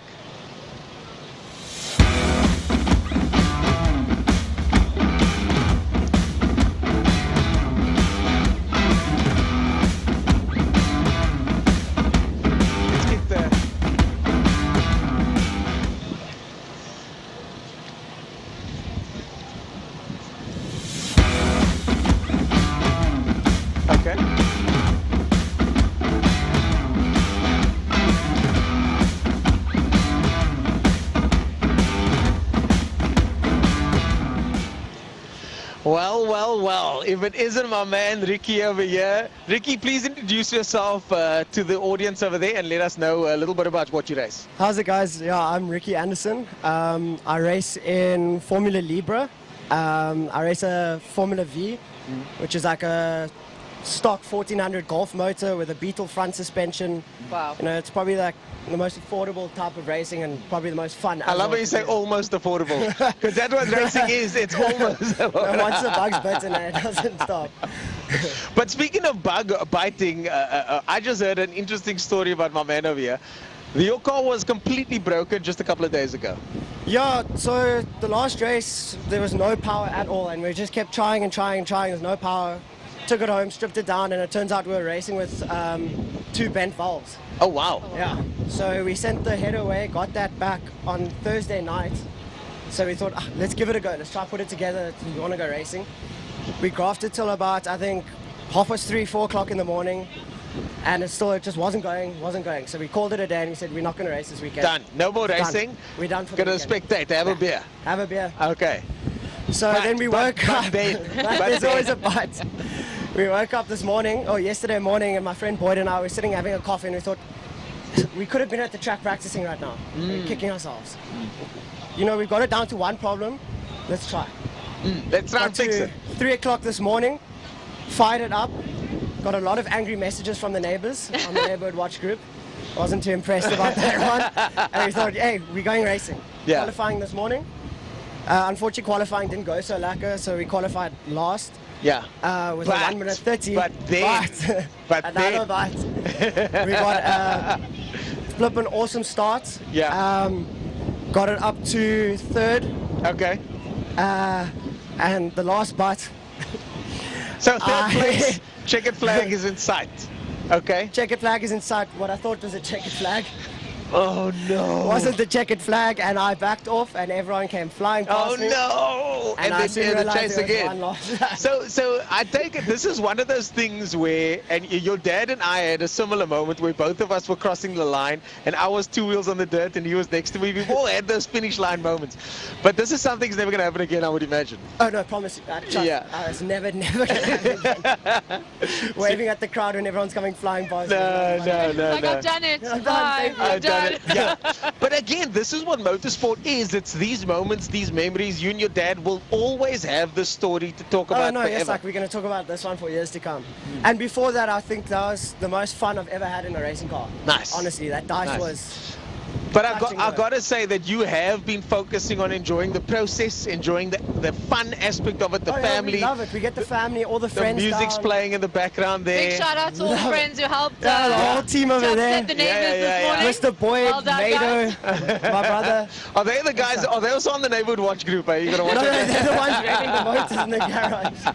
The neighbors will forgive you. I hope so. Well, Ricky, thanks so much for joining us. We look forward to seeing how race 2 goes. I promise you it's going to go straight to the finish line. Straight to the finish line.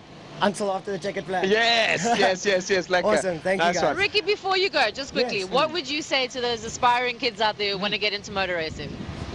You just have to go for it, honestly. And a lot of people think it costs millions and millions of rands, but honestly, if it's something you want to do, you can go, you write yourself a motivational thing, you go to companies and you say, listen here, I want to do this. I've got my car, or I'm going to get a car. Yeah. I'll put your name. Go to 100 different places. Yeah, that's the game. You can't go to 3 or 4. Perseverance, that's what it is. Honestly, I wouldn't be able to afford it if it wasn't for my sponsors. Yeah. So. And who are your sponsors? Let's talk about that quickly. Uncle Nick, he races with us. NW shipping. And as you say, you call him Uncle Nick because it's down to relationships, isn't it? It's everything That's all about relationships. It's not what you know to you know. Yes, 100%. So, just go to as many places as you can, approach as many people as you can, and I promise you, once you're at the track in Killarney, everyone is there to help you. Yeah. Everyone. Yeah, including the wind at the moment. Yeah. Yes. As it is windy. Awesome. This wind is coming up and it's definitely going to affect the Oh, second half there goes of our today. flag. Guess who's helping us here? Jesse Huggett is helping us. But yeah, we'll see you later. Awesome. Thanks for Thank you stopping guys so by. much. Cool. Cheers, man. You can just pop that in there. Thanks for the help. We got the officials. You guys, ladies, want to stand at the back here permanently? We need your beautiful faces on here. Come on. Okay, so who's up next? We got Dexter Bruce going up next. Dexter will be joining us. Dexter, You're going to jump in here quickly after that incredible performance there earlier on. You're mixing it up with the big boys there, eh? I was trying my best. Yeah. Simone, how are you? I am good. How did it go? Tell us. You're much better looking than him, by the way. I'm just letting you know. Sorry, dude. No, it was good. It was good. I mean, we tried our best. It was windy out there. We had to make some sort of mods to the vehicle. Yeah. Took the aero off the back of the car, trying to get a bigger top speed on the back. We're lacking a little bit of horsepower compared to the big boys. So we kind of had to make it up between turn 3 and turn 4. And it worked in our favor. And this wind is getting worse. It's getting worse. It's starting to pick up. I'm secretly hoping for a little bit of rain. Okay. Because, you know. But don't tell the bikers that. Speeltyd. Way to play, baby. Yeah. So, Clubman's has been very interesting today. Did you see how fast Neon's car was on the track? So there's a bit of a vibe. What's the vibe? There's a bit of a vibe between the Class A boys at the moment. Okay, There's a bit of a... it's a bit of a, you know, let's just put some spice on the fire yeah. over here. So you got Neon the Toy, 430 kilowatts. You got Steven in the GTR, 365 something kilowatts. Uncle Jesse ever present, always there. He's actually walking in camera right now. That's Uncle Jesse right there. Then you got Zak. That extremely fast Jetta. Yeah. You can't count them out. XT and Krill car, and then incredible. of course you got that Super Polo as well. There. So there's a massive mix-up between, you got a massive mix-up between the boys up front, you know what I mean? Yes. And literally it's a bit of a free-for-all, to be very honest. Yeah, any one of them can take it at this stage. And up until sort of very much this morning, Neon decided to throw the BMW on the track. He was not going to race. So Class 8 for me is the one to watch. Okay. Absolutely. And what happened with your race, Class C? What's happening there? My race, I started on, I think it was P2 actually. I thought it was Paul, but it was P2. The guy in front of me busted, so I am now. Okay, nice. Sort of chasing the cars down, and then. But your car's supposed to be a Class D car, but now you've upgraded. I mean, You're too fast. The plan was to stay in D, but we kind of went too quick. Yeah. But obviously, as some of you guys know, that we're building a Clubman's car between us that we want to do Clubman's with. Yes. So this car is basically R&D. We're just doing research and development, seeing what works, what doesn't work. So this car's going back to rallycross after it's a gravel car. It's a gravel car, and then the other one will be the tarmac spec. Yes. We will be out of championship contention because it's going to be midway through the year. It's first year anyways. It's first year, yeah. But it's so nice. The tin top racing, it's really good. The guys are very honest. Yes. And very nice. Yeah. The rules are the rules. The rules are the rules? The rules are the rules. So some boys don't play by the rules. But they get checked. They get checked. Well, thank you so much for joining us. We've got someone here that hopefully does play by the rules, going to join us in a couple of minutes. Yeah. Good luck for the rest of the day. Awesome. Good luck. Race 2 coming up. And folks, we've now got another driver joining us over here. He goes by the name of Storm Lanphier, and Storm has got a rich history in motorsport locally, but not only locally, also races national racing as well, in single-seater specifically. Let's have a closer look at what's happening with Storm Lanphier.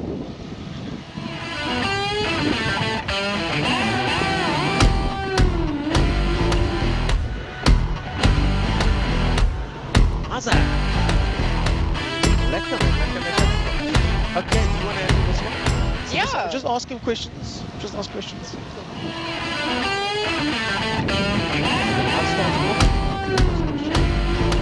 I'll do the first question. 10 seconds, okay?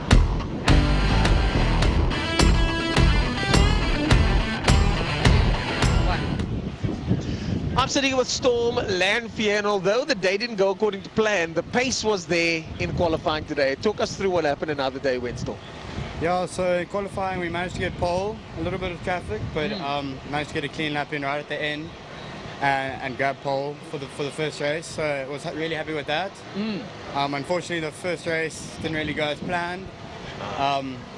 DJ got me off the line, which seems to be a common occurrence. So You got to practice here. I think you need to come bring the Formula VW to the drags next time. Yeah, Okay. I think so.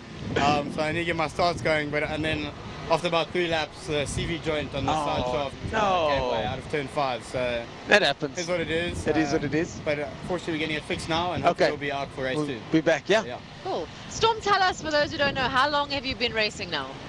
I've been racing quite a few years. So I started back in karting when I was 4. So even before you were allowed to race, I was doing some practice laps. Then began racing Bambino, but it was called Cadet when I started.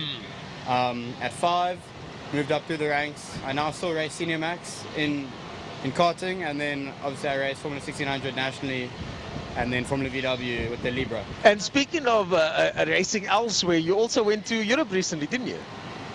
No, unfortunately not. Then I might be mistaken. I apologize. What are your plans for the future with regard to motorsport then? You know, I'd love to go do a big aspiration for me is the Walter Hayes Trophy. Yes, that's the one I was thinking of. I might have heard murmurs of you doing the Walter Hayes in future. I apologize. I would love to do a Walter Hayes. Obviously, Andrew Axel doing very well. Yes, last yes, year in the yes, Walter yes, Hayes. I'm a good friend of mine. So, yeah, the Walter Hayes, obviously. Otherwise, for those that don't know, what exactly is the Walter Hayes and why do you want to go there? The Walter Hayes, it's just the biggest single-seater race probably in the world at an amateur level, not amateur, but you know, semi-pro, not just Formula One. But end of every year around Silverstone, Formula Ford Kent, old style, no wings, groove tires, always in the wet. Yeah. It's a pure driver-focused event, isn't it? Pure driver-focused, 60-car grids, locking wheels. Yeah. It's pure racing. What was interesting for me when I watched this is the different lines the guys were taking in the wet. It was just a masterclass of driving, wasn't it? It's crazy. The guys, I love the wet. Yeah. And the guys can find those lines in the wet. I think it's super special. You look at those Formula One guys who just stand out in the wet, and it shows like a true driver. I find it. Yeah. Cool. And I have to talk about this wind again because it is picking up. We've had things flying past us here. What is this going to do for you? Is it going to help you? Is it not going to help you? And what strategies are you going to employ to try and get past this wind? Yeah, so obviously our cars are very aero, so the wind makes a big difference. It's going to be a big tailwind into turn one, I think, so we're going to have to take our braking marker back a bit. I remember even from yesterday versus qualifying this morning, I was changing up probably about 50 meters earlier yesterday with the tailwind. You can really it really makes a significant impact on your driving style. Even. Yeah, definitely. And it catches the car, the wind catches the car on the side, so you really got to watch out for things like that. But it makes it a bit more interesting, so we'll see how we go. Well, Storm Lanfear, thanks so much for joining us. We look forward to seeing you and Byron duking it out in the second race. Hopefully no more CV issues, and that's all a thing of the past. Good luck for the race, man. Thanks very much, Ed. Cheers. You just pop that in there. Ooh, this wind is blowing on.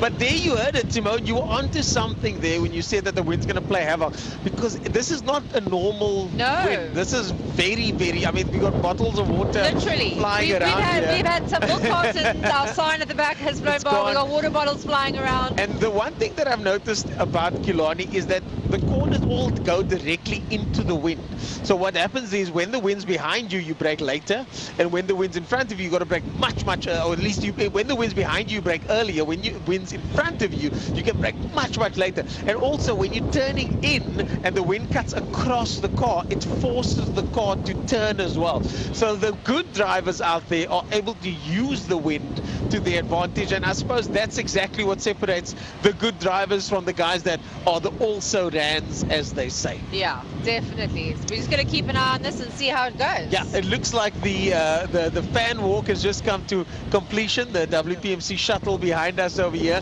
So I think we're going to be going to the next race pretty soon. Just waiting for our producer to let us know, and if there's anybody else that we're supposed to interview. I think we've gone through most of the interviews so far at the moment, folks. So the racing is now suddenly starting to get a little bit more exciting. You can hear it. You All can the feel it here in the pit starting lane. up again. The GTI revs are going. Is coming through, but another familiar face. Are we going to get the man himself? The man himself, This is the moment. Can I take a moment to appreciate this moment? Yeah. So I'm going to there we go. I'm going to leave this one to you. Yeah, almost. I'm going to leave, and I'm going to let you chat to Simone. Over to you guys. You can move up one over here with me. No introduction needed, but for those who have been living under a rock for the last 40 years, Mr. Jesse Huggett. Wow, what can I say? You are a legend and an icon in all things motor racing and all things petrol head related. How has the day been going for you so far? No, thanks a lot. No, I've had a good day so far. Car's got nice. We're happy with it. How will you compare? Because I remember my first petrol moment was falling asleep at the old Goodwood Showgrounds on the grandstands as a 5 or 6 year old with my parents. How has things evolved since that?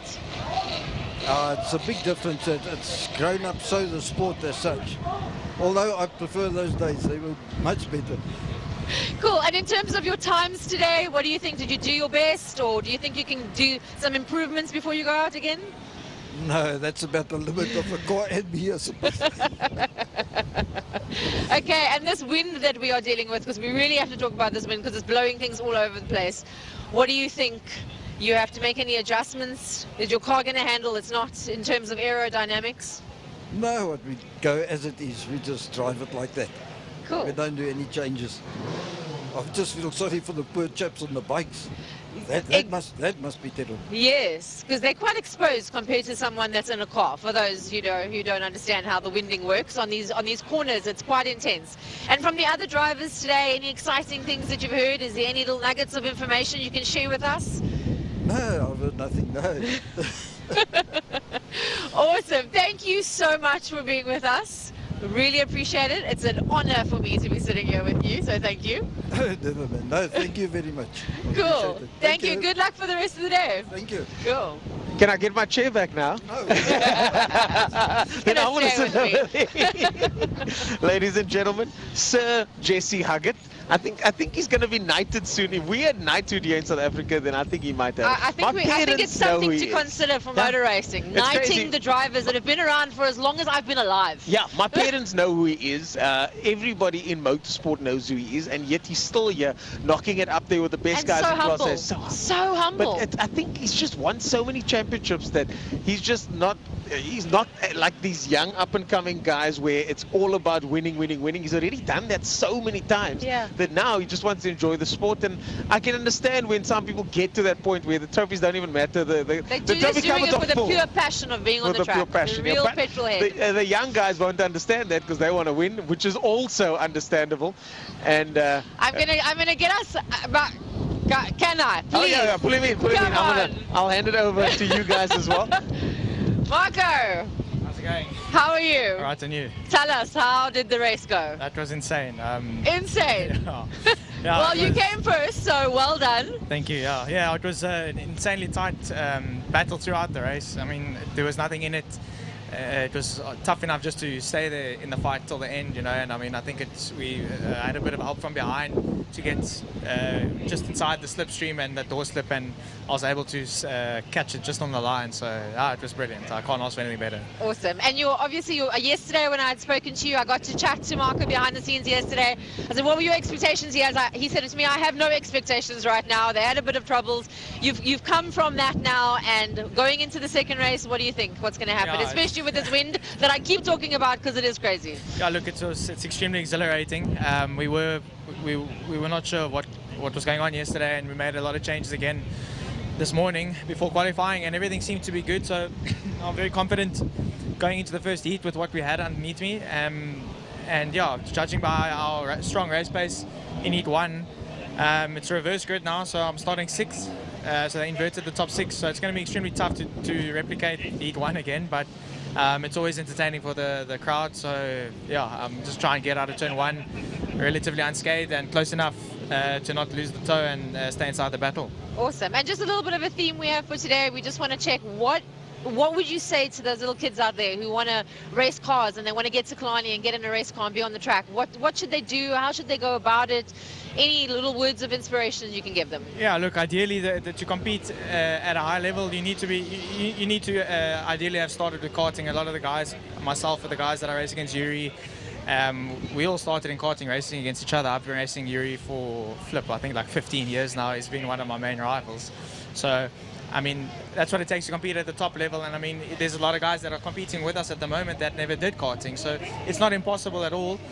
With a lot of time and dedication, you put in the work and practice behind the scenes, you can get there. Nothing's impossible with, with a little bit of talent and a lot of hard work.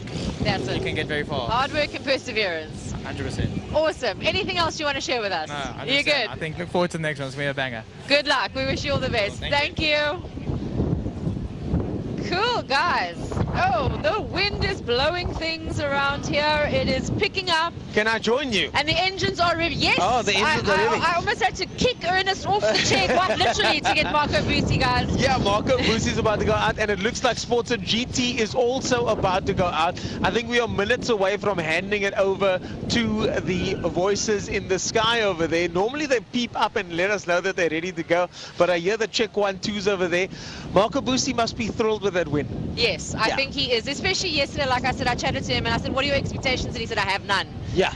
So, you know, just with the struggles that they had. So coming after that and coming first, great. Yeah, so Marco Busi just there. We can see his biggest competitor, Umpi Swat, coming through. We got the Nova. You guys will see it coming past here as well, which is arguably one of the fastest cars here today. Jono behind the wheel as the Nova comes past. Oh, beautiful. Jeez. Wow. Incredible stuff here today. So that's all good. Doesn't matter. We're all friends here. And like I said, we're going to have people. This is a live environment, so we're going to have people coming past, waving, saying how's it. So we're just waiting to learn how much time we have left on the mic. So we've got 2 minutes left. Any closing thoughts from you regarding today, how it went? And congratulations on the first day on air. It's your very first time doing this. Thank you. I think you did great so far. Thanks. Yeah, I think so. This is fun. I love is fun. being behind the scenes and seeing what goes on. People don't really understand. You see these cars going vroom, vroom, vroom around the track, but you don't really know what action-packed excitement, camaraderie, little bit of competitiveness that's happening behind the scenes. You know, we'll just throw that spice in there. Yeah. It's really fun, and it's so really great fun. to see it. It's really fun as we see Renzo making his way past there in the number 86 car. Incredible stuff. This is going to be an exciting race to watch with some of the most expensive cars we've seen here today. But that's not the only racing, folks. There's plenty more to come as well. Van Spey joined for the first time, and hopefully not the last, by Simone. And we'll see you guys at the next one. Until then, enjoy the racing.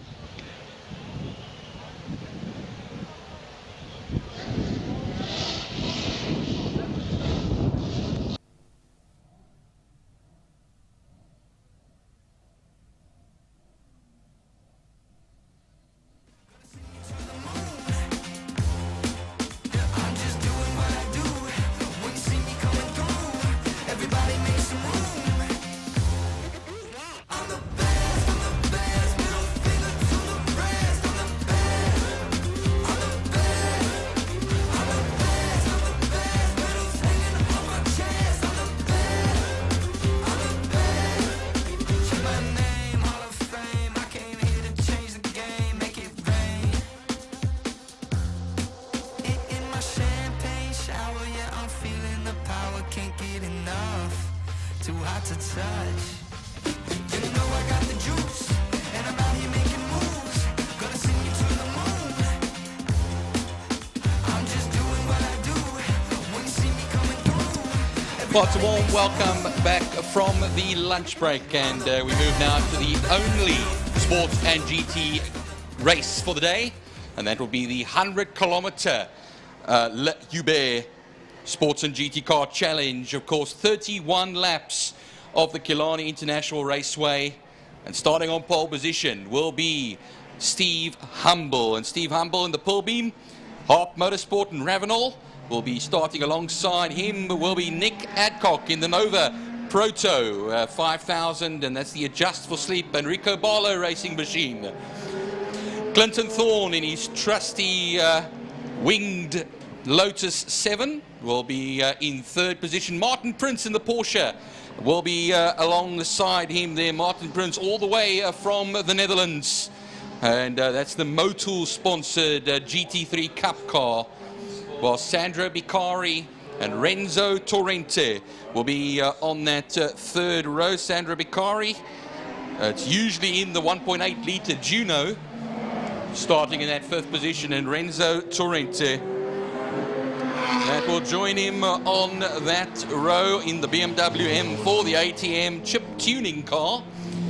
Was Andre Brink, Connor Kilbride, Eric Salomon in the Elf Lotus 323 replica, Simon Penev, and then Henny Bosman in his rotary, his twin rotary Lotus 7. Ray Farnham in the Opel Birkin 2-litre Lotus 7. And then Jasmine Heimberg. And Jasmine Heimberg in the 350Z, one of the new 350Zs there. for the first time, and then Andrew Honeywell also, and then the 911 Cup car, and Melanie Lambert in the Nash will all be joining to be part of this group of 14 cars spread across 4 classes. Yeah, that is the 100 kilometer. That's the Le Hubert 100 kilometers. In other words, 31 laps, which is basically 3 races and 1 lap, all in one. So 100 Ks for the Le Hubert Sports and GT in the Le Hubert 100 kilometer challenge. Well, if you look at it, Frankie, Steve Humble, a 1:09.124 in qualifying, which was 0.3 of a second faster than what Nick Adcock had managed in the Nova. But Clinton Thorne, the 1:15.775, almost basically a full second faster than Martin Prince, number 72 Porsche. You always see Martin Prince out there in that orange Porsche, proudly Dutch, of course.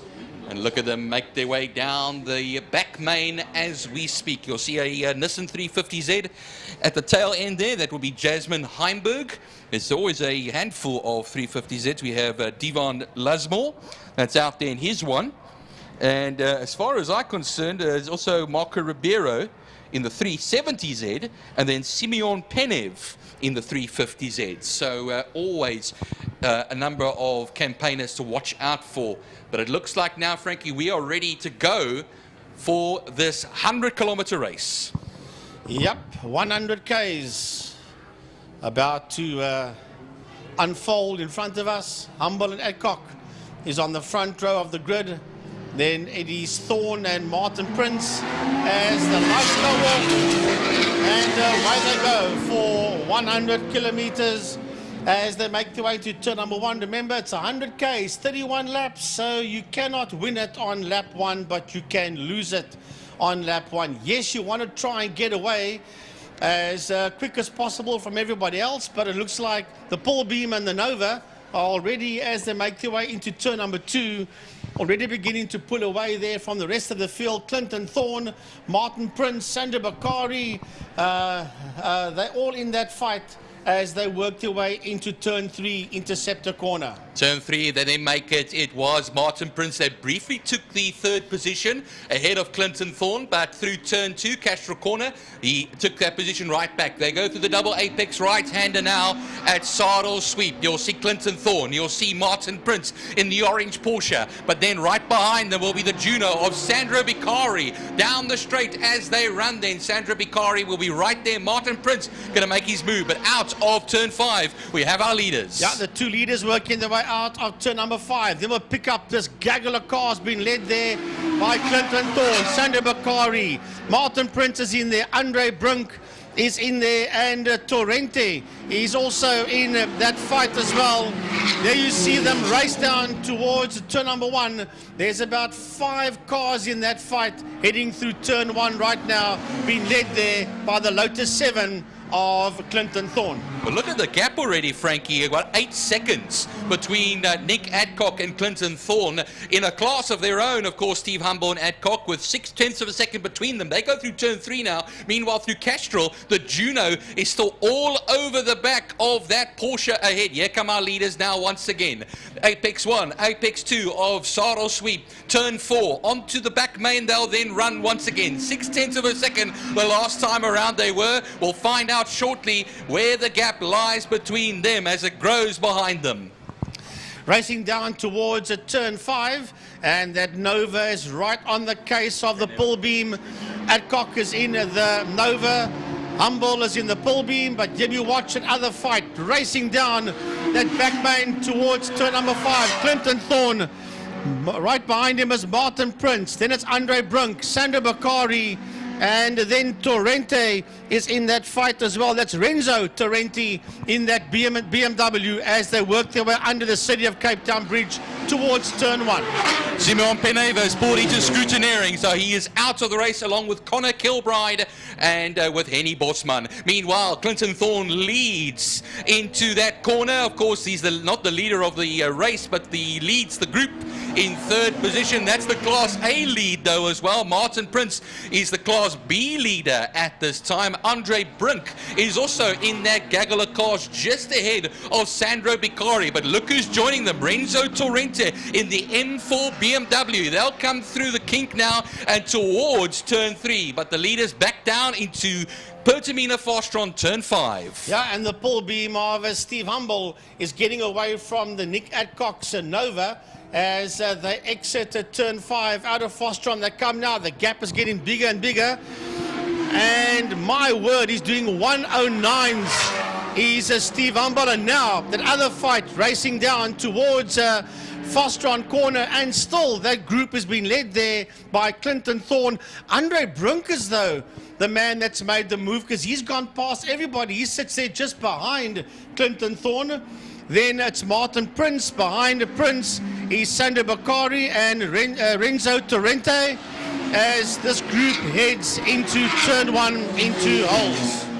We stick with actually going on to the main straight as well. The group that we're looking at goes into turn 1. A little fight coming out of 5 now at the moment. And when they peek into view, that is Eric Salomon in the Elf and Ray Farnham, two stalwarts of the sports and GT car racing here at Killarney. They cross the line now. Is Ray Farnham close enough to launch any sort of a move? He takes a look into turn 1, but does not make the move. He's not close enough as far as it is. The leaders come out of the turn 5 section, but we look at this Clinton Thorne battle coming onto the Tigerberg straight ahead of Andre Brink now, and here goes Sandro Bicari side by side with Martin Prince. He's got the inside line for Sardal Sweet Belby side by side between each other.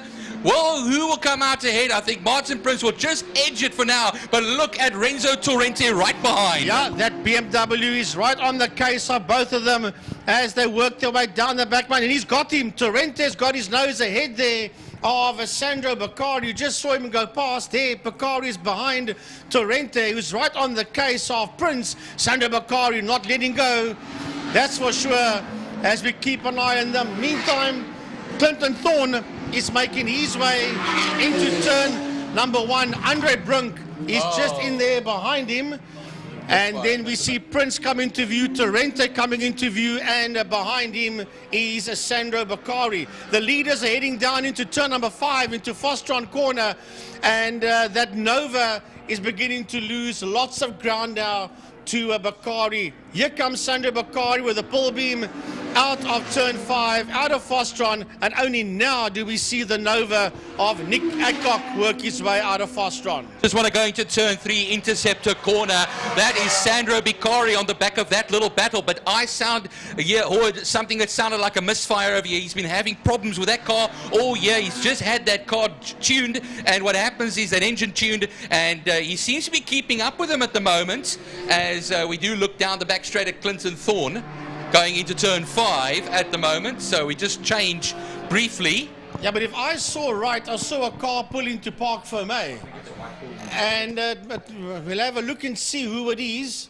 Let's hope that it's not Melanie Lambert that's pulled in there. We'll get confirmation. If it's car 40, then it is Melanie. But Jordan will get that information for us as heading towards turn 1. There's Prince, there's Torrente, and there is Bicari working their way down into holes. Well, we have 26 laps left to go as we go now into that turn 5 section. We have the second place man, Nick Adcock, but he's just gotten past that private battle of Eric Salomon and Ray Farnham. Let's see them as they come up to the line now. It looks much closer this time out, but I don't think he's close enough yet, is Ray Farnham, as they charge down to turn 1 now. And will he make a move? Yes, he's going on the inside into turn 1, and he will poke the nose ahead there quite nicely. Ray Farnham, nice little move, and onto the Joubert straight they'll then run. So looking at the screen, it's definitely Melanie Lambert that retired the 40 car. That's the Nash that she retired there in Park Fermé. Oh, that's very sad over there.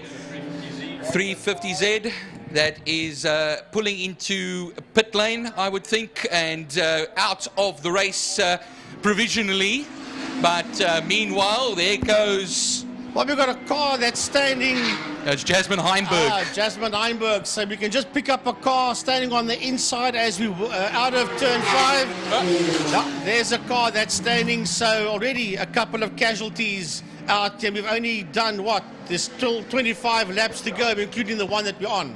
Well, we have 10 entrants left, 10 runners left here. Steve Humble just crosses the line now, 24 laps left to go. 4.5 seconds ahead of that Nick Adcock Nova. Then we wait a little bit now because the next man to come around will be Clinton Thorne, who's now running his own private battle. They come out of the turn 4 section. And Clinton Thorne should be coming out down the back straight now. There he comes with his winged Lotus 7, number 93. There's a nifty little gap between himself and the 3.9 seconds, of course, between himself and Andre Brink. Martin Prince still holds that second place in Class B. Andre Brink, of course, the leader of Class B at the moment. Going to turn number 2 now. That's a fight I'm watching. That's the one between Eric Salomon and Ray Farnham. You see on your screen there. These guys are right on each other's cases, and that's down towards the tail end of the field. But remember, they're all running in the different classes, and it is the elf of Eric Salomon, and then the Birkin 7 in there behind him of Ray Farnham. That's the 2 cars you see going through the double right-hander, and that is Sarah Sweet, as they 2 of them work their way down the back straight towards turn 5 Fostron. Probably the tightest battle on the circuit at the moment, Frankie, well, because now yellow flags are waving in turn 5, so no passing in that section, of that's course. 350Z that's standing there, that's why. That is correct. Going on the wider side over there as well as Ray Farnham. They're going to have to wait until they see a green flag. You'll see on the left-hand side that 350Z parked over there. And usually, of course, like you said, Frankie, as well, it's for 2 subsequent laps that they'll put the yellow flag out. Crossing the line as we do, just taking a look at the gaps over here. 0.7 of a second, no, 0.3 of a second between Salomon and Farnham. But the leader all on his own, heading down towards turn number 5. That's the pull beam of race leader Francis Carruthers into turn 5 Foster. Remember, he sees those double waved yellow flags, but he has to overtake no one. He is way on his own. Here he comes past that stricken 350Z and works his way under the City of Cape Town Bridge into turn number 1. He's going to pick up Andre Brink. That's Andre Brink. He's going to put a lap on Andre Brink. Here comes Nick Adcock, and he's going to put a lap on Martin Prince as they go into turn number 1. Yeah, he will be putting a lap on Clinton Thorne fairly shortly as well. Steve Humble just coming through our section through turn 1. Look there at Renzo Torrente. He's got Sandra Bicari all over the back of him there. So now he's going a bit defensive there, is Renzo Torrente, forcing Bicari to try and go around the outside, but he's not even going to do so. He can hold station there for now, and maybe on the exit take a look around the outside as the Nova goes through turn 3 at the moment. There is Martin Prince following as well, and Martin Prince will currently be in 5th position, second in Class B. Well, we'll pick up on this one, heading into turn number 1, and once again, Eric Salomon and Ray Farnham.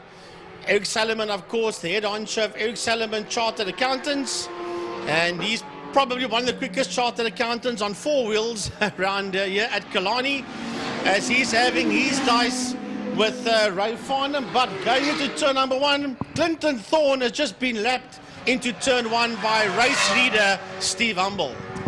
Just showing you going like clockwork there. 1:10.324. His last lap time of 1:09.104. His fastest lap of the race. And as the orange Porsche of Martin Prince crosses the line, Sandra Bicari though is now ahead of Renzo Torrente. Now, but Renzo Torrente is going very slow in turn 5. If we can pick that one up on the camera, it's coming very slow out of turn 5 is Renzo Torrente.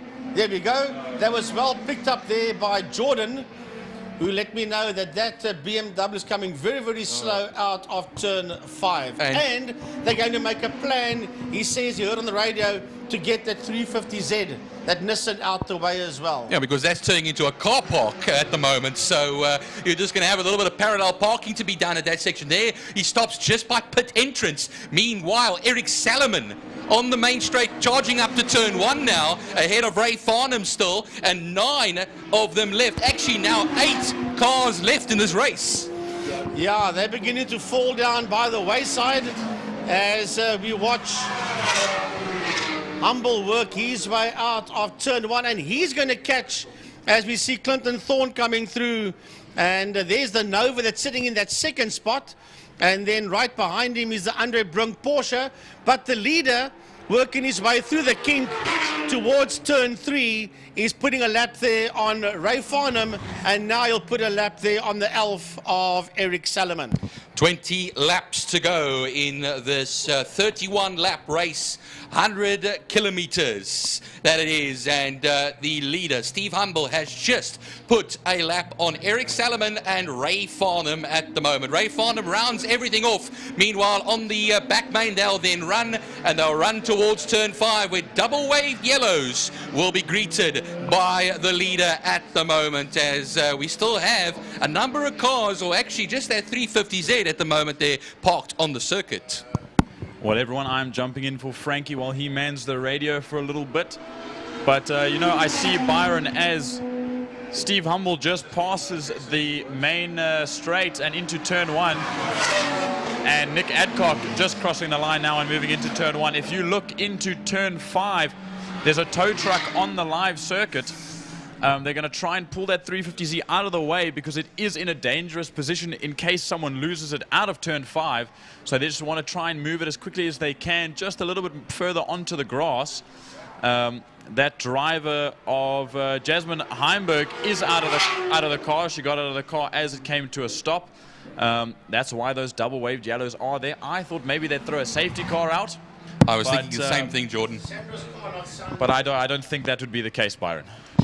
Well, Sandro Bicari's Juno, as it was earlier on in the race, not sounding particularly healthy over there, and he's losing ground here in turn 2 now, as Martin Prince makes his way out of the Castrol Corner turn 2 section through the kink and towards turn 3. He will then run, as we now have a few cars being lapped here as we do. There's still one 350Z that is left in this race. Sorry, I just see now Byron Penev's back. Penev had pulled off into scrutineering, and I see Renzo Torrente is also out. I think we said that he may have had a misfire or something. We heard something wrong, but him and Penev are both now onto the track as we watch come into turn 1. That is the Porsche. As that's the 4. Is it the 4-0? No, that's not the 4-0. It's the yellow one. It's Andre Brink. Andre Brink in that 48. Sorry, not the 4-0. Now sitting in that lonely 4th place. 4.5, it's close to 5 seconds behind Clinton Thorne. So there's not that much of a gap before catching up to Clinton Thorne. They're coming through Interceptor Corner now is Clinton Thorne. Yeah, now the turn 5, the car is successfully being removed as we speak. That 350Z, of course, that is the Jasmine Heimberg car that's stationary at that section. Here comes the leader now on the main straight. That is Steve Humble that crosses the line with 17 laps left to go. And Nick Adcock is now 1.9 seconds off of him then as well. Clinton Thorne has been a quiet man during this race. He leads the Class A section. He's actually, in fact, the only Class A car out on the circuit. But the leader comes through, and look at how Adcock is closed up here. I just want to say now Byron Torrente back in again. I think he tried to put it out for another lap just to see if it solved the issues. But I think it may have called it quits. And he's pulled back into... No, he's leaving again. Oh, no, sorry, I lie. He's reversing into the pit box now. But now we see that Nova is catching up to Steve Humble's pole beam. And you know what? I thought to myself, with almost half the race finished, I said maybe Nick Adcock is taking it relaxed and he's wanting to get into a comfortable groove. so that he doesn't overstress himself, so that when Steve starts, you know, getting a bit fatigued, he can jump right on him, and I think that's exactly what's happening. Well, he took about 1.5 seconds out on the last lap there, Jordan. A 1:11.6 for Humble, a 1:09.9 for Nick Adcock. Steve Humble crosses the line, 1.8 seconds ahead of Nick Adcock into turn 1. They will then run. It is 16 laps to go. And it's a personal best as well from Nick Adcock, that 1:09.4, a tenth of a second faster than Steve Humble. You know, it's brilliant to me to see a almost home-built prototype such as the pull beam versus a factory spec internationally run prototype such as the MP03 Nova. And they are, both Steve Humble and Nick Adcock are extremely competitive between these two cars. Now the gap 1.8 seconds as they make their way through turn 4 Sarl sweep and down the back straight. Oh, Eric Salomon has just crossed the start-finish line and heads towards turn 1 now. In his battle with Ray Farnham. Ray Farnham's not able to get too close to him as the leaders put a lap on the Juno. And that Juno is being currently driven by Sandro Bicari. Only 8 cars left as far as things are concerned. Adcock also gets himself past the Sandro Bicari machine, and Bicari will cross the line fairly shortly now, and we'll be able to see what the gap is between himself and Martin Prince. 17.7 seconds between Bicari and Prince. He's lost bucket loads of time in a short amount of time. Yeah, and looking at the Steve Humble and Nick Adcock battle for the lead here, 2.2 seconds. So it's actually gone up, and I think Nick Adcock did lose a little bit of time trying to get past that Juno of Sandro Bicari through turn 5. But now we see with more open air, I wonder if Nick Adcock is going to find it a little bit easier to try and make his way up to the back end of that pull beam once again. Yeah, he lost 0.4 of a second on that lap there, Jordan. So it just shows you a 1:09.3 compared to a 1:09.7 for Nick Adcock. And they, of course, will be coming around to cross the lines. And Sandro Bicari, like I said, in that 6th position. Simeon Penev, who came back into this race. He goes through turn 1 at the moment, as Eric Salomon will be doing so as well. And Eric Salomon holds that 7th position at the moment, 1.7 seconds ahead of Ray Farnham, as Nick Adcock puts in a 1:08.925 as his fastest lap of the race, and that is 0.3 of a second faster than Steve Humble on the list lap. So 1.9 seconds between the two of them with 14 laps left to go. I think now the gap has lessened by another 0.3 from the previous lap, and I think it's only going to be coming down from here as they are about to lap or catch up to and lap the orange Porsche of Martin Prince. I'm hoping that he doesn't get in the way, but I'm sure he knows what he's doing and will move out of the way to let the Nova by, but it's going to be close, and Nick Adcock is going to dive up the inside of the Porsche and trundle on through turn 4 as they make their way down the back straight, and it's even closer than it's been before. I think the traffic has really brought things together, and I think Nick Adcock is ready to attack Steve Humble. 1.9 seconds the last time around. Now it is going to be coming to its climax, this race. As far as things are concerned, when they cross the line, there'll be 13 laps left to go. They are nose to tail now. In the slipstream of the Steve Humble is Nick Adcock. 0.6 of a second between the two of them. Not close enough yet as they go through turn 1 and onto the Joubert Straight once again. There's still Simeon Penev that will be coming in the distance, who's the next man they'll be needing to get past. I think that pull beam's got a little bit of extra grunt over the Nova, but that Nova's got that cornering ability with all that aero and carbon fiber. So I wouldn't be surprised if any more back markers come up, then Steve Humble is going to be in trouble. And as we see that, Simeon Penev is making his way through to turn 4 now, as we apologize for some technical issues on the camera side of things. Now coming down the back straight, we see making their way towards turn 5. The gap has gained once again for Nick Adcock coming through Pertamina fast run. As we have another casualty, it's Sandra Bicari is trundling into the pits, and that means there are only 7 cars left in this race. It was 0.6 of a second the last time around when they crossed the line, and I think there has been a slight response there from Steve Humble, and maybe Penev played his role here as well. 1.1 seconds between Humble and Adcock now, a 109.3 compared to a 109.9 for Nick Adcock, so quicker from Steve Humble on that last lap. You know what, Byron, no matter how quick these cars may be, I mean, these cars are capable of doing 107s around this circuit. No matter how quick they are, it's still difficult to get past traffic, because as a back marker, you have to stick to your line. You don't want to make any evasive maneuvers to try and get out of the way and cause an even bigger incident. But now we watch down this. On the apex, sorry there, Jordan, in turn 2 now, on the apex, on the inside, it was the Martin Prince Porsche that has spun it onto the infield, and now, will he get that car going again? There'll be yellow flags waving in that section, as it's a very precarious position just to get stuck, but he's fine, he reverses, and luckily he's got a clear track around him, so he'll be able to get going again, but he's lost quite a bit of ground to what is happening ahead of him. Now we watch as the leaders make their way into turn 1 once again. 11 laps to go as of this lap.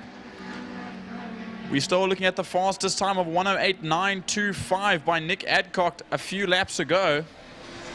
Into turn 5 now we jump to watch this battle between the Elf and the Lotus.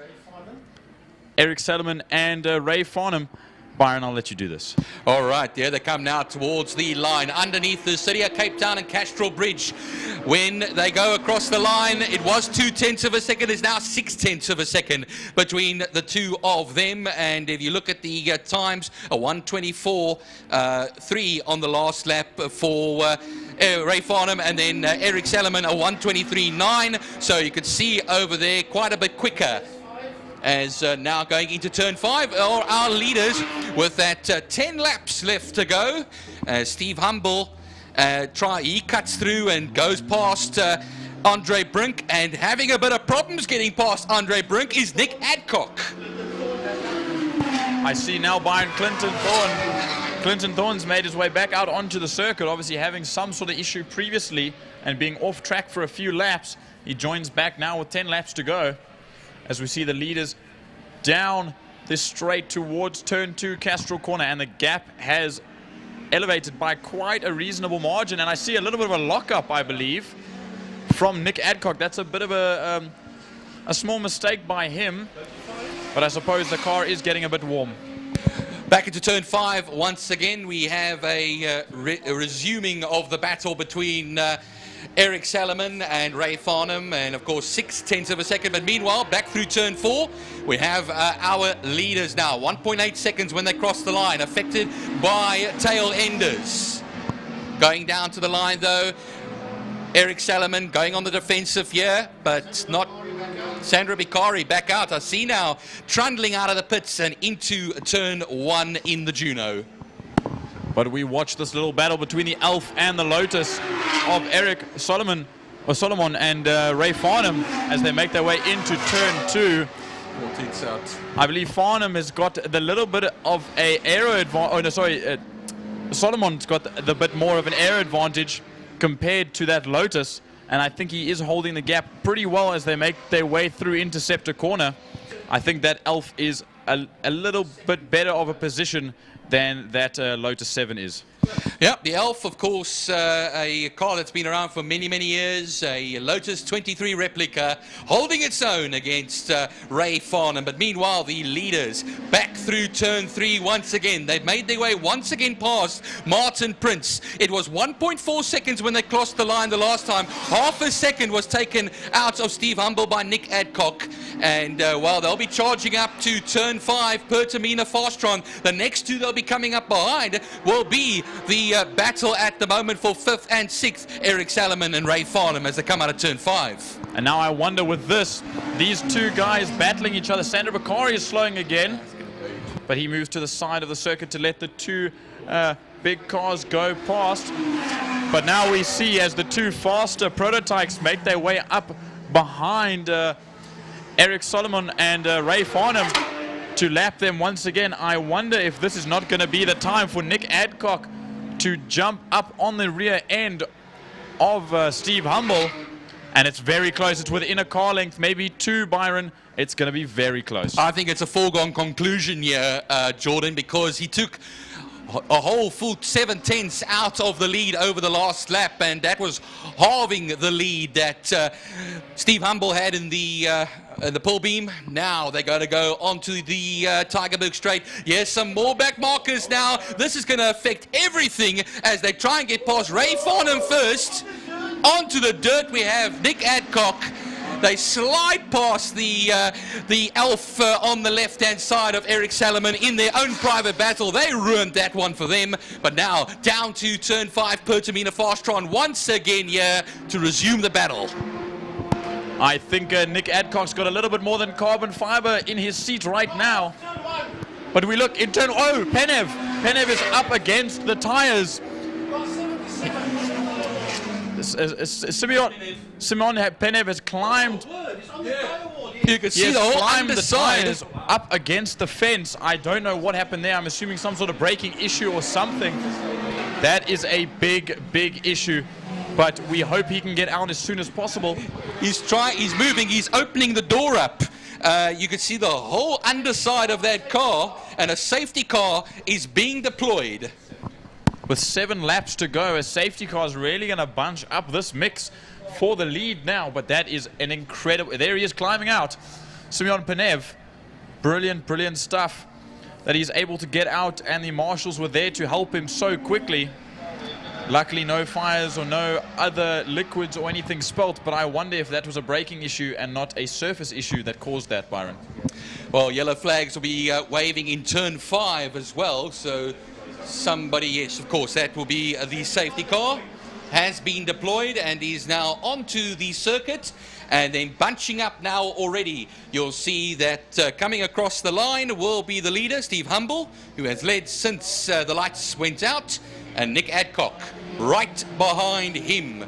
So the race hangs in suspension. Yeah, now we've got a replay. Oh, unfortunately, we don't have a replay.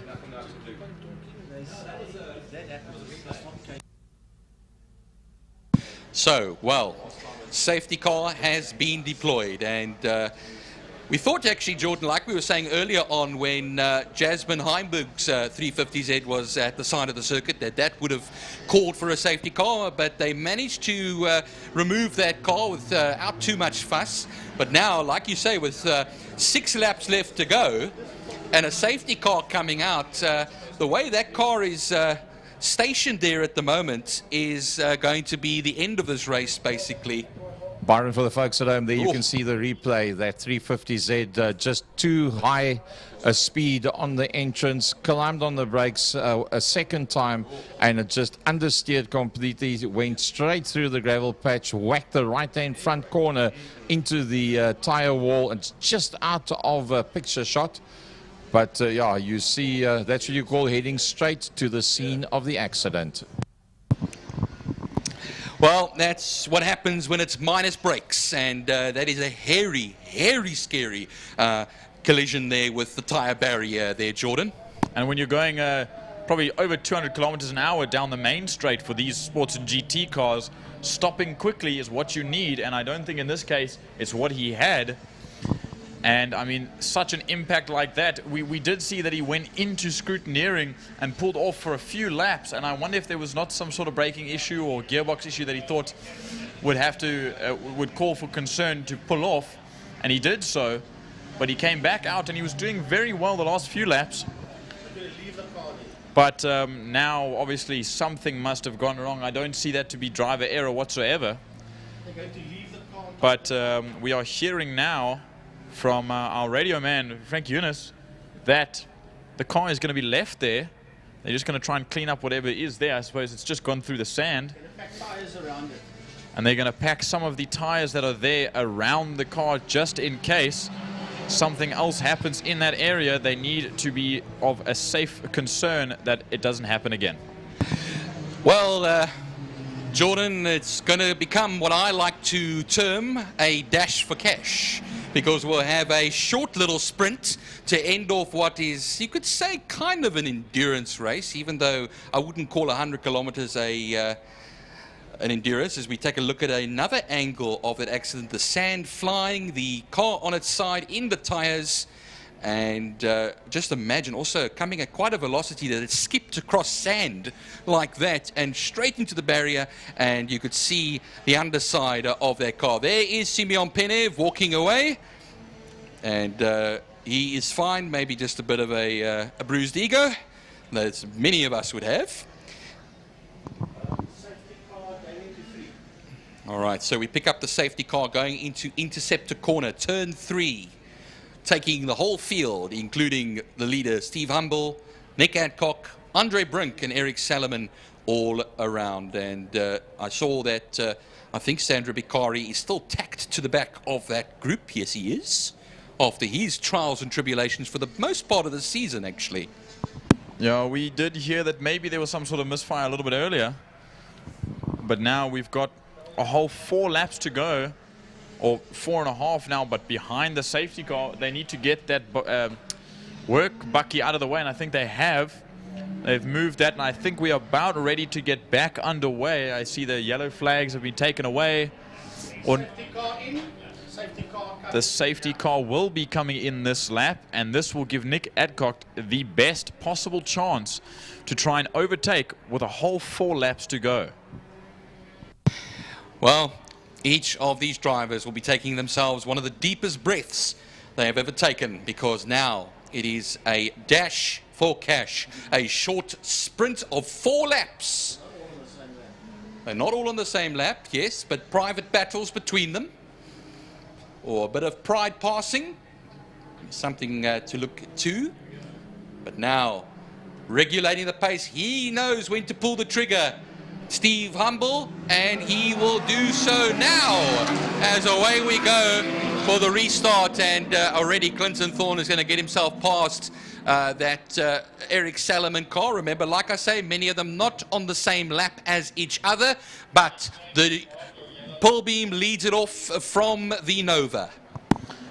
And I think that was the best jump that Steve Humble could do, and he managed it. And now it's about 3-4 car lengths between him and Nick Adcock, but with 4 or just under 3 or about 3.5 laps to go, I don't think they are going to make it up and make it up enough time to lap these back markers, which would cause an issue for the leader. But it's just going to be down to Nick Adcock and that full 5-litre beefy V8 in that all carbon fiber chassis of that Nova. Watch him go down the back straight now, rocketing it up to turn 5, Pertamina Fastron now. They will run through that section, and once they get to the line, there'll be 3 more laps left to go. And now runs it to the line as he does. The Pulbeam, who has been leading since the moment the lights went out, crosses the line now. Then right off of him, there will be a smidgen of time as we have Clinton Thorne himself crossing the line over here. But it's going to be Brink that will be in 3rd position and Salomon in 4th position. Yeah, we see as the rest, Andre Prince and Ray Farnham, as well as Sandra Bicari, they make their way across the line on their own respective laps. But we move back to the front again through Interceptor Corner, and the gap is getting larger, Byron. It looks more like a second, maybe a 1.5 seconds. And I think, to me, it looks like Adcock is giving up. I don't think there's much left in that Nova unless he can pull something off and late break, but I don't see it. No, not at all, Jordan. When you see him go down the back straight there, you can see that basically I think he's consigned himself to getting the 2nd position for this race as Humble. He comes to the line underneath the City of Cape Town and Castrol Bridge, and he will then start what is the penultimate lap of the race. Same there with Adcock coming across the line. Then we look down the back straight now. Coming out, of course, Clinton Thorne, who finds himself in 7th position at the moment. He exited the race briefly and now came back out again. He will then just want to see the checkered flag. And the Juno of Sandro Beccari going quite wide over the rumble strips there, and he's slowing down profusely. So I think what happens is he might not even make the flag. I'm still waiting for this Ray Farnham and Eric Solomon battle to heat up again. There are a few car lengths between each other, but I don't think that is going to heat up by the end of this race. But we watch as the leaders make their way through Sorrel's sweep and down the back straight towards Pertamina Foster on turn 5. And it's looking more like 2 seconds, or no, sorry, now a second between Steve Humble and Nick Adcock, but we'll have to see when they cross the line what the time's going to look like. But now this is the last lap of these 31 laps and 100 kilometers around Killarney Raceway.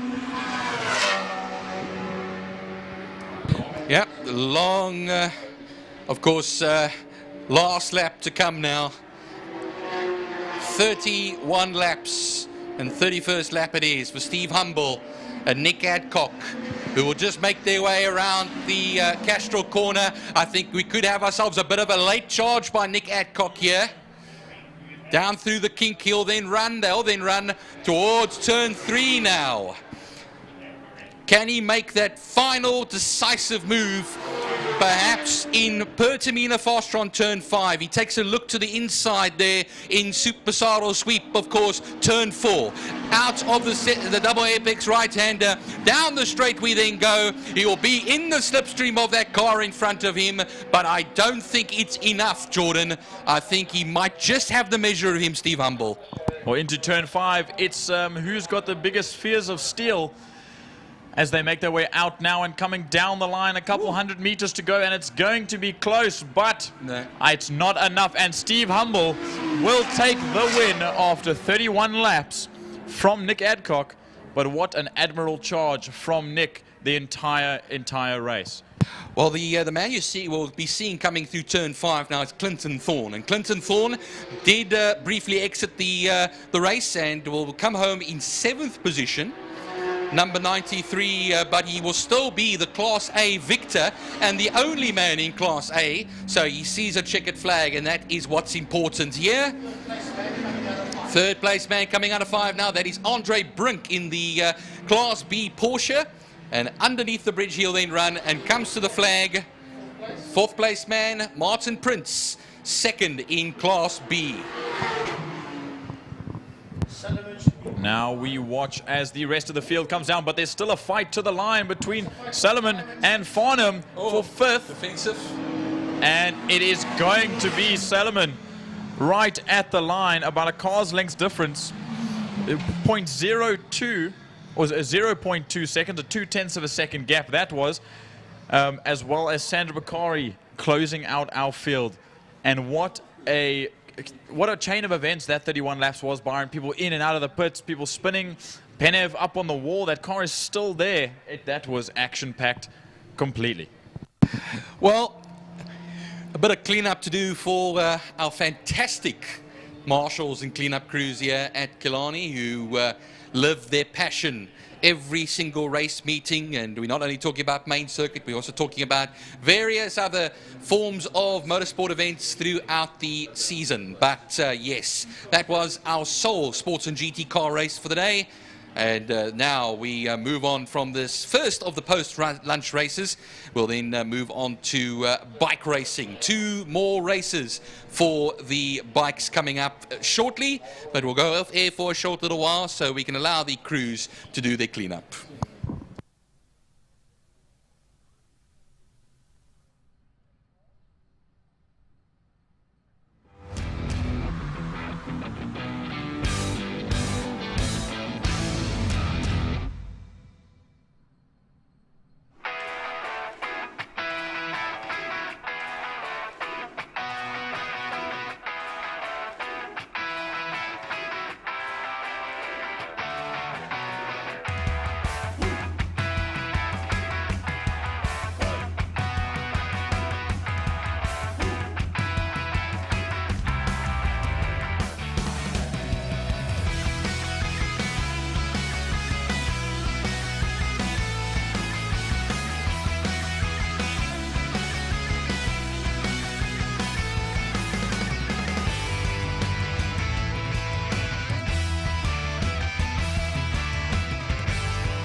to touch. You know I got the juice, and I'm out here making moves. Gonna send you to the moon. I'm just doing what I do. When you see me coming through, everybody make some room. I'm the best, middle finger to the rest. I'm the best, I'm the best, I'm the best, I'm the best. Medals hanging on my chest. I'm the best, I'm the best, I'm the best.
for the second pair of bike races, and we of course start with the Seal Pro Winelands Superbikes, Superbike Challenge Masters and 600s, and the man who finished second in race 1 starts on pole position for race 2 at Slade van Niekerk. Kewan Snyman in second position, and third will be Tristan Pienaar.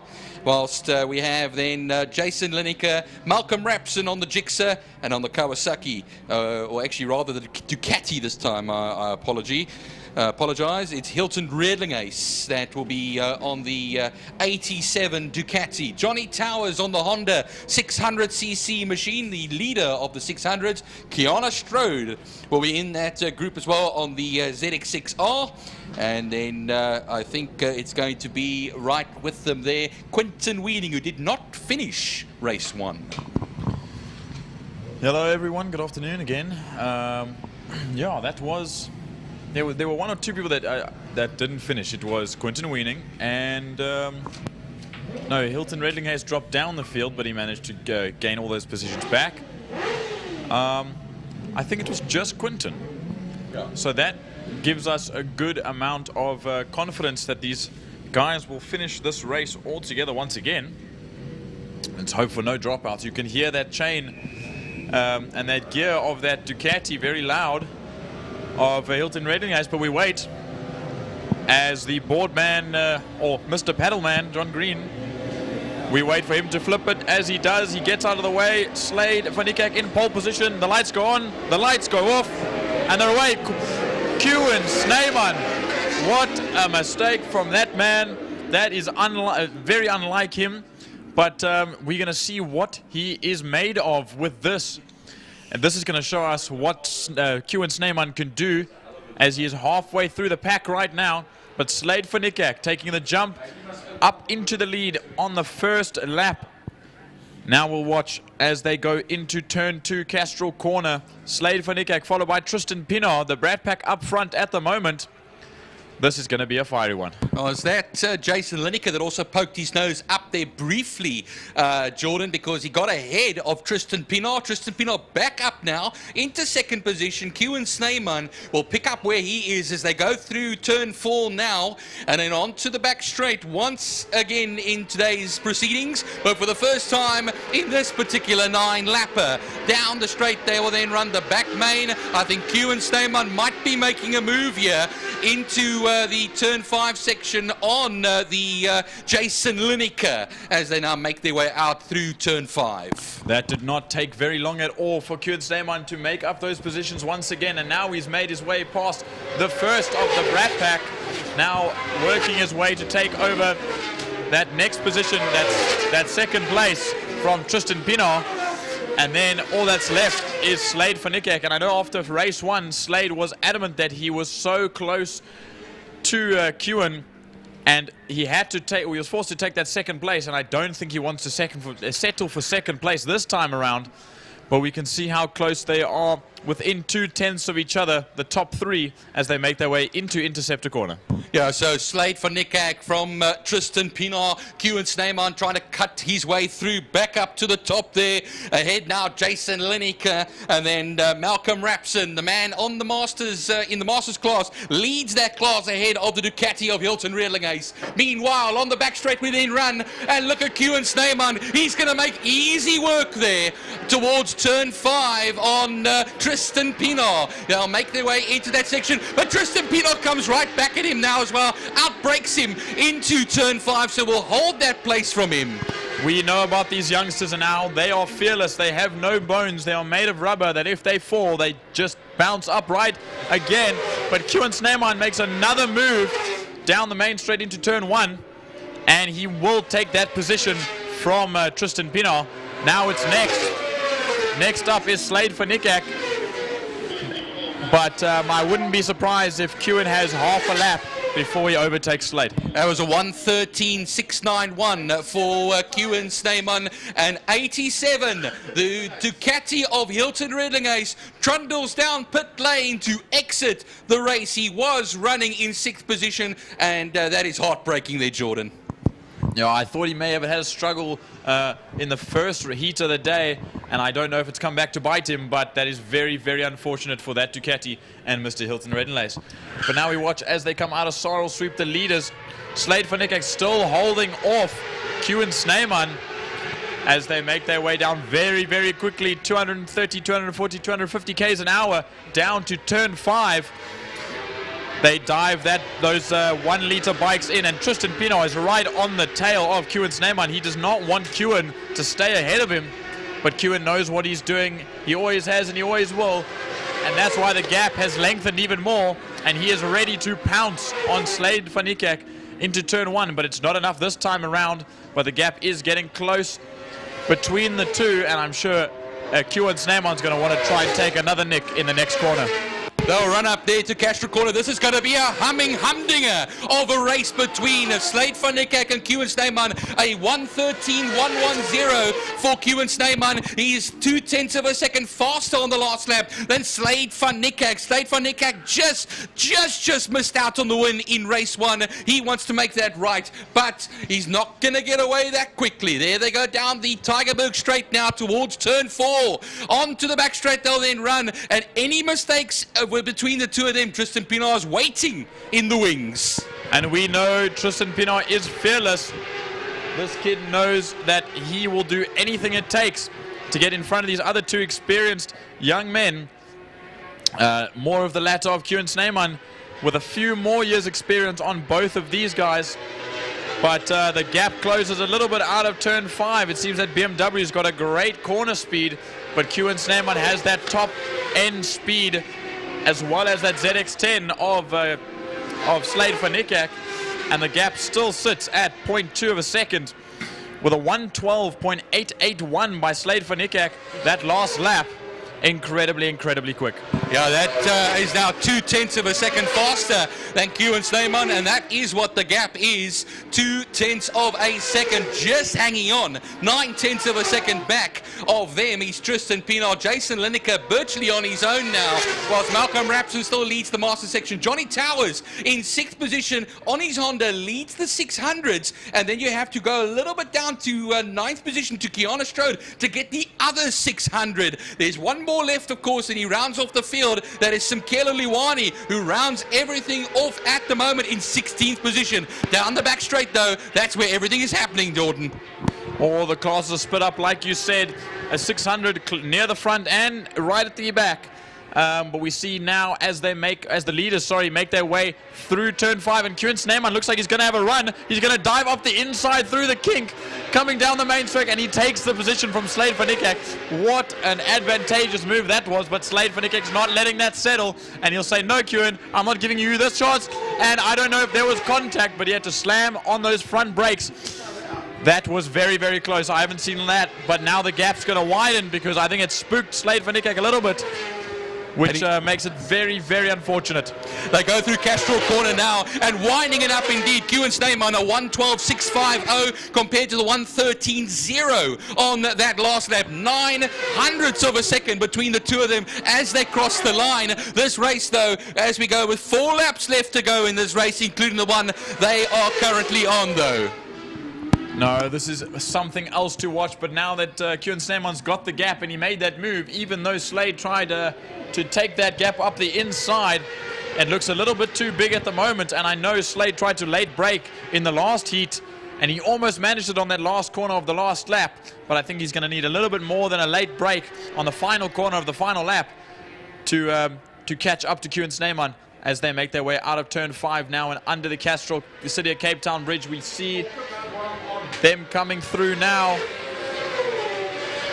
but we look as they cross the line. We move further through down into turn 1. Koen Snyman, Slade van Niekerk, Tristan Pinot, Jason Lineker sitting in that 4th place, Malcolm Rapson in 5th crossing the line now, Johnny Towers in 6th on that 600 like you stated, Brad Bodsworth up in 7th on his birthday today, Quinton Weening still managing out in this race now. Like we said, he had a bit of an issue this morning.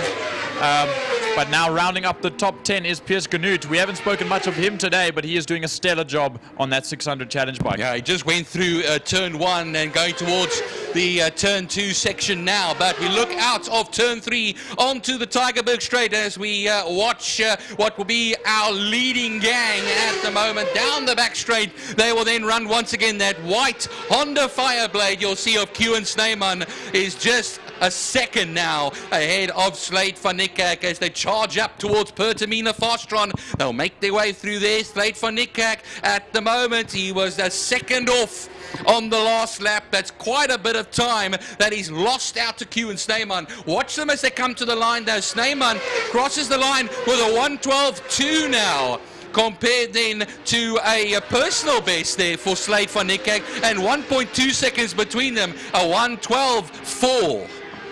I know Slade van Niekerk's getting quicker and quicker every time he races this liter bike, but unfortunately it's not enough, especially after that advantageous move he tried to make on Kewan Snyman 2 laps ago. I just don't think it's going to be enough unless he can put some blistering laps in, and if Kewan starts to slow down. Just taking a look into turn 1, of course, that's Brad Bodsworth that currently heads into that section and will then be 7th at the moment. Kiana Strode right behind him. Meanwhile, back again to turn 4. The leaders coming now onto the back straight one more time here. 2 laps left to go. So you look at it, it is 1.2 seconds. The last time between Kewan Snyman and Slade van Niekerk, falling a little bit back, they're dropping a little bit back, I should rather say. 1.4 seconds. It is Tristan Pienaar. He'll still keep them in sight, but he'll just be able to watch. That's all he'll be able to do for the foreseeable future. We watch now as the leaders make their way down the main straight once again into turn 1. Kewan Snyman crosses the line. 1.3 seconds is the gap.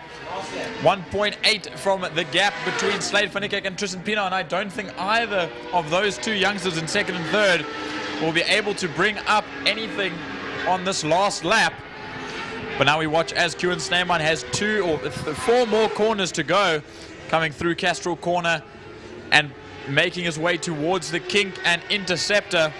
Slade van Niekerk, nothing in the bank for him unless he can make some sort of advantageous move on the last corner. Well, I think for him it's too little too late. Well, only about half a lap left to go here. Yeah, they come through turn 4 now. Kewan Snyman, the man on the number 19 Honda Fireblade, Superbike leader, is ahead of Slade van Niekerk. 1.2 seconds between the two of them. There are back markers ahead of them. I don't think they'll affect them that much. But now the checkered flag is awaiting them, and we'll see that checkered flag get held high for Kewan Snyman. 2 out of 2 today for him. And there we go. So Snyman wins, Slade van Niekerk 2nd. Tristan Pienaar will come through in 3rd position. Jason Lineker on his lonesome comes through in 4th. And Malcolm Rapson will come through the first master home on the Jigsaw. So now if we can look into turn 3, we see a battle right at the back of the field. That is Wesley Hendricks, Leighton Thomas and Samkina Lewani. Now that's a 3-way battle for that last position, and a little bit wide Samkilo goes, and I think that's put him out of a place. But this battle's heating up between Leighton Thomas and Wesley Hendricks, good friends of these. We cross the line now again to watch Brad Bodsworth, Kiana Stroder come across the line, Quinton Weening finishing this race. Now we wait for that other 600 in the Masters class of Piers Canute. He crosses the line now, Gerard Frey next. But now right behind him is the leader of the group, Wayne Arendse, who actually takes the position from him on the last lap. Daniel Frost also crossing the line on that Candy Floss bike. Now we look coming to the line. Wesley Hendricks, Leighton Thomas, who's it going to be? Right at the end, Wesley Hendricks by 0.08 of a second. So you know what that means, Byron? You don't need to be at the front of the field to have a great battle. There were so many great battles in bike racing throughout the field. Sometimes it's so difficult to pick all of them up. But the Superbike Challenge winner, Piers Canute, ahead of Wayne Arendse and Gerard Frey. That's our top 3 in the Superbike Challenge class. And then, as Jordan mentioned as well about the 600s, Johnny Towers takes the victory in the overall 6th position, and then the 2nd in the 600s, Kiana Strode, and Samkela Liwani is the 3rd place man in that class. But these warriors have done us proud as always.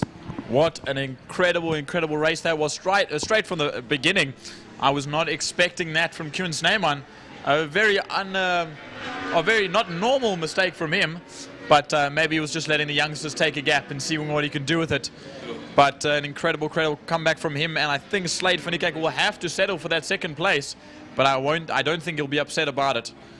But now as these gentlemen make their way back to Park Ferme after the final Superbike Challenge and Superbike Race of the day, we wait for the Super Twin Cup 650s and Super Sport 300s, sponsored by BatTech.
Of course, the second heat for the 650s and 300s, and starting on pole position, Braden Hutchings, who finished second in race one, and Jamie Hall will be right alongside him on the front row, as well as Andre Symes, top three from race one, of course. Paul Medell, who came into the pits actually in race one. I didn't see if he'll be actually out there on the Ducati. I think we may be seeing that grid hatching being left empty.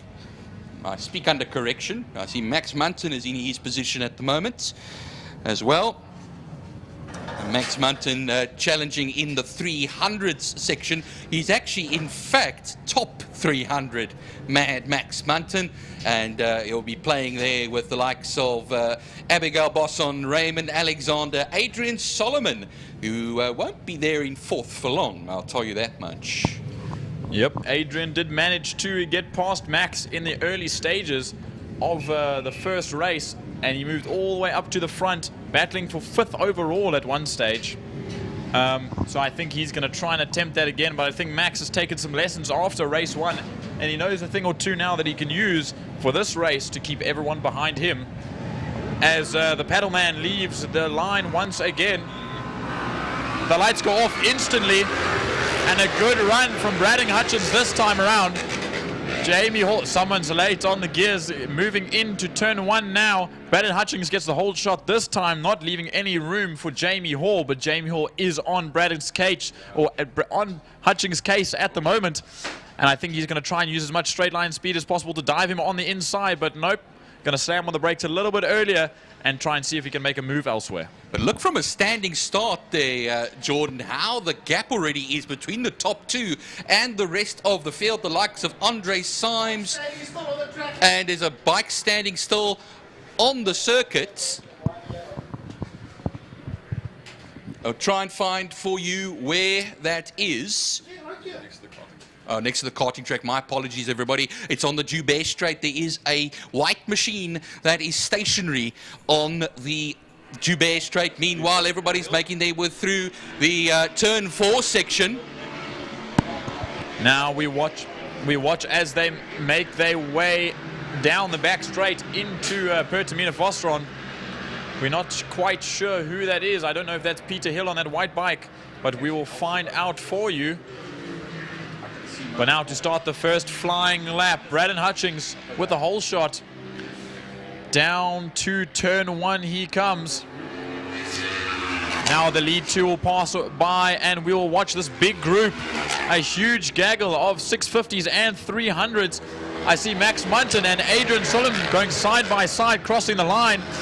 Adrian Solomon grabs the position and he will hold that position at the top of the 300s. Well, going into that first turn once again there, Jordan, I see Reynard Burnett, Abdul Isak, Adrian Solomon and Max Munton are all in that gaggle together. You'll see them come onto the Joubert Straight now and into the Castrol corner. We are seeing, of course, ahead of them, I think it's a bit closer into turn 3 now between the leaders. But coming out of Castrol, as we do, we'll try and see here that Reinhard Burnett ahead of Abdul Isak and Adrian Solomon as they now filter through Interceptor Shoes corner. We watch coming through and out of Interceptor corner towards turn 4, Sarl sweep. That would be Reinhard Burnett leading out that gaggle from Abdul Isak, Adrian Solomon and Max Munton. I think those guys on the 300s know exactly what they're doing to try and keep up with those 650s. 650s obviously being more powerful, but a little bit harder to throw around compared to the 300s. Yeah. It was bike 6, Jordan, that stopped on lap 1, and of course he's coming down the pits now, so there's terminal issues with that machine of his as Jamie Hall crosses the line, a 1:23.889. And towards turn 1, they made their way through now. After them, Andre Symes and Reynard Burnett. As Abdul Isak, Adrian Solomon come across the line. Adrian Solomon leads the 300 class at the moment ahead of Max Munton. Max Munton in second, Rainbow Alexander third. And then what happens is I see Abigail Bosson having a bit of a tough time out there, a little bit further down the order. Yeah, I know after race 1 there was a bit of a gearbox problem for Abigail Bosson. But now we look, someone's dropped it behind the karting building. We can't see who that is. Marshals are running to that scene. We're going to have to we'll wait. Try and pick up for you what number that is of that particular bike. 14 is the bike, and that is Max Munton. That is very, very unfortunate for that young man.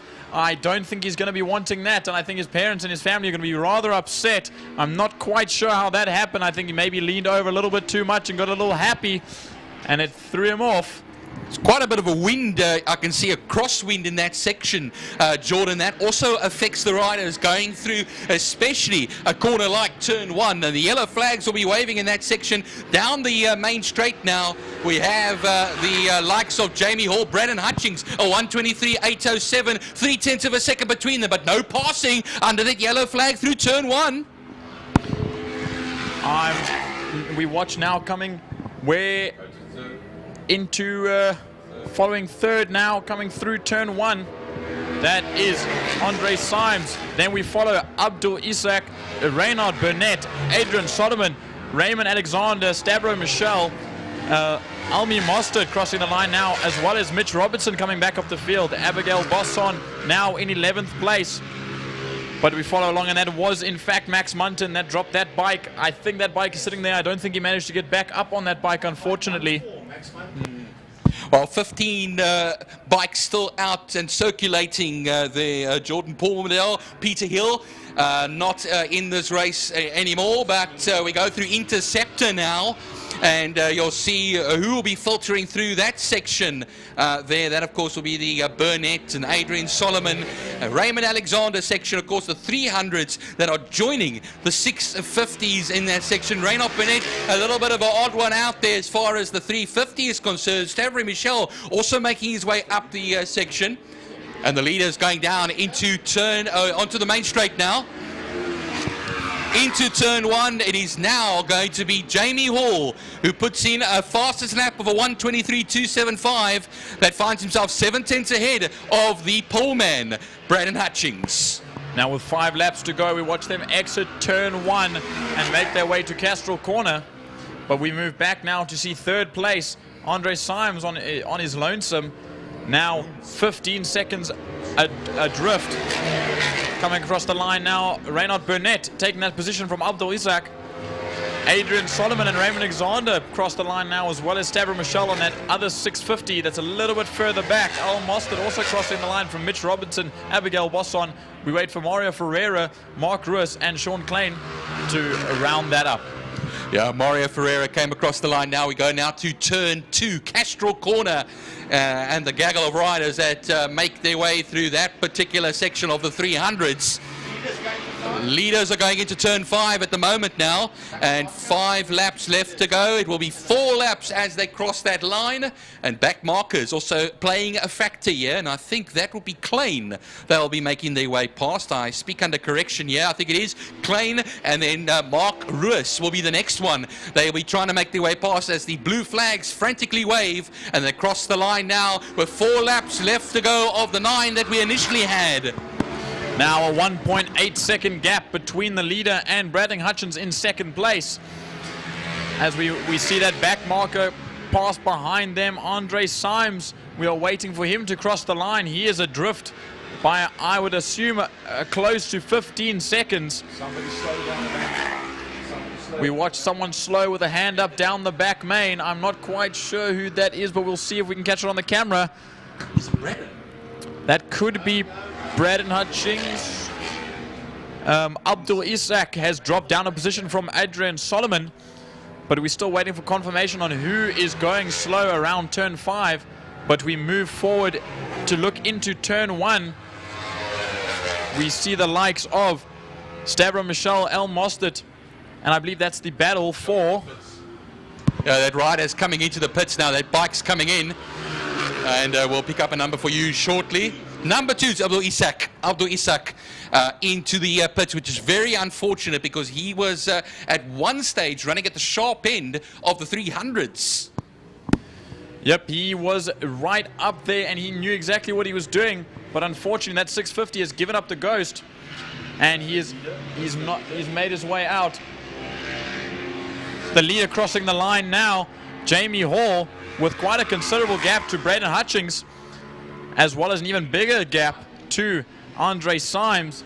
Jamie Hall now 3.5 seconds. He's pulled a major gap on Braden Hutchings, and I wonder if there was some sort of traffic that played an influence on that. Turn 2, there goes Jamie Hall at the moment.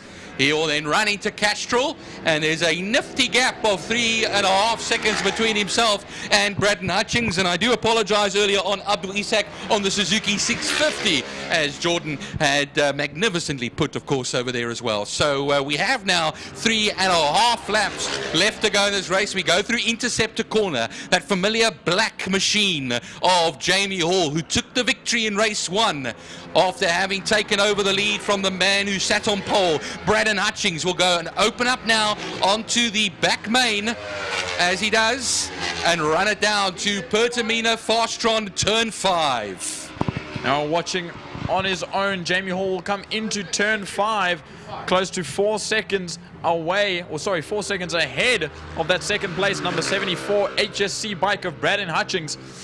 The 650 class is spreading out quite a considerable amount, but we watch now coming through the kink and under the Castrol and City of Cape Town bridge, with, as he passes 2 laps to go, Jamie Hall followed by Braden Hutchins now crossing the line, 4.5 seconds adrift. Now we watch further back and we wait. Making his way through turn 5, Andre Symes. Quite a considerable way back, but I'm sure he'll be happy with the 3rd place if he keeps it this way until the end of the race. No one there to battle him anywhere. Now we watch cross the line with 2 laps to go. That's Andre Symes. Now we wait for the battle between Adrian Solomon and Reynard Burnett on that 650. They are nose to tail coming across the line, and they're going to make their way into turn 1. Now, turn 1, they'll then make their way now there, Jordan. And, of course, Adrian Solomon always finds himself in the lead of the 300 class. He's got Reynard Burnett and Stavro Michel, and they're both on 650s. And then we have Raymond Alexander, Elmer Mostert, Abigail Bosson, who's now 9th position. Mitch Robinson, the number 71 machine, up into 10th position. And Mario Ferreira now finds himself in a very, very confident 11th position. But now watching those bikes come out of the kink and into Interceptor corner. That is the battle between Adrian Solomon and Reynard Burnett, making their way through and down towards Sorrel Sweep turn 4. We now have 1 lap to go. See now into turn 2 there, Jordan. That's where the leaders will go into Castrol, and it will be Jamie Hall that will have some back markers to take care of, and I'm just taking a look at who the back marker is. I think it could be Ruiz, that could be the next man, or either Ferreira as well that we had, but they're going to go now towards turn 3. For the last time in this race, Jamie Hall has a 5.7 second advantage over Braden Hutchings. Onto the Tygerberg straight for the last time for them. He'll turn that bike into the main straight now, Jamie Hall, the Kawasaki EOS 650 that he is mounted on. And then down the back straight we then run, you'll see, towards turn 5. For the last time for Jamie Hall, winning race 1. Coming up to seal the deal as far as race 2 is concerned. Through turn 5, Pertamina Fastron now, and runs it to the line as he does. Magnificent work from Jamie Hall, and he'll put, of course, Brandon Hutchins into that 2nd position.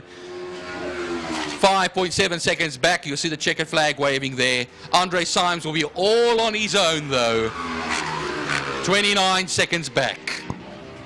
Now that MGA racing machine of Jamie Hall comes across the line to take the 2nd win of the day, which I'm sure he's happy with. But now we look further back towards turn 5 and we wait for Andre Symes to complete his race. I think this will, I believe this will let him finish in 3rd overall for the day. But we see him now making his way under the Castrol City of Cape Town Bridge and crossing the line to take 3rd place overall in the 650 class. Now we wait a little bit further back as the battle between Adrian Solomon and Reynard Burnett comes to the line. Adrian Solomon just a few bike lengths ahead. The gap being 0.3 seconds, 3/10 at the line. Adrian Solomon takes 4th overall and 1st in the 300s class. Now we wait for the rest of the field to come through. Mario Ferreira has passed the line already. He finished 11th place. Now we watch Stavro Michel and Raymond Alexander come to the line now. Alma Mostert, Abigail Bosson. Abigail Bosson managed to claim that position at the line from Al Mostert. Now we watch Mark Ruiz, Mitch Robertson, and we wait for Sean Klein to cross the line to end this last BATTEC race of the day. Last of the 13 runners out there, actually, as a matter of fact. Abdul Isak, Max Munton, Peter Hill not finishing the race. Paul Medell not starting on the Ducati. So that is the race, of course, for the bikes. We had 4 of them today, and we've had some good battles out there as we move on in the second half of this program. And that, of course, will be to the API Property Group GTI Challenge.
is about to launch off as the cars work their way out of the pit area and onto the track.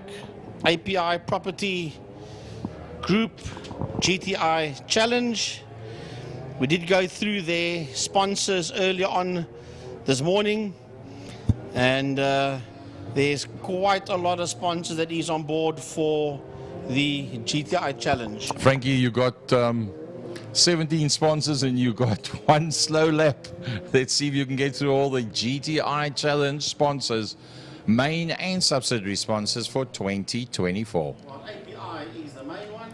Then there are series. API is the main one. Then we've got some series sponsors: Steelworks, Spice Maker, Authentic Autos, Hydrocore Hydraulics, Alpine Autohouse, Snap Change, MTK Quality Eggs, Racebook Media, Digital Marketing, it's RUE, Digital Marketing, then some suppliers, that's Dunlop, GNA, and NDT Dyno Services.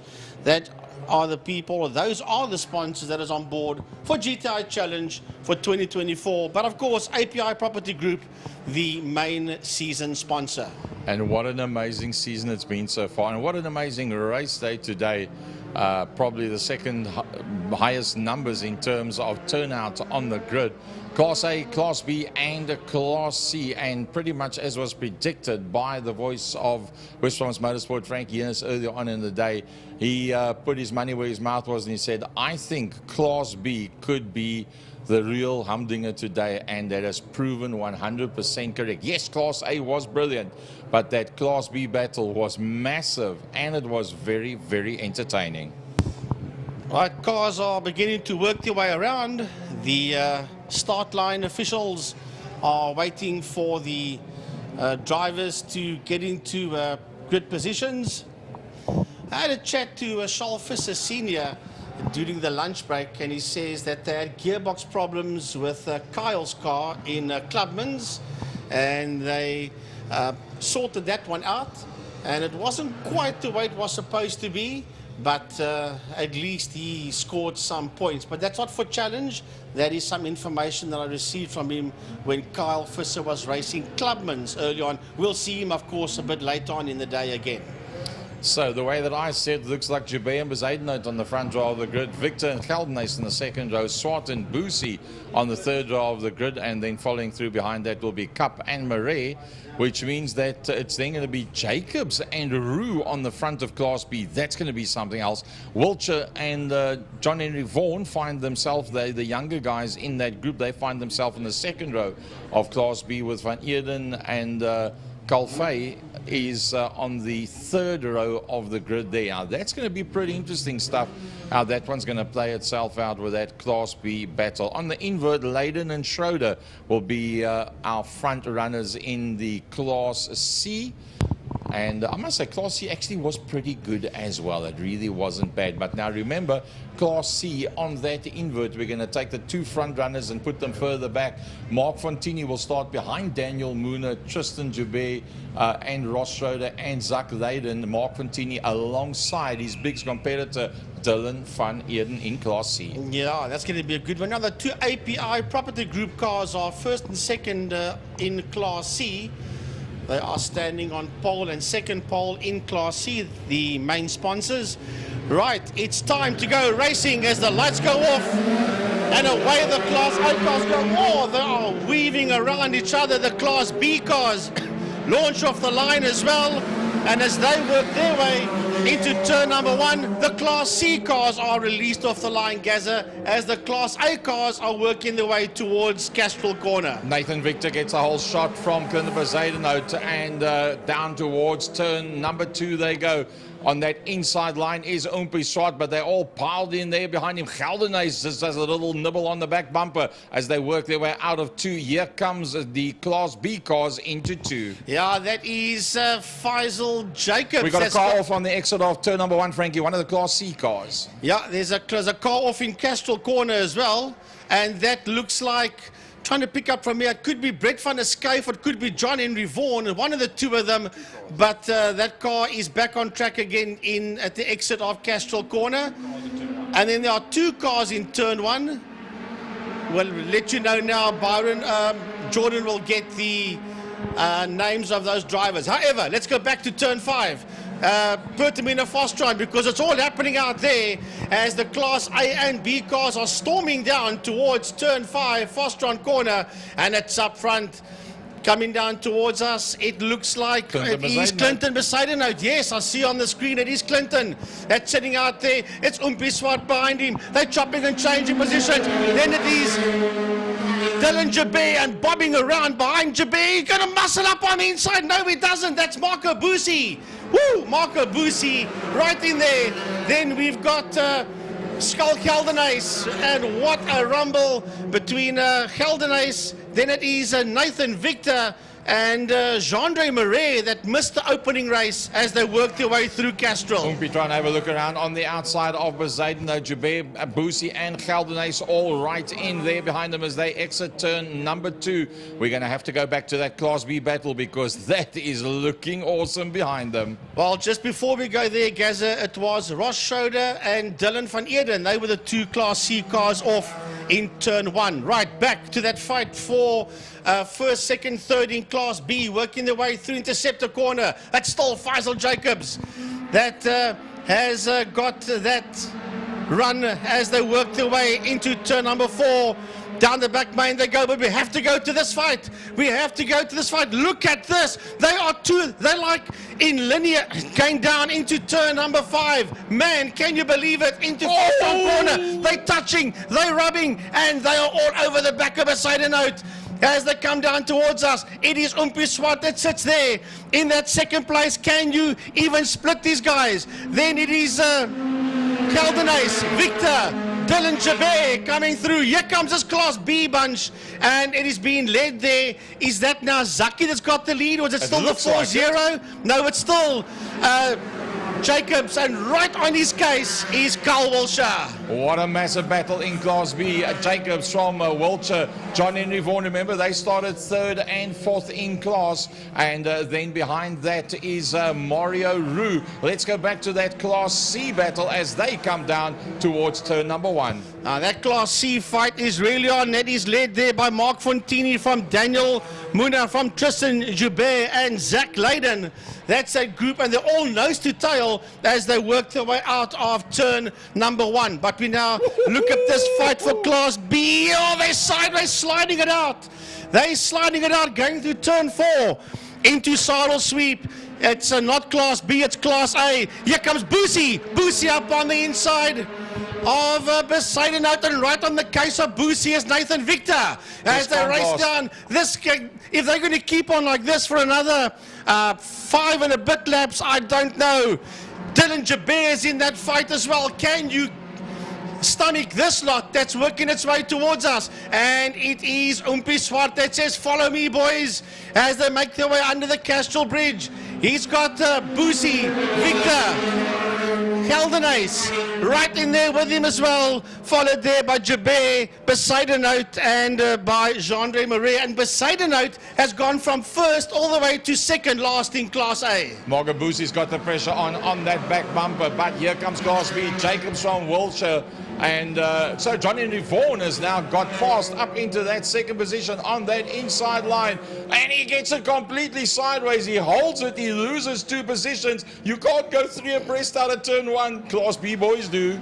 Oh, I tell you what, Class C is now making its way into turn number 1, and they are having a titanic fight there. Mark Fontini is right. Oh, we've got a car that's off, and that looks like that's not yes, no, that could be Zaki Hendricks that's rejoining.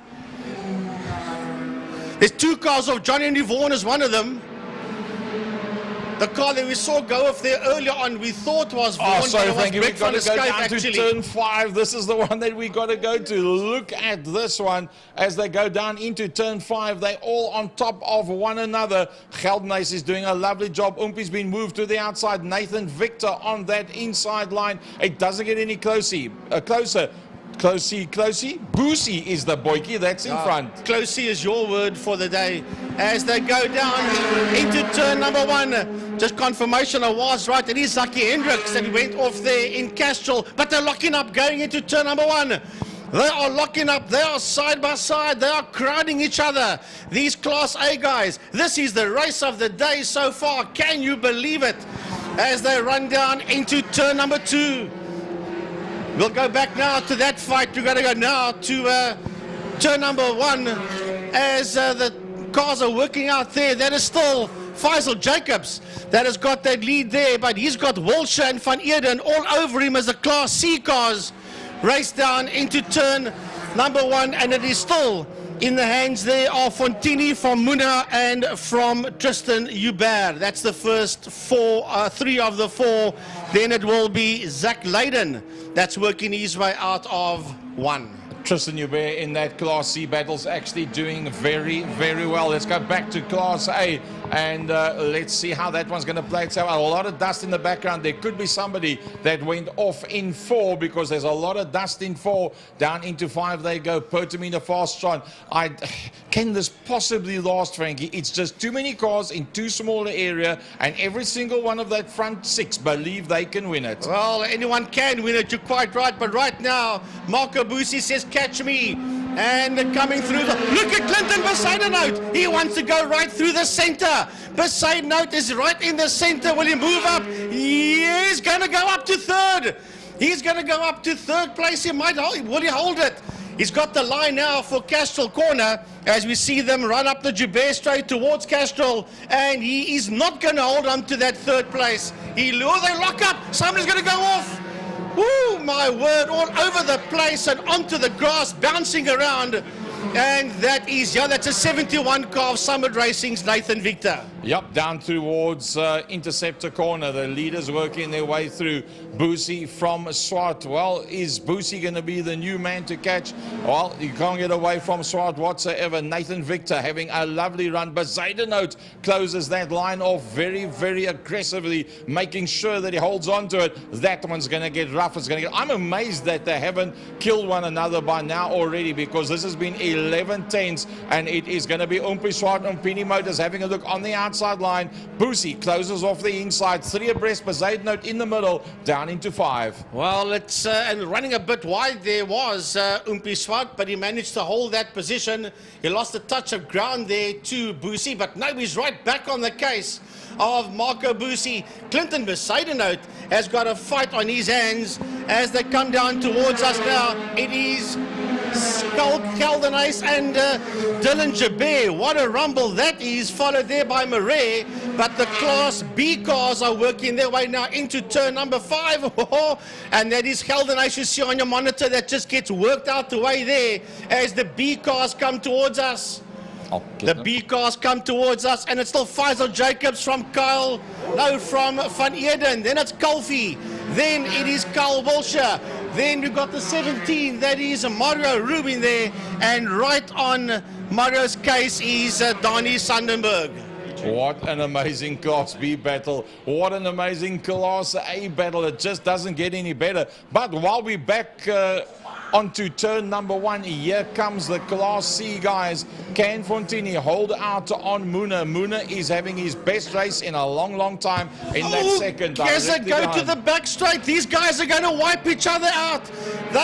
We had a new leader, and that was Umpi Swart. Marcus come right back at him again. They were leaning on each other coming out of turn 4, out of saddle sweep. They're trying to break away from the other cars behind them as they make their way out of 5, out of Fastron. They're still next to each other. They're still side by side. There is 4 cars behind them that are now 3 abreast as they make their way out of 5. I don't know, with 1 more lap to go. Can these guys hold on this? Here they go. It is Caldenais. It is Besaidenout. It is Dylan Joubert in that fight. And so is Murray. Wow.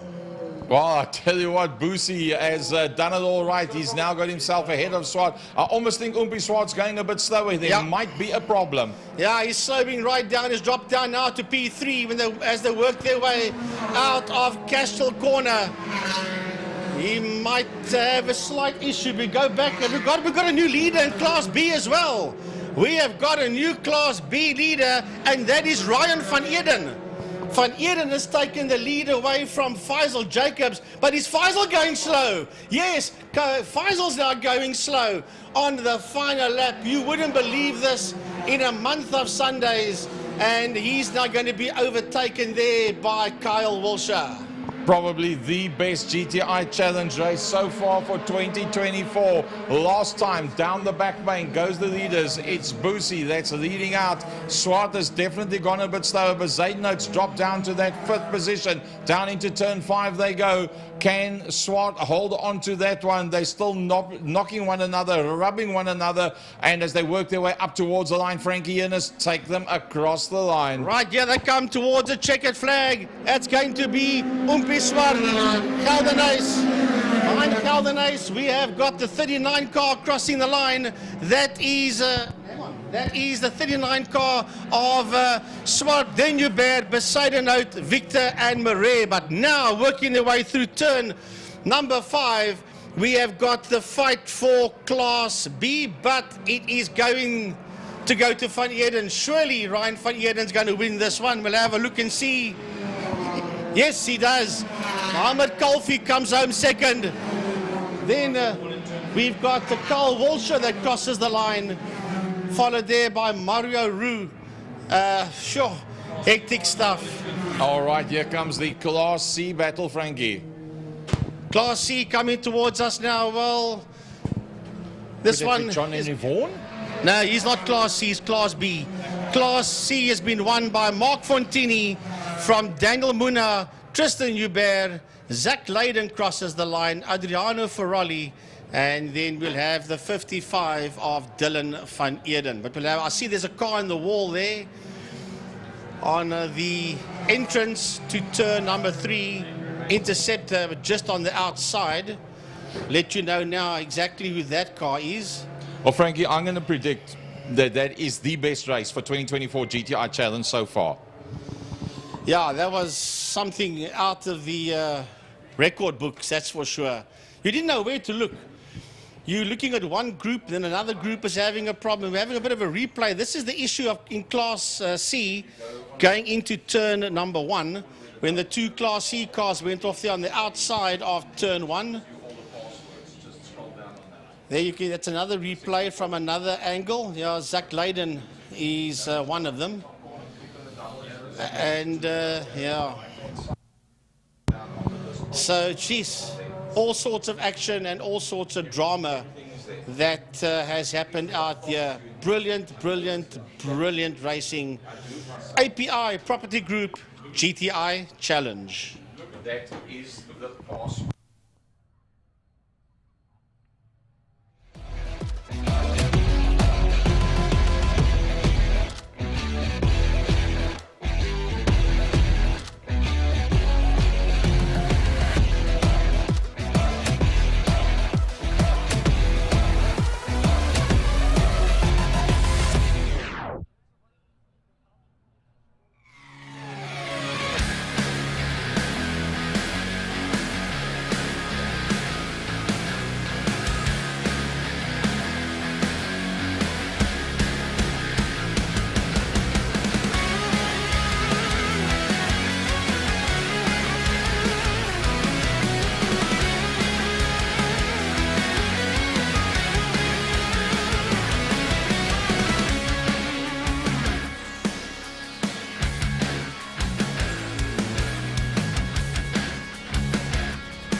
third on the road in as far as the Formula V's are concerned in race one.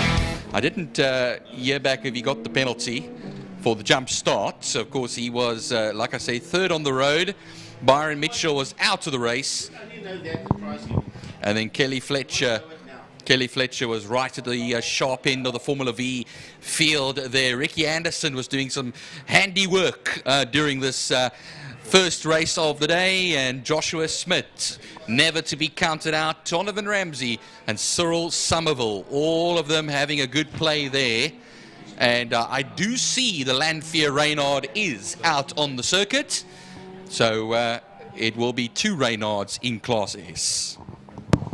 Yeah, I wonder what that issue was in the first race for Storm, but it looked like the car just shut out and he had to roll it down the main straight until he parked it on the off-ramp or on the pit exit of the new pit. So I'm hoping that all of that is sorted and we can get a good battle here at the front between him and DJ Boyson. Well, they'll make their way down the back straight, get all the heat into the narrow tyres for those Formula V's, of course, using the twin weather carbs, 1.4 litre VW Golf motors on each of these V's. And we don't have any of the Super V's here today, the 1.6 litre fuel injected machines. Nor do we have, of course, the Soul Swift that was supposed to take part in this race, Hayden Elwood's Formula Ford. And then, well, coming down towards the line, they all do come. There's Donovan Ramsey. Of course, talking about those other entrants, no Reino Pence today, no Darren Liebenberg in his motorcycle engined Formula M, but hopefully we will see them shortly in the near future. But meanwhile, here comes Lanfear now. Lanfear will be second on the grid. There he pulls in. Kelly Fletcher, third in the starting order. And no Byron Mitchell. You just saw it yourself there, Jordan. So those problems might be terminal in that, and I would not bet against that at all. But Stephen Reed pushes DJ Boyson back and pulls him into his grid position. A little bit out of position there, you could say, on the grid, because he's a little to the right of the grid hatching. But he should be fine right there as long as he starts from his rightful position. So the 5-second board will soon be shown, as it is now. The revs will rise and the lights will go out now as we head off towards turn 1, and it'll be DJ Boyson. Munson, another jump start over there for him, like it was in race 1, Jordan. But look at now the gap already that the two Class S Reynards have pulled on the rest of the field. Kelly Fletcher leads onto the Joubert Straight, and then it should be Ricky Anderson that finds himself in second position ahead of Zayna Munson. Now, with that jump start from Zayna Munson, we're going to have to wait and see what the outcome of that is. But Zayna Munson will try and go around the outside of Kelly Fletcher, and he does into turn 3 interceptor corner. Quite a charismatic move that was. And now, if with a penalty such as that, I believe it'll be a 30-second penalty for jump starting, and that would mean that you've got to try and claw your way as far ahead of your component, not component, your competition as quickly as you can. Because you don't want to lose 30 seconds to the other drivers behind you. For goodness, that 2 jump starts over 2 races, Jordan, that's a whole waste of a minute in your life that has happened over there. So obviously things are not all well there. But meanwhile, going into turn 1, there is DJ Boyson, followed by Storm Lanphier. Then on the main straight still, here comes Kelly Fletcher. Kelly Fletcher will run across the line now, and like we said, no Byron Mitchell in this race. Ricky Anderson will take up the second place mantle, and Donovan Ramsey now finds himself in what will be 5th place overall. Zayna Munson, yes, right behind Kelly Fletcher at this time, having taken the 2nd place away from Ricky Anderson the last time around. Then going into Castrol now. 83 is stopped in turn 5. We watch as they make their way through turn 2. It's Kelly Fletcher leading out from Zayna Munson, then from Ricky Anderson, Donovan Ramsey, and Cyril Somerville.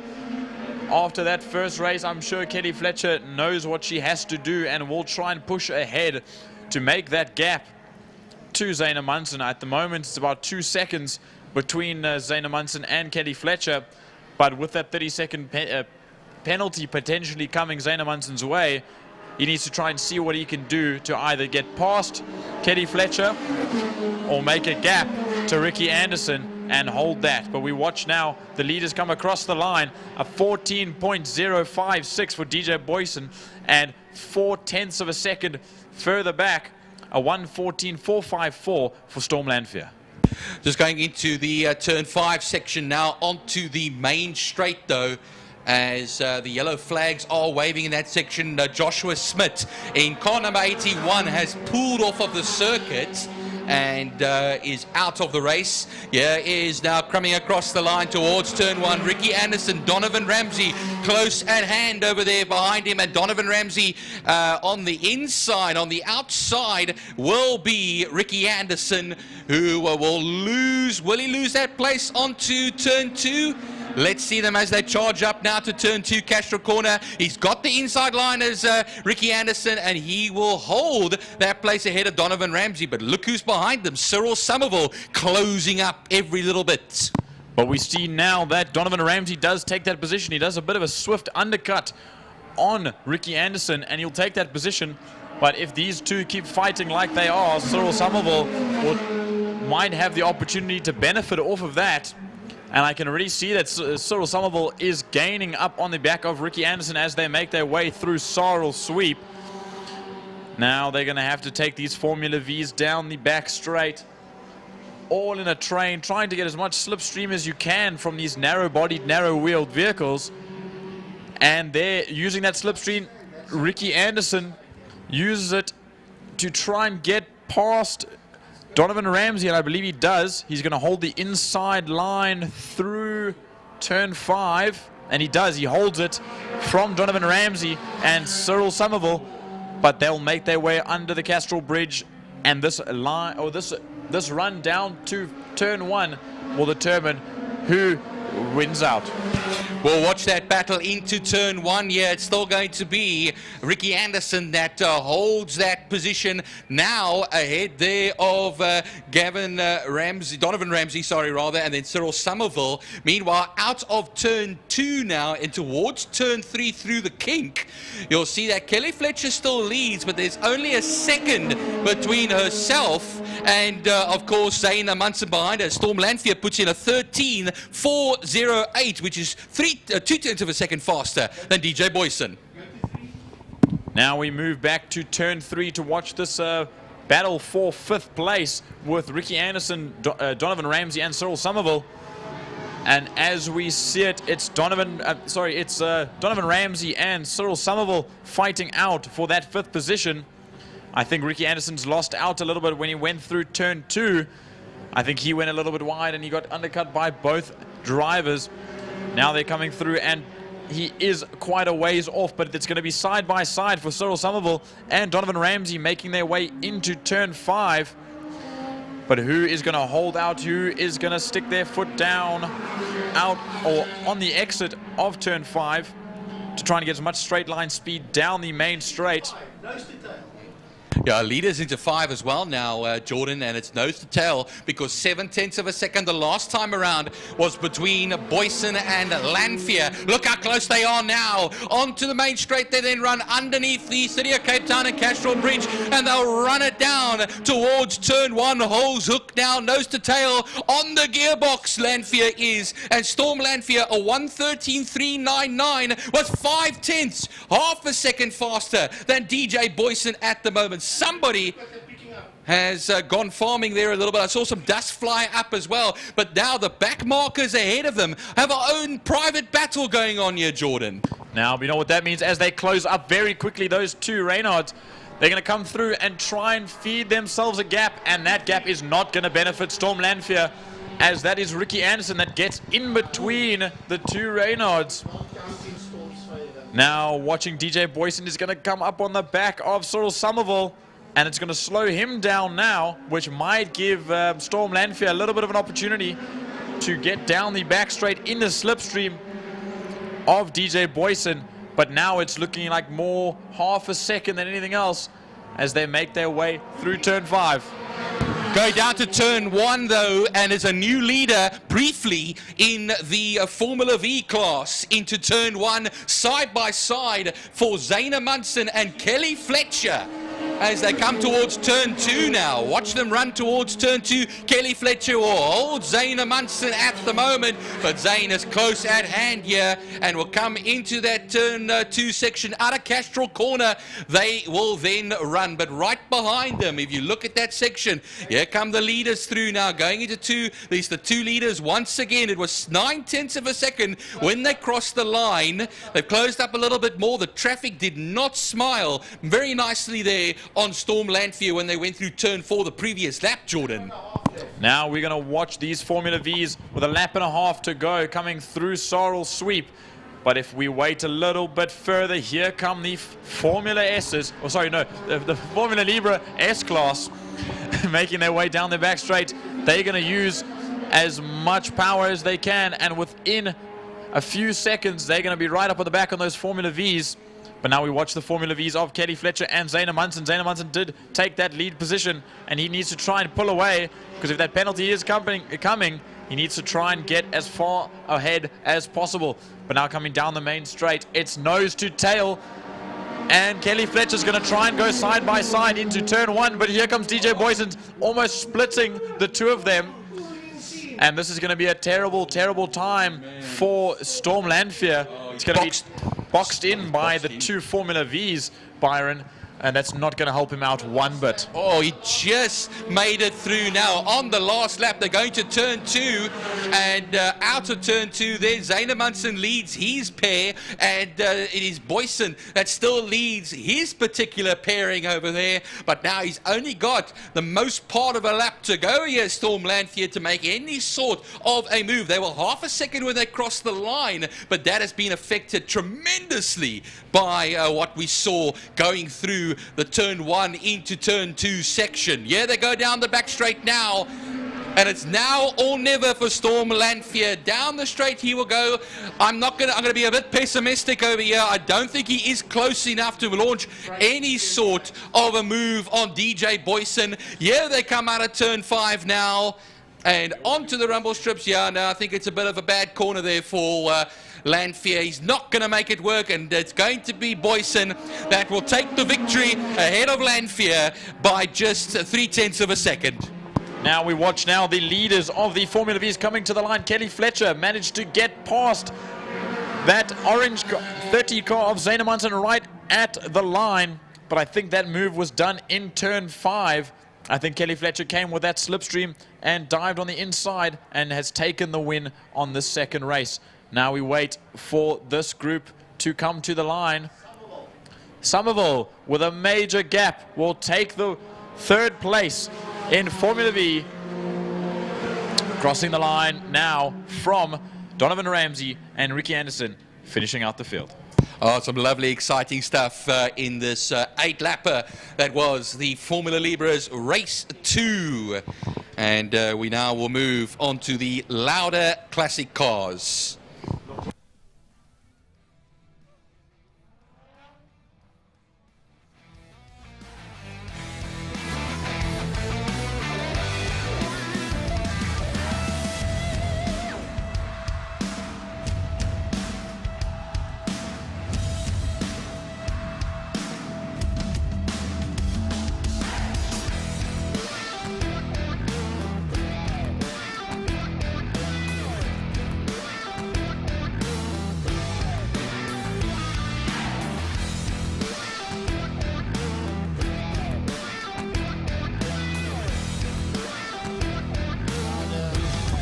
Classic is the main sponsor for these guys, but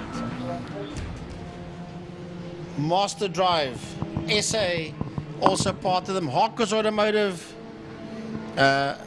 Redwood Property, Felt, Red, Chickens. Oh my goodness. Chickens and motor racing.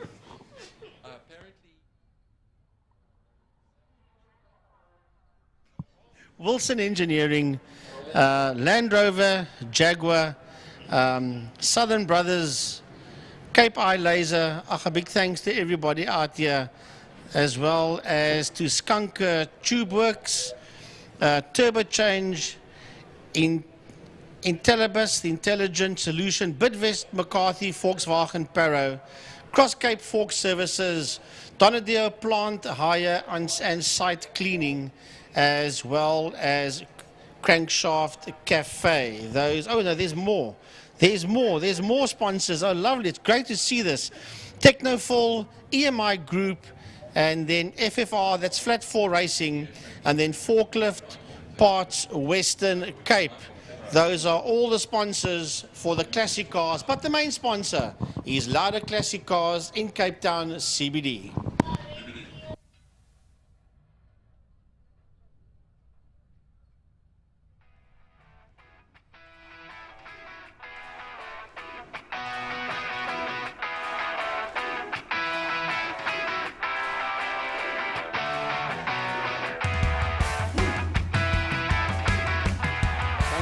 You still got all 37 cars for this one, but Michael Hitchcock and Fadi Maton, the 2 Mustangs, will lead them out onto the track.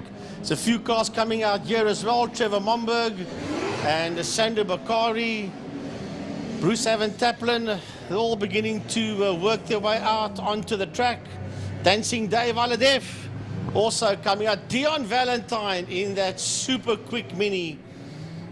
Trevor and Lane Hutchings coming out onto the circuit, and they just flooding out there. I want to say big thanks to Steve Tritter.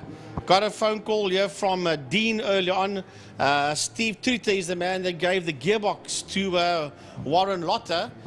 And from Warren and from Dean's side, a big thanks to Steve Tritter for the assistance of the gearbox, and they had to put that thing in until way after 12 last night to get that Mark 1 Ford Escort of Lotte out onto the circuit. So a big thank you to Steve Tritter. Well, Jordan, here we go. Lauda Classic Cars, race 2, out on the circuit. I know you were talking about that super quick mini, but we were watching in race 1 that Forbes Corvette. My word, that I've never seen such a small car battle such a big car. Even going into turn 1, that Corvette has to brake so early that the Mini had to stop right behind it because he couldn't find a way past. But that just shows you the different kinds of advantages and disadvantages that each of these cars have in such a big field like this. It really shows. Right, so will it be the Ford versus the Chev again? Yep, yeah, you better believe that. Hitchcock versus Donadio. And don't forget about that Ford Capri of Trevor Momberg. That's a beautiful motor car. That Capri's been around for decades, and Trevor keeps that race car of his in absolute mint condition. Fadi Maton, then Bruce Evan Taplin. As the cars work their way down the back straight, Jared Evans is also out there. Brian Evans, his dad, a bit further down in the blue Mark 1 Escort. There's Lane Hutchings coming through. Dave Aladef. I see Dion Valentine. Anton Rolino, he's out there as well with... just make sure that it is Anton Rolino out there. Should be him in that Mark No, it's not Anton Rolino. It is Calvin Beekman that is out on that car. We always see him out there, but yes, it is indeed Calvin Beekman. He's the man that's driving that car today. Anton Rolino does drive that car, but it's not him in that car today. It is Beekman that's behind the wheel of that Morris Minor. Right, so Franco Donadio says to Michael Hitchcock, let's go out there and let's do this. Trevor Momberg says, don't forget about me, as the cars begin to line up. Jared Thompson in that lovely boxy BM of Jared Thompson. Him and I had a chat in a week.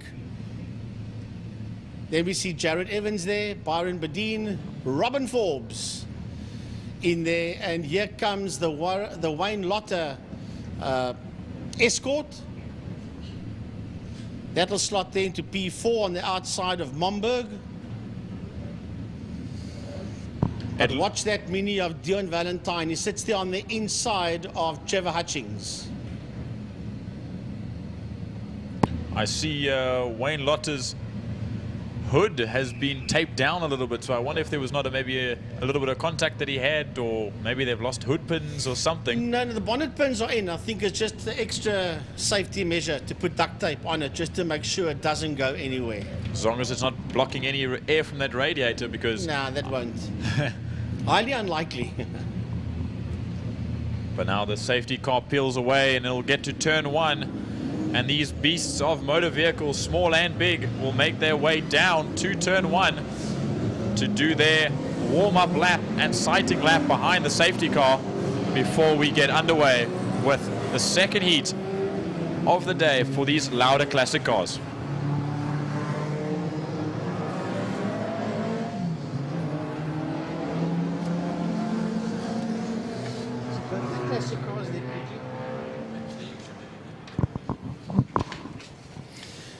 Right, so the cars are beginning to move off. They're working their way through turn 1 through Holzhoek as the sun begins to set here at 4 local time in Cape Town.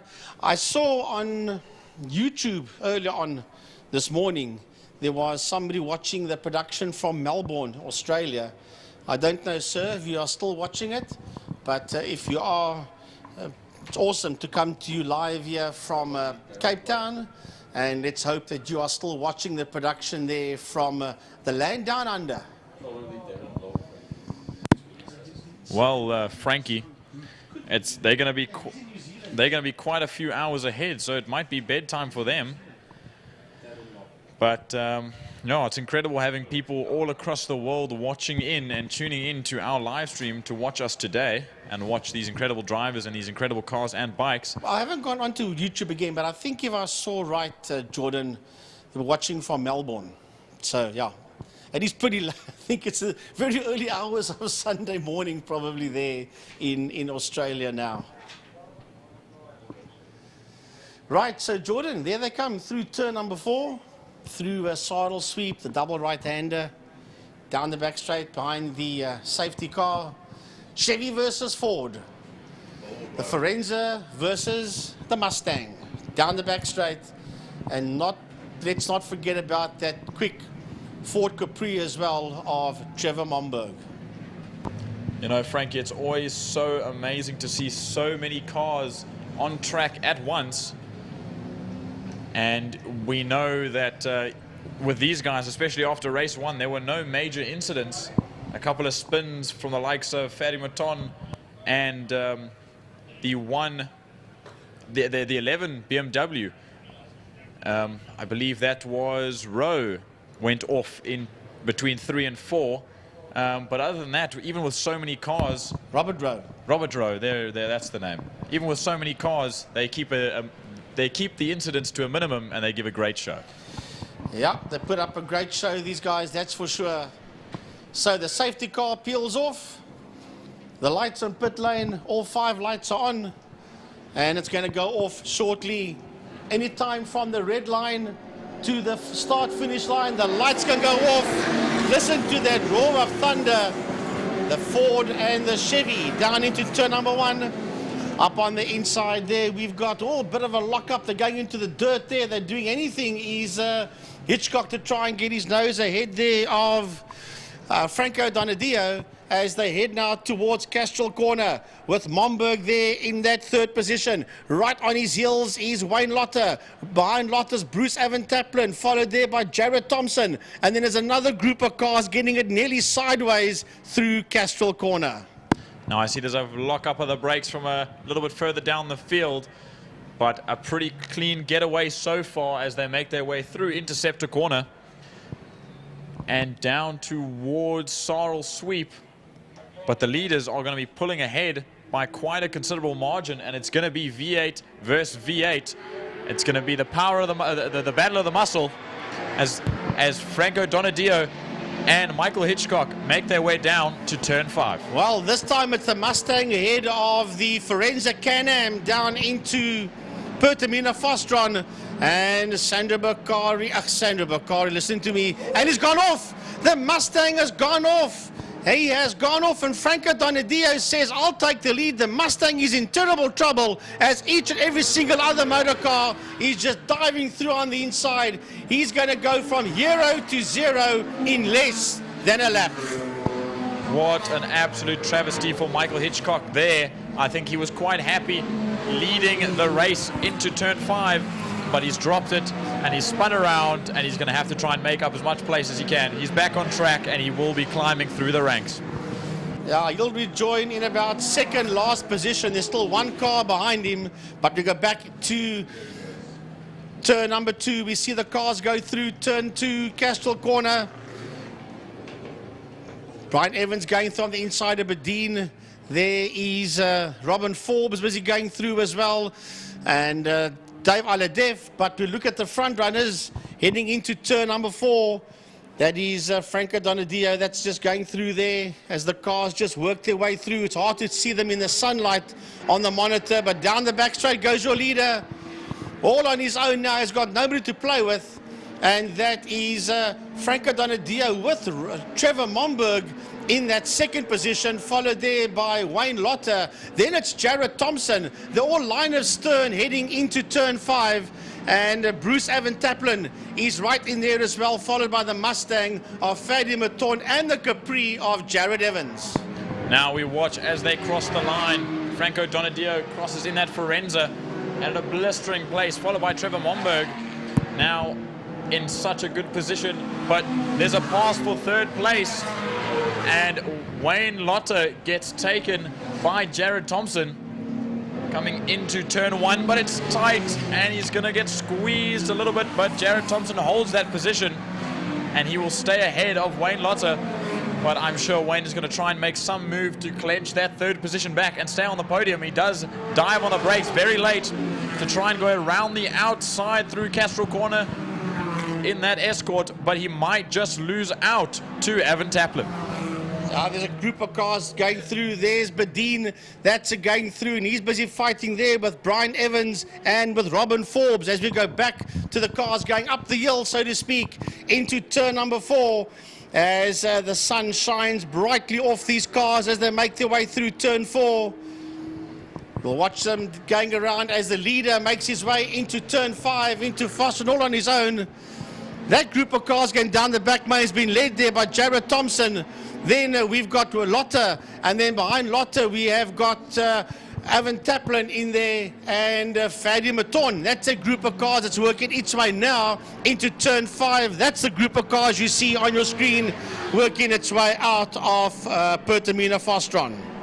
I know Bruce Evan Taplin will not want to lose that position to Jared Thompson, and he will try and claw back to sit in the slipstream, but so will Fadi Maton in that big V8 Mustang. Even though it may be a little bit heavier than most of these other cars, he's still going to use that power down the straight to get past Lotte into turn 1. But Jared Thompson leading out in this small group, and Evan Taplin is right on the tail end, and Fadi Maton taking up 2 positions now. I want to have a look at this fight coming out of turn number 1. So there's that mini of Dion Valentine. He sits behind the conquest of Dion Conradi as they work their way up the Jabez Straight. Badine leads that group.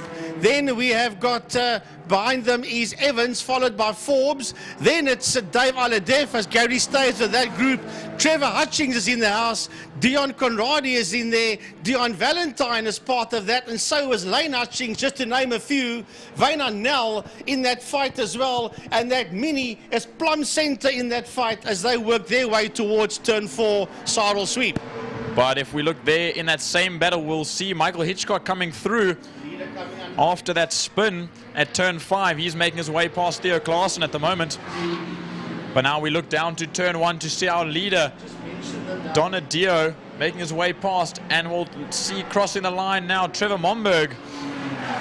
Now a couple seconds behind. Now a big group comes through. Jared Thompson, followed by Evan Taplin, followed by Fadi Maton with all of that speed.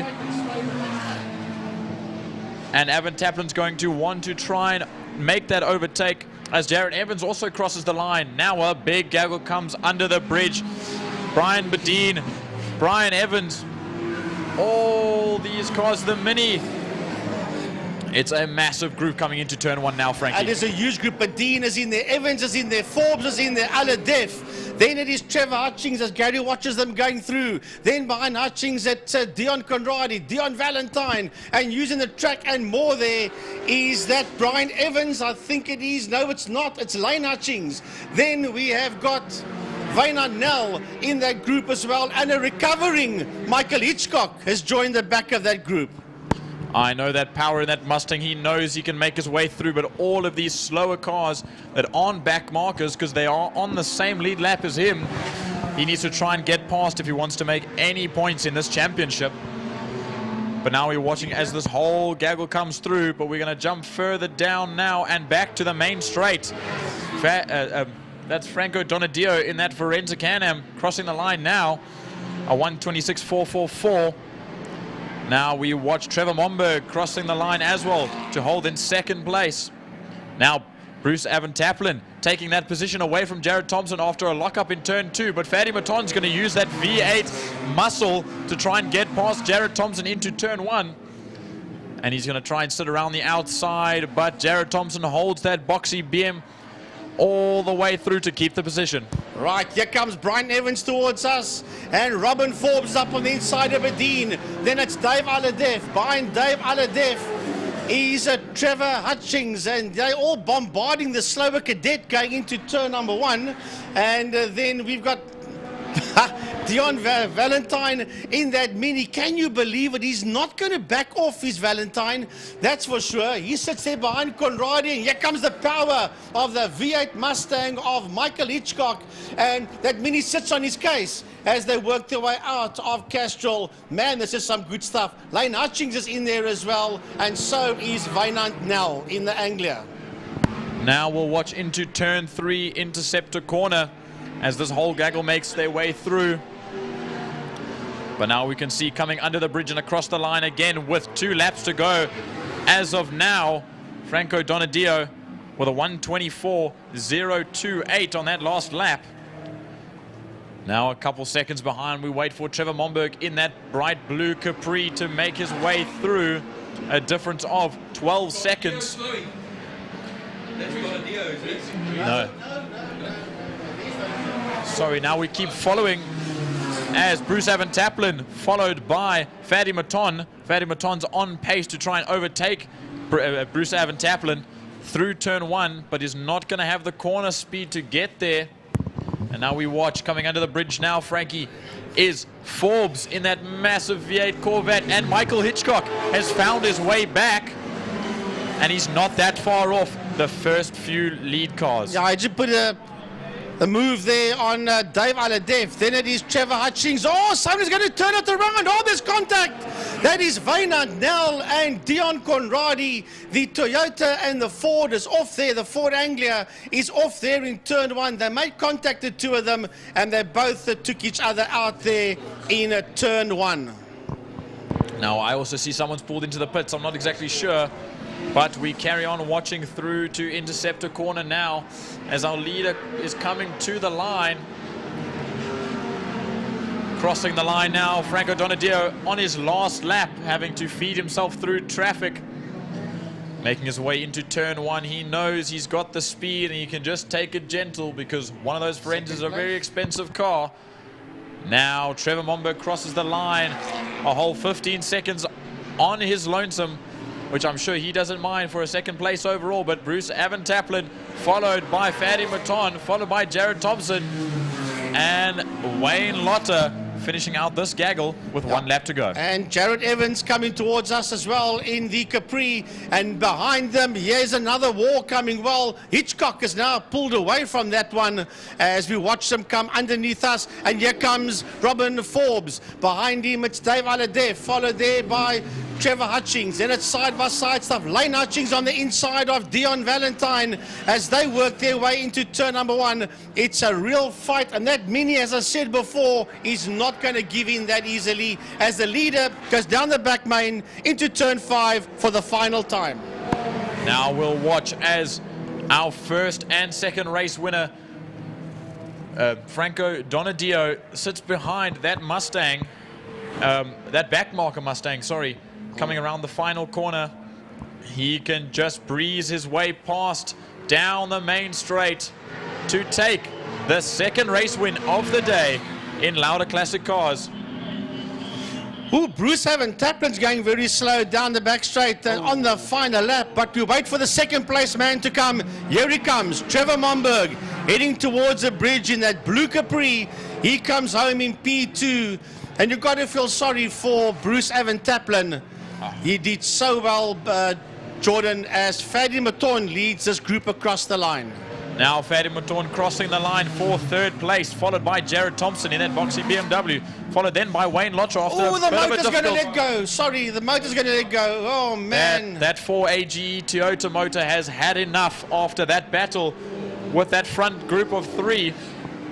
That is a terrible, terrible sight. And unfortunately, right on the last lap as well, as we continue watching, Robin Forbes, followed by Dave Aladef, and then the Hutchings. Oh, sorry, no. That's the Valentine Mini crossing the line now, followed by the Hutchings of Lane and Trevor in their 2 VWs. Now we wait for Theo Klaassen in the Skyline. 3 or 4 more cars left to go. That's Herman de Kock, Brian Evans, and now we wait for Robert Rowe to finish out the field. Yeah, Dave Aladev in BMW finishing his race, and then Brian Evans coming through behind him with the Mark 1 Escort. But there was some good stuff out there, Jordan, really entertaining stuff. Pity that Hitchcock had a problem, but he had to fight hard to come to it. And that was in turn 5, and there's the replay of it in turn 5 in Pertamina Fastron, where he got himself in a knot and went from 0 to 0 before the end of the opening lap. I think that was extremely, extremely unlucky, but we don't know exactly what happened. Maybe it was still cold brakes or cold tires or what. But we see he goes very wide into the corner. He puts his foot down and he snaps. And that snap sends him off into the grass.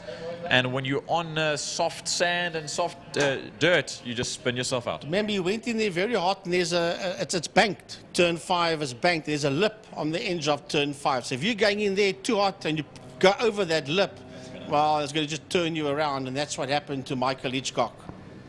But he still managed to claw his way back, and what a brilliant finish. That's the incident between Dion Conradi and Wynand Nel that you just saw on the screen there, the Toyota Conquest and the Ford Anglia.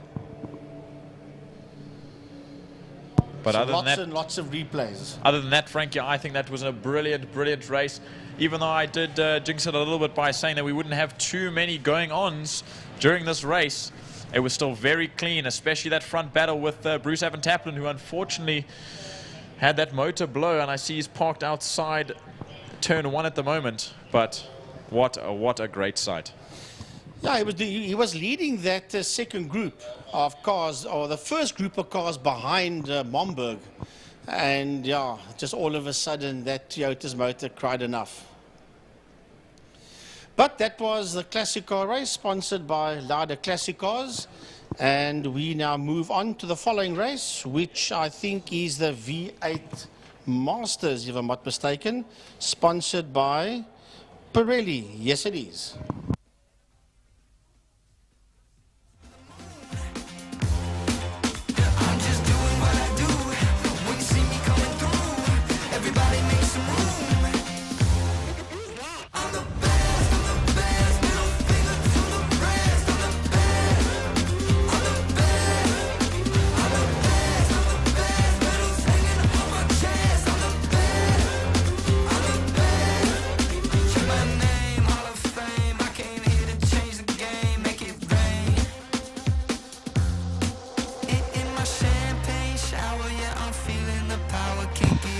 Well, folks, as we wait for the V8 Masters second race of the day, I would like to thank our 2024 WPMC sponsors, and our track sponsors, of course, start with the bridge.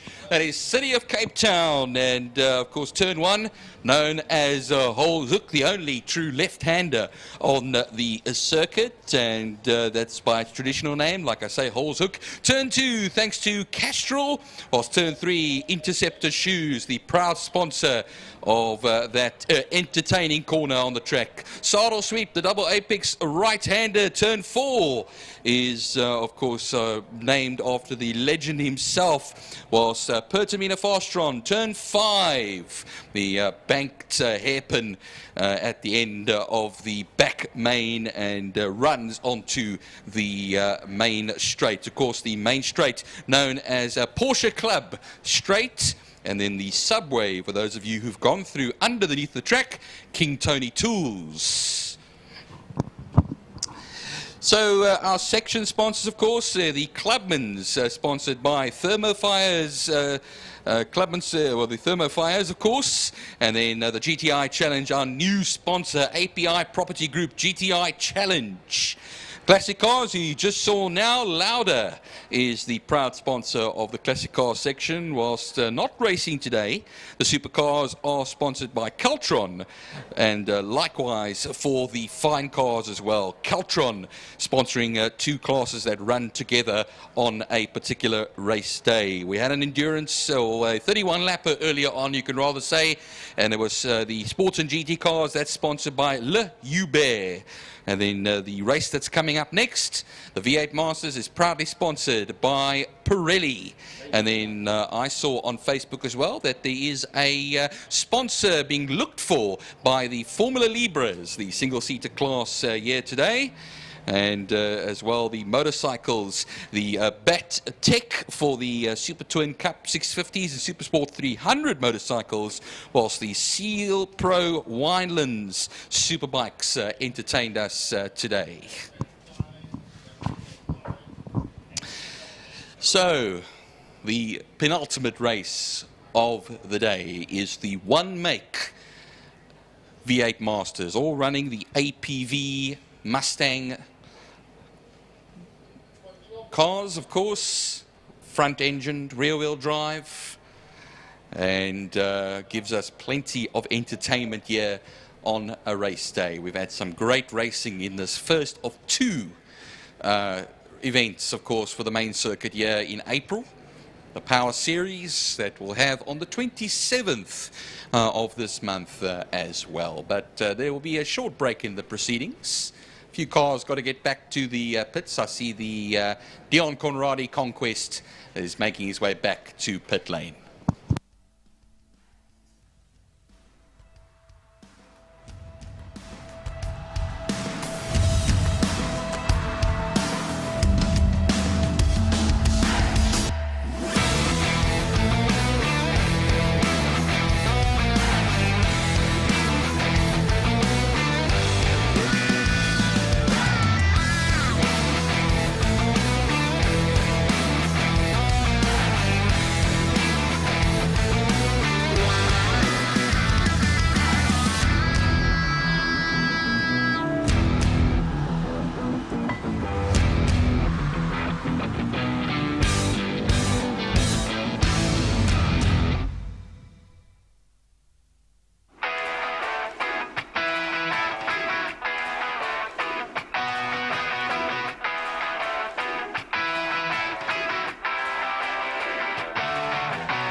second to last race of the day, the V8 Masters, over 8 laps. And Fabio Tufani, the man, the champion from 2023, pole man for this particular race. He'll be starting alongside him, of course, Roy Campos in second position.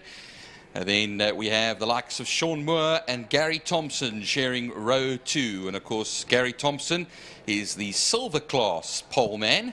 Dennis Guy Duck, Brandon Dean, and Ken Finneran will all be other silver runners in that particular section. Jason Ibbotson in the 8th position. 9th, we had Jonathan Thomas earlier on. I don't know if Jonathan will be getting out there for the second race. He retired from race 1. And Stuart Spooner didn't even start the first race. Well, Byron, I spoke to Jonathan Thomas at lunchtime, and I said, oh, you know, what happened? You bogged down at the start. Did you miss a shift or something? And he said, no, seems that the clutch went. And on a car like this, it takes a good minute to get the gearbox out and the clutch replaced, if they have any on hand. But I don't think they did, unless that is him over there. I see he is on the screen in, that would be 9th place to start this race after qualifying in 4th. But he said after the first couple laps there was just nothing he could do, and that was that, unfortunately. Well, they'll make their way now up to their rightful positions. They'll do another reconnaissance lap. The number 69 of Roy Campos is definitely out there. No, Jonathan Thomas not going to be out for the race. The 55, Stuart Spooner, is now finally out onto the circuit. Dennis Guy Dick out there as well. Brandon Dean and Gary Thompson. So we'll just do the lap behind the safety car now before lights out and racing for 8 laps.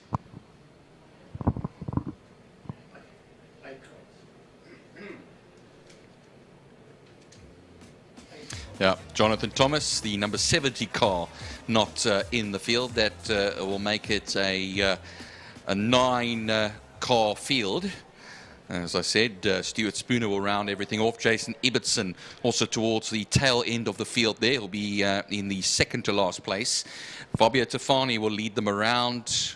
Roy Campos and the Sean Moore in that particular section as well. We had some good racing in race 1. And they'll weave around on the Tygerberg straight just to make sure they got enough heat into the rubber. Get the molecules all dancing around in there.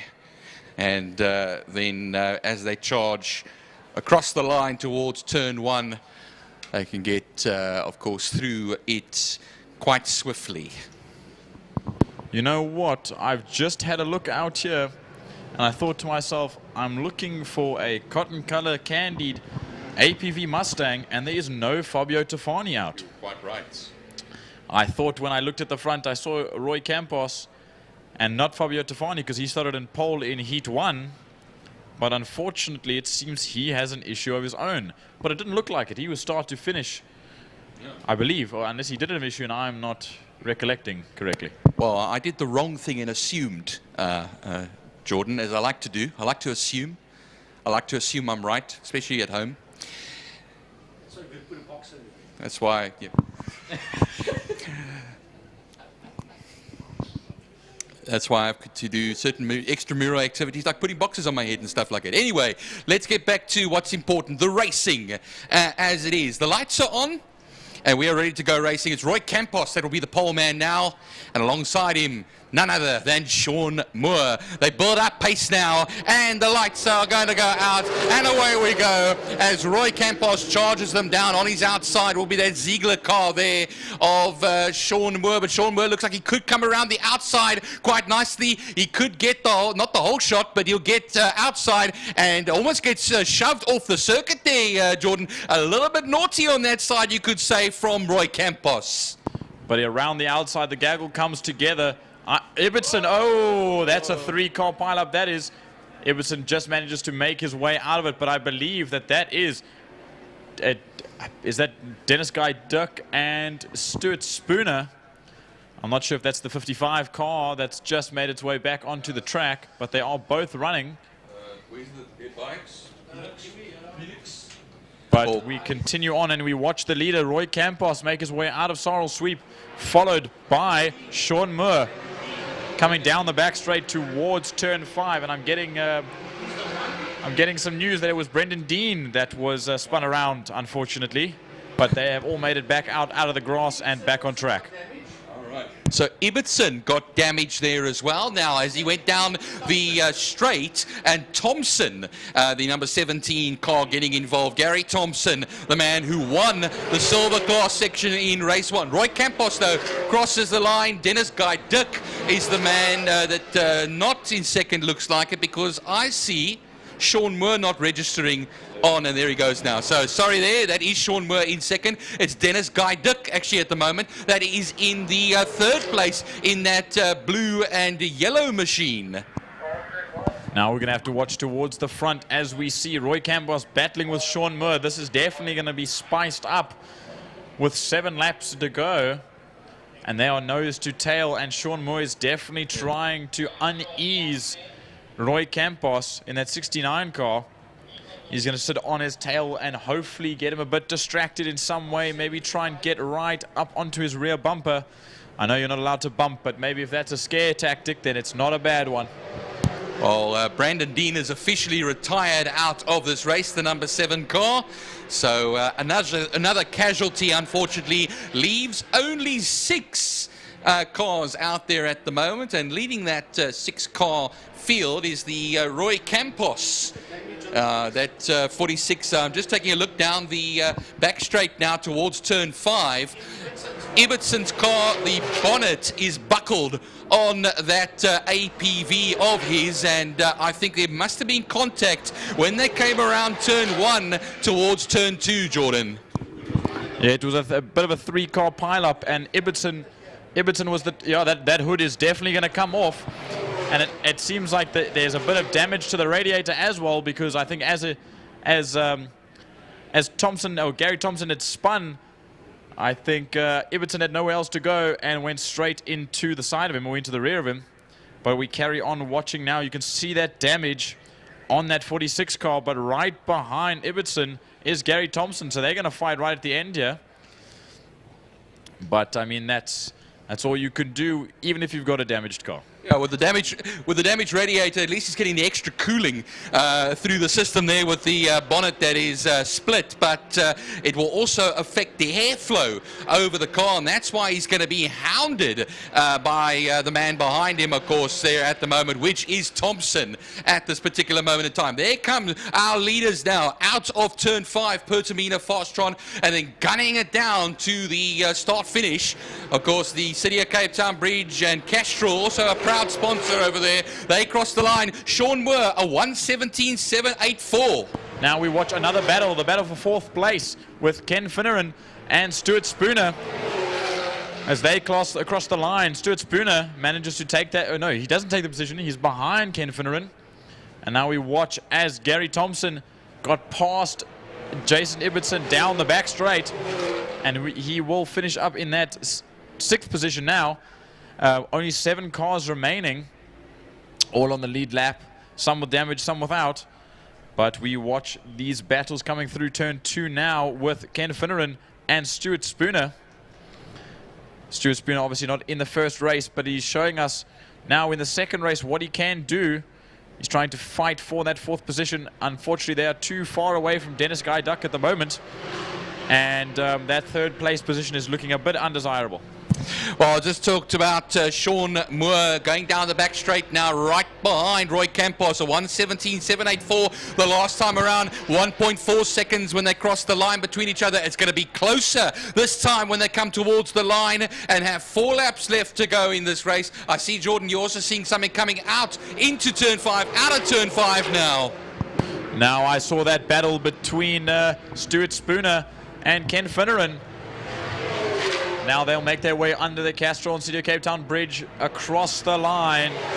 And Ken Finneran will hold that position for now. But now we have 4 laps to go as of this one. And Ken Finneran will hold up Stuart Spooner and hopefully I'm sure he wants to make no mistake. Going to turn 3 now. We have our leading pair going through Interceptor corner now. And it is still going to be Roy Campos ahead of Sean Moore. Another fastest lap, a 1:16.737 for Sean Moore. This time around, it was a half a second between himself and Roy Campos when they crossed the line. And now they open up onto the back main over here. A little bit more over the curbstones over there for Sean Moore. But look at them run down towards Pertamina Fastron. Turn 5 once again looks visibly closer here. See them as they come around, and when they charge up to the line, we'll be able to tell you what the gap is like here. And I think this race is far from over with 3 laps left to go when they cross the line now. I'm sure Sean Moore wants some sort of mistake out of Roy Campos. But Roy Campos, being the experienced man that he is, he will not let that happen. Now we watch crossing the line. That is Dennis Guy Duck, but we look a little bit further back, and there seems to be a bit of a mistake made by Ken Finneran, which gives Stuart Spooner the opportunity to make a position of him, or a position on him rather, as he is now in 4th place, and Ken Finneran has to settle for that 5th. Well, we're going now to turn 3. Look how close it is into Interceptor corner now. It's nose to tail between Roy Campos and Sean Moore. He's just made up so much ground in the matter of a few hundred meters here. Now onto the Tigerberg straight. They'll then run onto Sarl sweep now through that double apex right-hander. The sweep as it is across the rumble strips there and down the back straight. He'll catch the slipstream now of the car in front of him is Sean Moore. Will he make a move into turn 5? He takes a look at it, but I think he'll just wait now until they possibly get to turn 1 if, of course, the Roy Campos car does not go defensive here. Now, but we're going to watch as they come under the bridge. If Sean Moore has the straight line speed and is in the tow, is he going to make a move? He's going to pull out to the left to try and get a better line, but it's not going to be enough. It might send him a little bit wide, and it does send him wide, but I'm hearing car 46. Jason Ibbotson has lost his bonnet as he makes his way down the back straight now. That's somewhere in the scenery, somewhere in the sand somewhere, but we look now. Roy Campos into turn 2, locks up the brakes, and he is in the dirt. Oh, there's the bonnet of Jason Ibbotson on the Joubert straight. But now that leaves Sean Moore with an open gap, and he speeds off away. Roy Campos loses much needed ground that he was supposed to keep. But after that incident and locking up into turn 2, he's lost out. Yeah, 2 laps left to go, including the one we are currently on now, Jordan. We look at the leader, Sean Moore, coming towards that turn 4 section. Or down the straight, rather, towards turn 5. Sorry there, my mistake. Turn 5. Sorry, Brian, we're watching the marshals now grabbing Jason Ibbotson's hood. The bonnet's coming off on the Joubert straight, and the marshals doing quick, easy work over there. I wouldn't say easy, though. But now we watch as, sorry, Byron, Sean Moore comes across the line to start his final lap of this penultimate race of the day. Roy Campos, after that mission to the dirt, he comes across the line 6 seconds adrift to Sean Moore. Then Dennis Guy Dick, another 4.5 seconds off the back of Roy Campos. And I don't think he's got enough to catch up to Campos with a lap to go. Stuart Spooner crossing the line now in 4th, also with a lap to go, but 9.5 seconds away from that 3rd position. So one more lap as we are now, and of course, where is our leader at the moment? Coming through turn 4 now. There we go, picked him up. And now we'll go down the back straight for the last time today. As he does, car number 73 towards turn 5. Pertamina Fastron. And he was in a lovely battle earlier on with Roy Campos, but Roy locked it up in turn 2 and went farming for a little bit, and that allowed Sean Moore nicely through to take what will be a very fine victory over here for him in that Ziegler car. Right now, as he does, fantastic stuff over there. Roy Campos will still recover that 2nd place there. And then we will still wait. Dennis Guy did come through just behind him. Now we watch and wait for the likes of Stuart Spooner and Gary Thompson to come across the line. Stuart Spooner crossing the line now in 4th place after not starting the last heat. And now with a bit of damage on the front end of that 17 car, Gary Thompson comes across the line to finish 5th in a field of 7. Ken Finneran now crossing the line to take 6th place, followed by Jason Ibbotson with that bonnetless APV Mustang. And now, Byron, I'm certain that that hood on the Joubert Straight was what caused maybe a little bit of a distraction to Roy Campos. And he tried to swerve out of the way, and he locked up the brakes, and that was it. I think it was a very dangerous situation as well. Just looking up and seeing a bonnet lying on the circuit, and that flash of yellow and black over there, like you said, probably distracted him, and that's why he locked up heavily there into turn 2 and went onto the dust. But that is racing. There is the bonnetless man himself. Okay, here we go. Here's a nice little replay. A whole cluster of cars. There is where the bonnet gets damaged of Ibbotson. Yeah, nowhere to go there, like you said, Jordan. And stuck for a short while there. Got it going again. Taking from another view, you can see that one of the a T-bone situation here for the number 7, Brandon Dean, who was T-boned. Very, very unfortunate. Wrong place, wrong time for Jason Ibbotson. Obviously trying to go around the outside to save himself from problems. But in turn 2, when those cars go out wide or they spin out, they always send you towards the dirt. And that was very, very unlucky. Very underestimated machines, these APVs. Quite a tricky beast.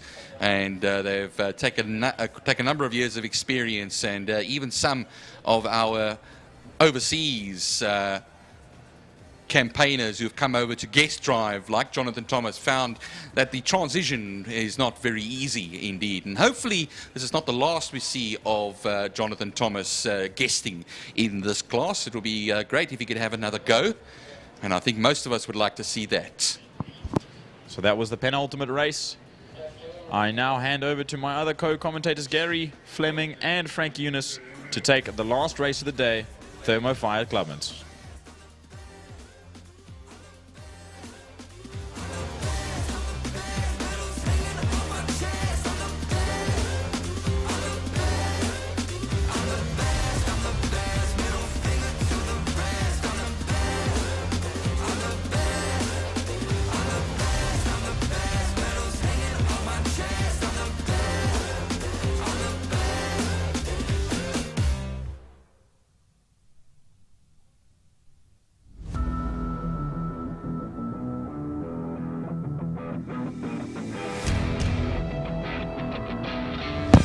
Right, folks, 5:10 local time. One more race to go for today, and it is in the Thermo Fires, Clubman's saloon cars. And a big thanks to all the Clubman sponsors for the season. There are many of them, and they are, let's start, Thermo Fires being the number 1. Executive Motorsport, DTM Renault, DTM Nissan, Autopro, Audi VW Clinic, Graphic Supply World, Afritech, Civils, Autopro Mechanical Services, and they are the sponsors for Clubman's, but the main season sponsor being Thermo Fires. A big thanks to all the sponsors for 2024 for Clubman's regional saloon cars. Safety cars busy making its way. Oh, by the way, as the Clubman's cars work their way out on track, Jordan, we never mentioned to the public out there, we've got an all-day rallycross coming up next Saturday from about 9 o'clock in the morning all the way through to about 5:30. Come and join us. There's going to be ladies classes. There's lots of entertainment, E36s. There'll be all-tar. There'll be a lot that's going to be happening next coming Saturday here at Killarney International. And then the next main circuit power series will also be this month on the 27th. Frankie, just also I forgot to mention that on the 12th to 13th of April, next weekend, it is the 2024 Swartland Rally as well, with super special stages here at Killarney on the Friday afternoon. So there's currently 28 crews entered for that particular rally. The Swartland Rally, remember, like I said, Friday afternoon, some super specials here at Killarney. They normally go up the west coast into the Malmesbury area, the Swartland Rally. So nice to have that one at Killarney the Friday. Yeah, that's just next weekend. Tonight, if you want some more motorsport, you can run from Killarney to all the people that are here. You can take a jog up to the Saldanha, Friedenberg area. Vescus Oval's got an oval track event, and Gary Fleming is going to be commentating there tonight as well. Heaven knows what time he's going to get home in the early hours of Sunday morning. I think he may need a lift there to maybe sleep on the back seat quickly and then get himself all prepped over there. Yeah, and then next weekend, we mentioned next week, the 20th, there is oval track racing in Worcester at Mega Oval. That is the second round of the Boland Regional Championships. That's round 2 and 3. But there are some classes that didn't finish round 1 because of rain. They will finish that, and then we'll go into the second round. That starts at 4 p.m. next Saturday at Mega Oval Worcester at Klein Plaasie Showgrounds. And we mentioned the 27th here. But there's so many other things happening, folks. I know there's a race meeting, I think the 27th in Oudtshoorn as well, if I'm not mistaken. There's an event there. But watch social media. Western Cape commentators, Second Gear Talk Show, Tiny Spit Box, just to name a few. And you'll see what's happening all over the Western Cape and the rest of the country as well. And of course, Second Gear Talk Show, 8 o'clock on a Tuesday evening, hosted by Mr. Gary Fleming.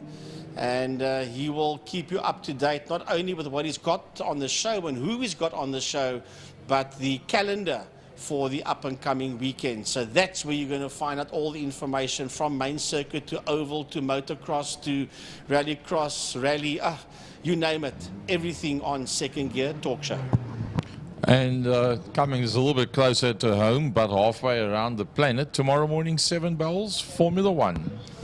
Yes, and for those, now there are people at home that might not want to know, but that is 7 o'clock from Suzuka in Japan. Of course, Suzuka is owned by Honda Motor Corporation. Right, so here we go with Clubman's cars, and Charles, listen to me, Carl Visser. He's on pole position with Jess Huggett sitting on his outside. P3 is open for now, but that won't be for long because here comes Clint Renard. And on his outside is the Origin Oils machine, the Skyline of Steven Heidenreich. Then behind him, Neander Toy, followed by Zach Groenewald. Paul Munich is in the house. And on his outside, Josef Hendricks, Jaco Lambert, JP Scher, Algan Gasper. And then on his outside, Dexter Bruce, Gary Smith, Stephen Goos, as the cars begin to work their way off the line. Gavin Surf, Evert de Toy,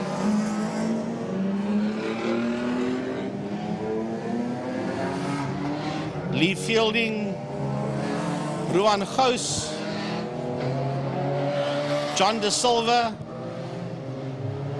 Michael Flynn, just to name a few of them. There's a BM that's stuck on the line here. That is David Vermaak that needs some assistance in that blue Beamer. Otherwise, Gary, all the cars are busy moving around. I think Jess Huggett will fancy his chances in terms of pure power and grip to beat Visser Jr. down into one. But then again, with Renard in behind Visser, Renard knows he cannot let Huggett get away. That's all fine and well, but the biggest problem is called Heidenreich and De Toy. Now, Frankie, you had one opportunity. You said Heidenreich, and behind that, Neandertoy. Probably won't get a chance to say that again because that car of Neandertoy is uber quick. And then also Zak Groenewald in the 43, the Class X. He finished the first race of the day. He'll probably start and finish the second race of the day as well, if all goes well with the prep they've done in that motor car. And then he will be placed into a class. Start and finish 2 races on a specific race day. You then get classified to a class according to your time that you do around the circuit and according to the time slots for classes A, B, C, D, E, and F. Safety car leading them through turn number 4, saddle sweep. Safety car comes into view through the back of the commentary box windows as you watch them on your TV at home going through saddle sweep. Carl Visser. Charles Senior was telling me earlier on that they had gearbox issues with that car. They got it sorted, so it's okay, but it's not like it's supposed to be. They say they will have it sorted out for the next Clubman's event, and then he says, then you watch him go. He is currently there on pole in the Charlotte Electrical Engineering car as they work their way into Pertamina Fastron, turn 5. Safety car will peel off, and then Carl Visser and Jess Huggett will set the pace before the lights go off. Visser not leaving a lot of space between himself and the pace car.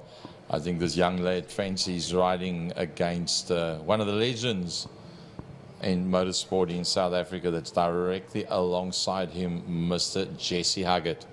And wouldn't he love to get an opportunity to get through there? Look at Heidenreich, he's sitting slightly towards the outside. Zak Groenewald's not sure which way is going to be the right way to go. He sits right there, and off the line we go. Down towards turn number 1. Who's going to be able to get the whole shot? Everybody is in there. Clint Renard up on that inside line. On the outside is Heidenreich. Then it is Visser. On the outside of that is Huggett. And then in behind there is Neandertoy. Yeah, Neandertoy and Zak Groenewald, and they are side by side. Nose to tail, a bit of a lock up there by Groenewald. Then we've got Jaco Lambert coming in there as well. Behind him is JP Scher, Josef Hendricks. Then behind Hendricks is Dexter Bruce, followed there by Paul Munich. That's just some of them that's working their way now through the kink into Interceptor. They are side by side, then nose to tail as they work their way through Interceptor corner. It's been led there by Steven Heidenreich, working his way through turn number 4, the double right-hander. This whole group of cars just follow suit through the saddle sweep. Down the back main they go. That's Heidenreich and Renard, and getting past on the outside of Huggett is Neandertoy, and he gets himself up into P2, Gaza, as they work their way through Fastron. Yeah, Neandertoy into that second, but it actually took a bit longer than what I thought. He's right onto the back now of Steven Heidenreich. Clint Renard right there with them. Jess Huggett in there just behind that. There's a whole gaggle of cars. Somebody's going slow. Somebody's slowing it right down. We'll try and pick that up. It's one of the BMWs as the leaders work their way. Neandertoy just blew around the outside of the skyline and picks up that position, while Zak Groenewald goes past the Jess Huggett as well. By the looks of things, it was Josef Hendricks that went pretty slow, but he's okay again. He's going as the leaders make their way into Castro corner. Through that Castro they go. Neandertoy, Steven Heidenreich, Clint Renard, Zak Groenewald, Jess Huggett. That's a top group of 5 working their way through the kink and into turn 3. There they come past the Interceptor board. That's a top 5 that you see there. Then just behind them, Jaco Lambert is leading that second group. There, Jaco just comes into view now with 2 cars behind him as they make their way up the hill into turn 4, saddle sweep. Clint Renard was a bit high and wide and handsome on top of the curbstones, obviously feeling the pressure from Jesse Huggett as he came out of Interceptor corner, but down the back main, Zak Groenewald, and then also the skyline in the hands of Heidenreich, using the power to hand and making sure they get just a bit of a gap. Zak Groenewald's now past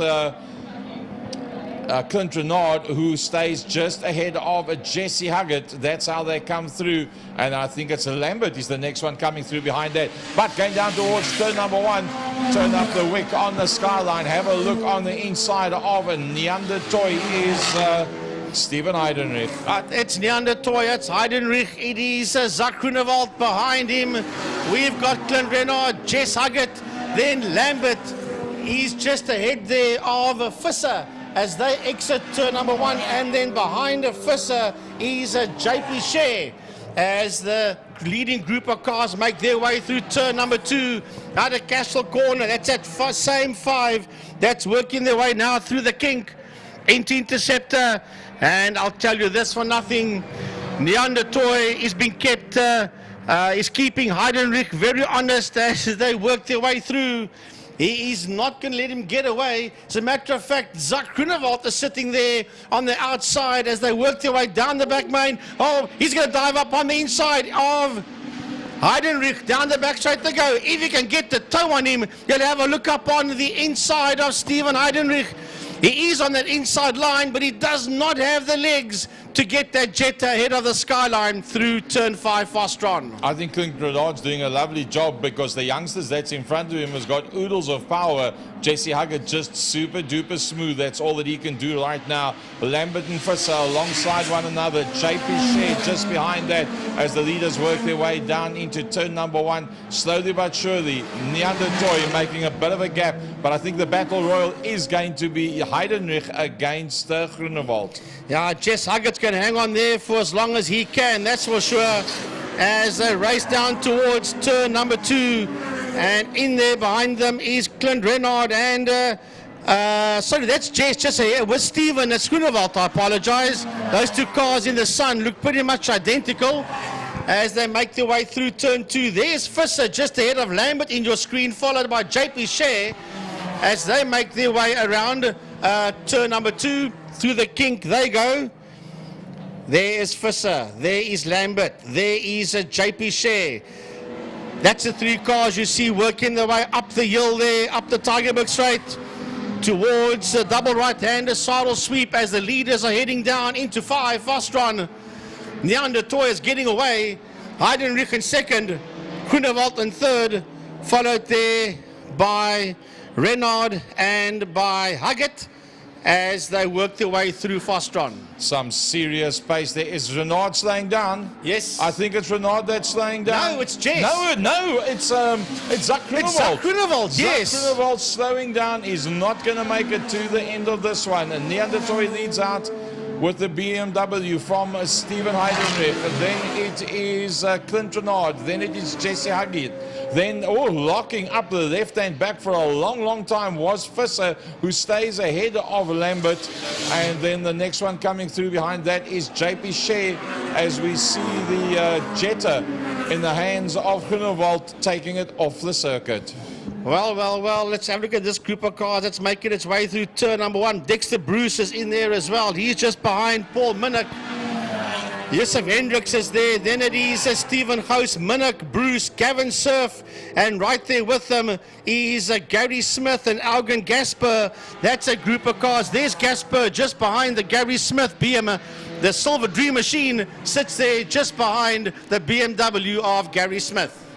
Well, hauling his way down the back, man. There's no other word. Hauling is my word for the day for Neanderthal as he works his way down to turn number 5, Cape Town corner. That's the gap that he's got on Steven Heidenreich. Look at that. That's the gap. You can't even get them into the same camera shot anymore. Heidenreich trying to hold on. Renard is being dropped. Huggett is being dropped behind that. Visser staying still ahead of Lambert. Visser's doing very well. And he's got Lambert, and then behind that is a JP Share. Yeah, we'll run them through as they come to the line. JP Share into turn 5. There's about 4, 5, 6 of them working their way out of turn 5. Being led there as the camera will go there now down the main straight. Here comes Josef Hendricks. Then behind Hendricks, it's Stephen House, Dexter Bruce, Gavin Surf, Paul Munich, Gary Smith, and Algan Gasper, as they all run down into turn number 1. Well, that's a group of cars you see on your screen at home. They're pretty close to one another.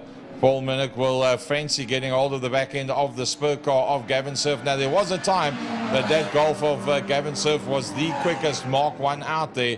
And I think it's a different car that he's actually driving. It's not the original Mark 1 that he had before. and he doesn't race all the races anymore, does Gavin Surf. But nice to have him out there when the opportunity does arrive. In the meantime, going through turn number 5 was in fact our leader. And let's get back to that. It was Neanderthal. He's going to work his way through underneath the bridge. It'll be 2 laps to go. That yellow streak that you see, that is Neanderthal. Yeah, and then Steven Heidenrich, then a couple of back markers, then Clint Renard and Jess Huggett. He's coming through, working their way into turn number 1. Here comes Carl Visser into turn 1. He's got his nose ahead there of Lambert, followed by JP Share. That's a group of cars you see going through turn number 1. Share will just come into shot now as we have a look at Heidenrich go through turn, or go into turn number 2. But Gary coming down the home straight. Here is 6 motor cars going one-on-one into turn number 1. That is a couple of back markers that got overtaken there by Jess Huggett as they work their way through the kink and into Interceptor. But heading towards turn 2, we've got a lovely fight going on behind Yusuf Hendricks. Bernard's going slower. I thought I saw something. Sorry, Frankie. I thought I saw something, but it looks like Clint Renard has slowed down. That car seemed to be moving around unnecessarily underneath him, and I think it's taken a turn for the worse. Right, let's go to turn 3 because there's a lovely fight going on there in turn 3. Here we go through turn 3. It's House that leads him out there. And Dexter Bruce is on the dirt there behind House. Gavin Surf is right in there as well. Followed there by Gary Smith, Paul Munich and Algan Gasper as we go back to turn 1. Neanderthal from Stephen Heidenrich. Who's going to be the next man through? Will it still be Clint Renard? No, Clint Renard has not come through. Clint Renard definitely has picked up a problem. It's Carl Visser and Jaco Lambert and JP Share are the next 3 that come through. JP Share busy making his way through. We've got a back marker that's Lee Fielding. That's Gavin Surf with the the Spur Golf making his way out of turn number 1, and then behind him is Clint Renard is still in there. Here is Dexter Bruce coming through.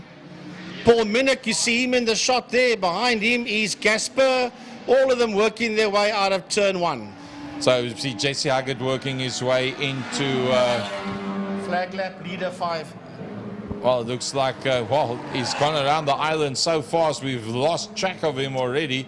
There's Stephen Heidenrich, he's in 2nd position, and I think just ahead of that will in fact be the yellow stripe of that BMW, and takes the checkered flag. It's Neanderthal. That car is so quick, is Neanderthal. He comes across the line, he wins that one from Heidenrich, and then it'll be Huggett will be the next one to come through.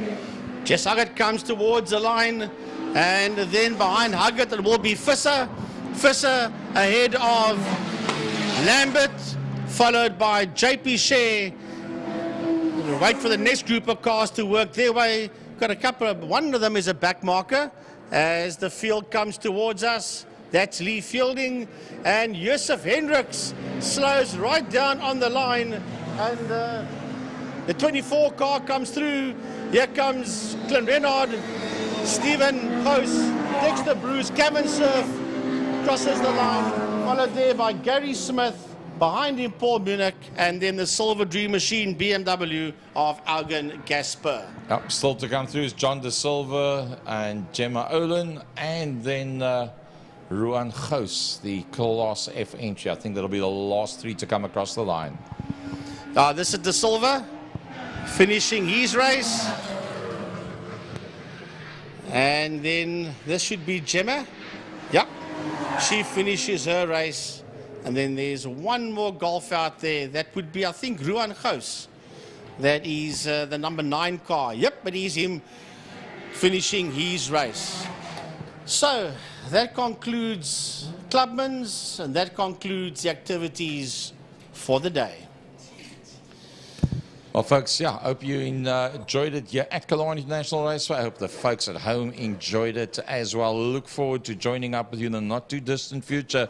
Alternatively, 8 o'clock on Tuesday night, the next edition of Second Gear Talk Show, Second Gear Live, and you can pick up all the latest information in motorsport. Enjoy the Grand Prix tomorrow morning. Enjoy the rest of the weekend, and cheers and goodbye from my side, and a big thumbs up to the #1 commentary team in South Africa. Thanks, guys. Thanks to you, Gaza. Have a safe trip up there to Vredenburg for the Oval event. I know your co-commentators already started there. They're just waiting for you. So have a good and a safe trip to Vredenburg, Saldanha area. From my side, I want to say thanks to the WPMC marshals. We always say thanks to the marshals for a fantastic job. I want to say thanks to all the photographers out there. There's so many out there. Colin Smith, Aubrey de Bruin, Patrick Vermaak, Frankie's Funky Fach. There's just too many of them. Darren Butler, and to all of you, thanks, guys. From my side, I'm going to sign off. Byron can say thank you to the sponsors, and then Jordan can also then have the final word. From my side, as Gary said, enjoy the Grand Prix tomorrow and the rest of the weekend. I want to say thanks to Stephen and the entire IMUSAT crew as well. From myself, Frank Guinness, look after yourselves here and at home. God bless. Goodbye, everyone. I'll just give my last few well, words. folks, what a day it's been. Thanks so much for joining us here at the Power Series once again, where, of course, we saw some of the best. And I hope everyone gets home safe. Had a wonderful day today, and see you soon. And a big thank you to all the sponsors for today. Our track sponsors, the bridge sponsored by the City of Cape Town, Turn 1, known as Holes Hook. He's still looking for a sponsor as well, going by his traditional name. Turn 2, Castrol. Turn 3, Interceptor Shoes. And Turn 4, named after one of the great legends of South African motorsport, Sarel van der Merwe, known as Sarel Sweep. Turn 5, of course, Pertamina Fastron, and our main straight, the Porsche Club, our proud sponsor there. The Subway, sponsored by King Tony Tools, and the section sponsors, Clubman's by Thermofires, GTI Challenge by API Property Group, and then Classic Cars by Lauder, Supercars and Fine Cars by Cultron, Sports and GT Cars by Le Hubert, and the V8 Masters by Pirelli, and the Formula Libras are looking for a sponsor at this moment in time. So please, if you are interested, inquire within. Our bike classes as well, giving us so much entertainment today, was BatTech for the 650s and 300s, and Seal Pro Winelands for the Superbikes, Superbike Challenge, and of course the Masters and 600s. And then I'll sign it off for everybody. Everybody travel home safely, keep well until we see each other next time again. It's Byron Knight signing out.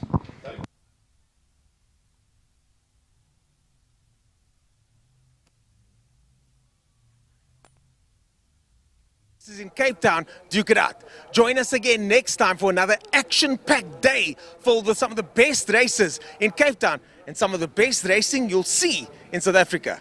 Until then, enjoy.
step out the case when the whole pitch screen gotta get out there.